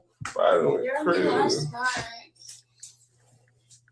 Mm-hmm. Free my dollars though, man. Free the guys. Free swag. Free that. Let's see. With a lot of people. But $2 cash, 20 cash, and they on this bitch. Free dog. To the G. Motherfucking sauce. What they gonna try to have me in the bed looking crazy? Hell no. Hell no, bro. They doing it with a drone or something? I don't know how they're gonna do it. All I'm in charge of is talking to you. So even me asking for cigarettes, man, that was me pulling some strings for you. So somebody else was talking to me? That's me. I'm only in charge of talking to you. Oh yeah, you the negotiator. But I gotta make sure, you know what I'm saying? Like I can't just be walking around lying. So I gotta get it. Cause ain't nobody trying to be going through them tick for tack. I can't believe Buddy told me to put my up earlier. I said, bro, I'm not about to shoot you. Yeah, you ain't gotta do that. You ain't gotta be the RoboCop. Just go on back there. I can do this up. I'm not gonna give y'all the satisfaction again. Well, it's not gonna be satisfying, brother. Nobody wants to. I know y'all don't want to, but y'all are gonna tell me what y'all gonna do. You're gonna try to tell me. Actually, I'm not gonna let y'all even get to the point to even letting me come out this bitch. I'm gonna be going before that, bro. Just make sure you get cigarettes, gang. Like, god damn, bro. Y'all, what the hell? I ain't trying to be, bro. I've been the most cool damn, whatever y'all want to call me ever, gang. I've been cool as hell. Can I please give it? If y'all don't want to give me the cigarettes, just say it so I can stop thinking about it. I'm not coming out that bitch. Dude, if I didn't want to get you cigarette, why would I send you a photo? I'm saying, so what are we talking about right now? So what's the plan? Well, you said you got one in the backyard, right? You're on the porch, right? That was the plan. Just put it on the porch, right? Am I wrong? Yep. All right. Is there a screen in? What's It's a screen. Okay. So I mean, I can hold the gun right. Want to put the cigarettes in the screen? I'm right here. I'm asking you what you want. You can put them in the screen. Come on. Y'all want to come in this? Don't. Please don't. Remember what I said earlier about surprises, right? So I'm not trying to do nothing. Yeah, that's what I'm saying. Don't. Cause I ain't even been on that type of time. I'm not even doing no type of shit like that with y'all. Okay. Let me get my sister on this phone with you two on this three-way, cause I ain't gonna lie. I don't want you to be trying no damn slick shit. And then I'm right here. And then so look, this ain't nothing but a how do you how you do that? How you add to the bro, whoa. Hold on. On some real on some grown man. What's the plan, bro? Well, I ain't gonna lie. We done been rumbling on the phone for how long, and we haven't resolved anything. You supposed to be the negotiator. I ain't even trying to negotiate with you. I just want my cigarettes so y'all can go back to just chilling, doing whatever. I'm not coming out. Brother, like we care about you. I know your sister definitely. Bro, what's hold on, bro. I'm gonna be no. What's the plan? You keep saying you're trying to give me the cigarettes. How? Okay, so we're gonna take this back. You said you want them in the How long did it take for you to do that? You done said this shit. We've been on the phone for 15 minutes. That's how I know y'all. Bro, the police, I've been real cordial with you. I even gave y'all like salutes and I like said y'all gratitude or whatever for being a police officer and stuff like that. You're in charge. You tell me what the best way to handle it is. You're in charge. I'll leave it. Just go put the shits in the screen. You can just throw them towards the door. Listen, if you're cool down, I'm down. Yeah, don't. I'm not trying to surprise you. I'm not trying to lie to you. That means you're trying to surprise me. No, brother. I'm literally asking you what you want me to do. Okay. When in the history of ever I can tell, bro, you dang lie, bro, you don't need to be a negotiator, gang. You go around and have them the shit that went left. Now, it was cool until you goddamn kept lying. That's not negotiating. Nigga, that's shit. I showed you these photos. You showed me a fucking cigarette in your gang. Yeah, they told me you didn't want any. You said it like 12 times. about to get up out there tripping. Listen, bro. I'm letting you know now. Don't y'all draw your weapon at me, bro. After these messages, we'll be right back. I gotta keep it going. I gotta keep it going. I gotta keep it going. I gotta keep it going. I gotta keep it going. I gotta keep it going. I gotta keep it going. I don't half step cause I know the full truth. The devil cooking, he don't know that I could cook too. When life give me pressure, I still show the good fruit. I treat it like my last rep and I just push through. I don't believe in failure cause I can't afford it. And if it ain't meant for me, then I ain't about to force it. I think about the victory and trigger my endorphins. The mission too important, ain't no way I could abort it. So I gotta keep I gotta keep going. I gotta keep going. I gotta keep going. I gotta keep going. I'm not trying to draw no weapon. No, you're not trying to. See what I'm saying? Don't draw no weapon at me. I'm not giving y'all the satisfaction. All right? Nobody wants you to tase me or try to spray me or have some type of drone or some shit set up to whatever. Bro, you just want to expedite this shit as a joke. No, I'm listening to you. I'm too. To wave the cigarettes so you can say, listen, some still have to wave. They scared? They're going to be waving the cigarettes. They're waving the cigarettes. They're waving the cigarettes, like waving them like a dog, like, hey, come and get them. Like this? Yeah. They're showing you. You know how you show me how you have your gun? And you say you don't believe me, you call me a liar? Who waved the, what? Who waved something? I didn't see anything. I'm not there. So you're going to wave them when you get up here? No, they're there right now. They're trying to show you that we have the cigarettes. How are they trying to show me? I know y'all have cigarettes. How are you trying to show me? Hey, y'all, chat. What should I do? Should I go grab the cigarettes? Or they're trying to pull a fast one? You call me a liar. I don't know how to prove it to you. Let me see outside. Let me see what it look like. This how we about to get him, chat. Look, he don't want to show me the outside. Point it to the back door. Let me see. I'm not in your backyard. I've never told you once. Okay, go to the backyard. Brother, I'm not even in. Oh, you lying? You gotta. Because you gotta. I even told you that at the beginning. I've never once lied to you.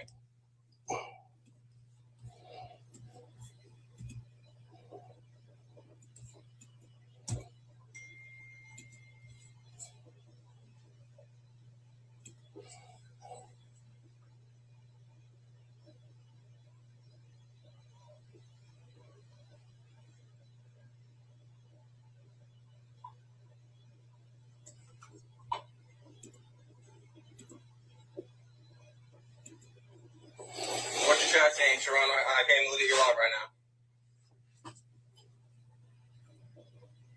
They said they got a whole my people work right there.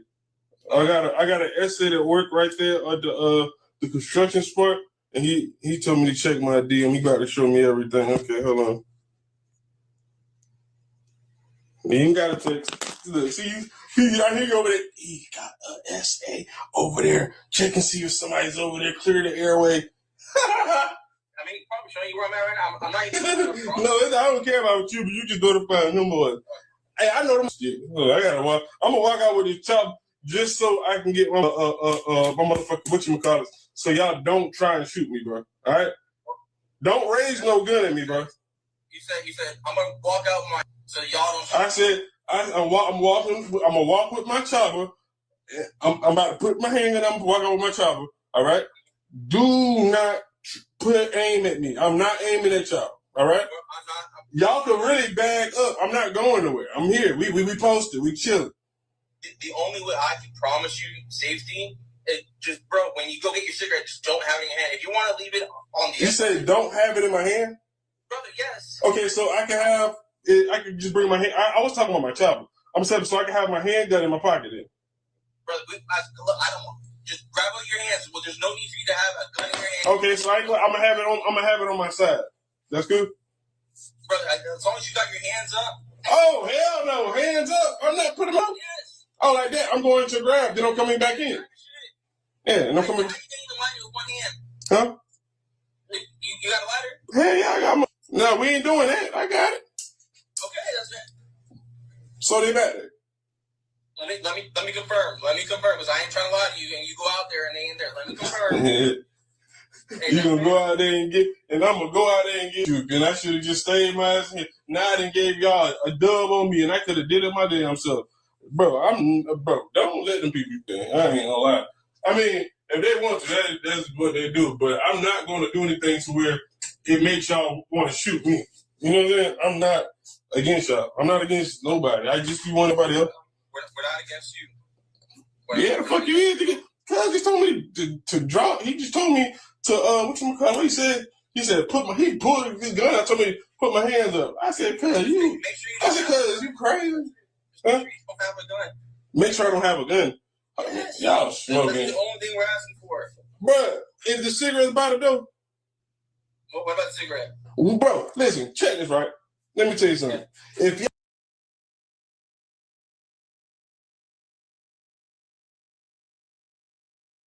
My bad, y'all. I was on mute. I ain't gonna lie. It shouldn't be that hard for them to get him that, even if they had to go ahead and just allow his sister to give him to her. You know what I'm saying? Like, they could do a thorough search, make sure she ain't got nothing on her, blah, blah, blah. All right, boom. Now go ahead, take him some cigarettes. Matter of fact, just like Brother Bolo said earlier, you know, maybe if she would have been able to physically talk to him, a lot of things could have been different. So I still believe that more could have been done. Although at the same time, I've seen too many signs of this man's mind was already made up. So let's keep going. y'all move and let me grab the cigarettes first, and then come back to your positions, and I'll be back in this thing will be okay, right? We just told you we moved back. How the first say you move back? You just had to back. I'm talking about from the positions that y'all have been in, scoot back. There's no reason for y'all to be that close up on me if I'm telling y'all I'm just coming to grab cigarettes and back out. Y'all will make it a problem and make it to somewhere somebody gets. Now, I'm talking about y'all but me, and I'm not trying to let y'all have that over me. I'm not trying to let y'all going to. I'm just vibing. I'm waiting. I'm really trying to. Honestly, I'm really waiting on like y'all to induce. Believe that I had an army sniper there waiting for you. There was some there.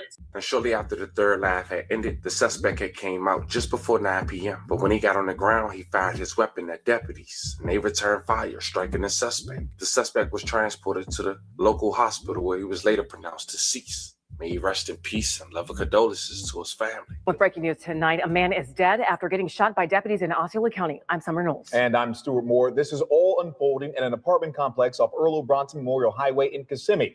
That's where we find West 2's David Jones. And David, that suspect was barricaded for nearly 12 hours, as well as other people locked out of their homes for just as long.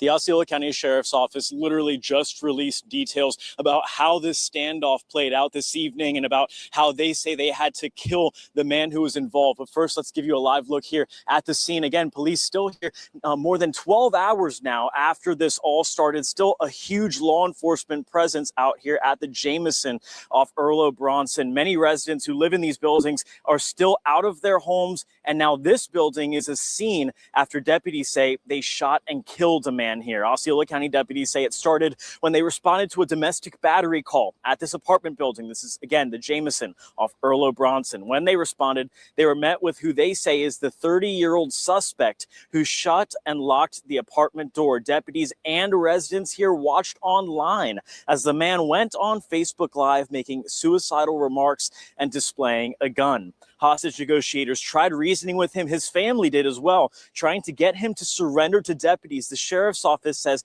a chemical agent was even used to persuade him to surrender.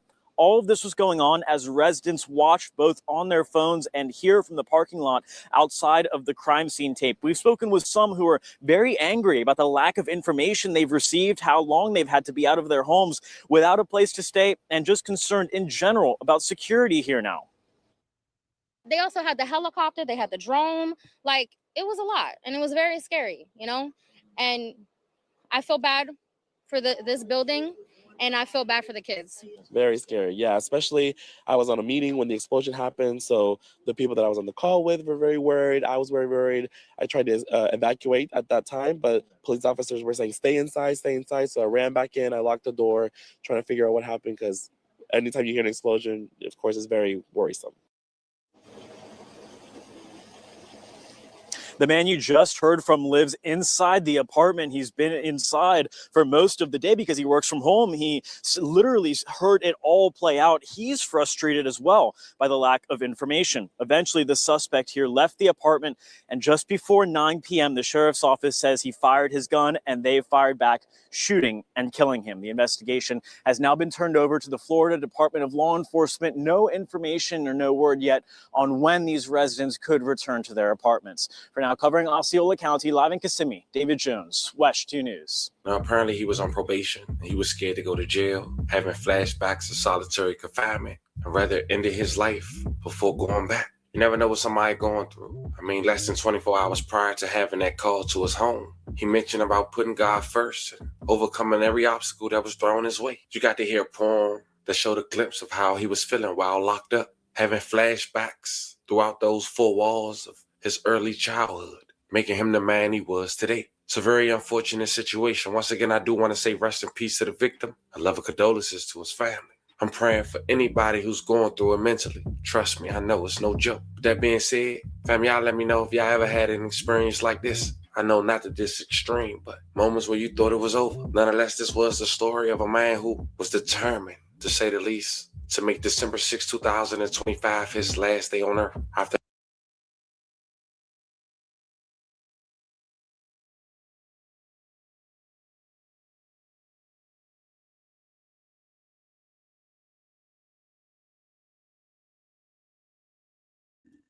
My bad, y'all.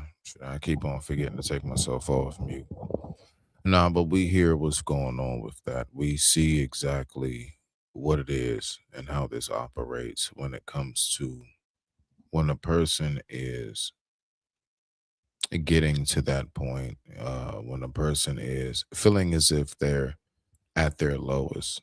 We need to be just, I guess you can say, careful, right?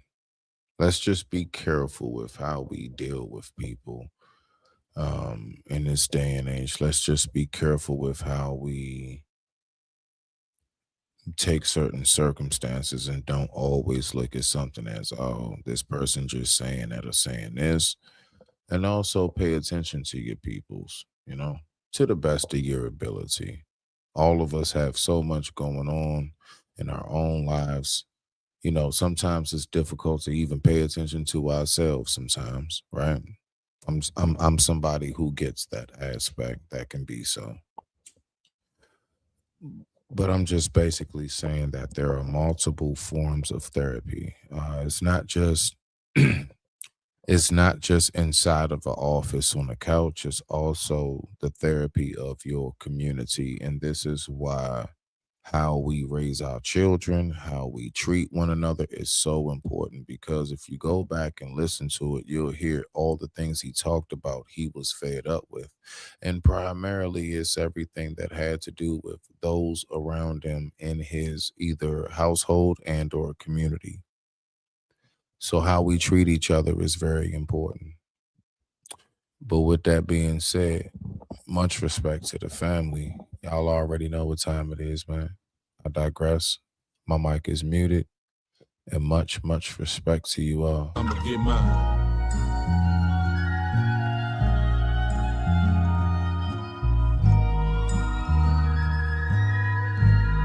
Get yours, nigga, cause I'ma get mine. Today gon' be a good day. Jack gon' keep it playing from the Genesis. As I'm blowing dope, being broke, my only nemesis. Remember when it wasn't all good, I used to reminisce. Felt like I was going through hell with no deliverance. Niggas throwing salt in the game, condoning ignorance. But when it's really in you, not on you, we know the difference. Nigga ain't no willing and dealing, we really killing shit. My brother passed a shooter like Luka, he gave me 10 assists. Nigga, I was Dennis before you knew what a menace is. Now I just spread lust to these bitches, ho, I'm a feminist. Way they running back to the dick, they think they Emmitt Smith. No real player gon' break it, that shit be imminent. Yeah. nigga, we was trapping out the tenement. Niggas ain't hard, they just loud, them niggas impotent. Ain't in it for the glory, my life story is intricate. Don't crash out for the money and watch the niggas you get it with. I say it all, cause I'm past the point that I'ma play with y'all. And as the president, I'ma have to revoke your player card. Don't think a nigga ever was real, and he gon' stay a fraud. Don't think a nigga bluffing is not nothing to break them all. Saquon ho, it's not nothing to shake them all. There no street clothes in my bed, oh better take them all. Just get that cheese, breaking that bread, and I can stay involved. You wanna look sweet in my side seat, got to pay the cost. Dope and cheese, I'm smoking G's. While I was scaling dope and weed, y'all been yelling broken knees. You gon' do it, baby, do it, gotta hold and squeeze. For real, it's cold out here, one of you hoes gon' freeze. Rob the reverend, call the blessing, hold your nose, don't sneeze. Poop, nigga. Oops, nigga. Pull up in that big shit like I'm too big for that coupe, nigga. Too legit to quit, no, I'm just too legit for you, nigga. Twin Towers feel the power when we speaking, nigga. Cope like I was in the ghost with Tommy Egan, nigga. If your bitch looks suspicious, she probably creeping, nigga. If you heard the shit before, it's probably me, nigga. Don't ask me about no money, I'ma tell you, let me hold something. 60K in debt, be walking around like I don't owe nothing. So-and-so got shot up, I just act like I don't know nothing. I call love, but we make a hit and miss a home run. Clean up in the kitchen, we can't have no dirty dishes, cause it's roaches outside and we cooking if they don't sniff it. Took a shot in the dark, I just went for this shit. Why aim for the stars, go forward and get nothing. Somewhere there's a young nigga on the same thing. Suggested advice, I tell him do better. Baby mom pregnant, I was turning 18. Ain't even focus my mind to getting cheddar. So I quit this rap shit, quit chasing my dreams. Fuck it, get money off of hoes and the fiends. Fuck it, get money, then turn around, blow it. If I was my plug, man, I wouldn't even throw it. Maybe I would get money, you know it. Really had the city for some summers with the lows, yeah. Going down the wrong way, niggas getting smoked, yeah. I ain't even tell you about the times I was broke, yeah.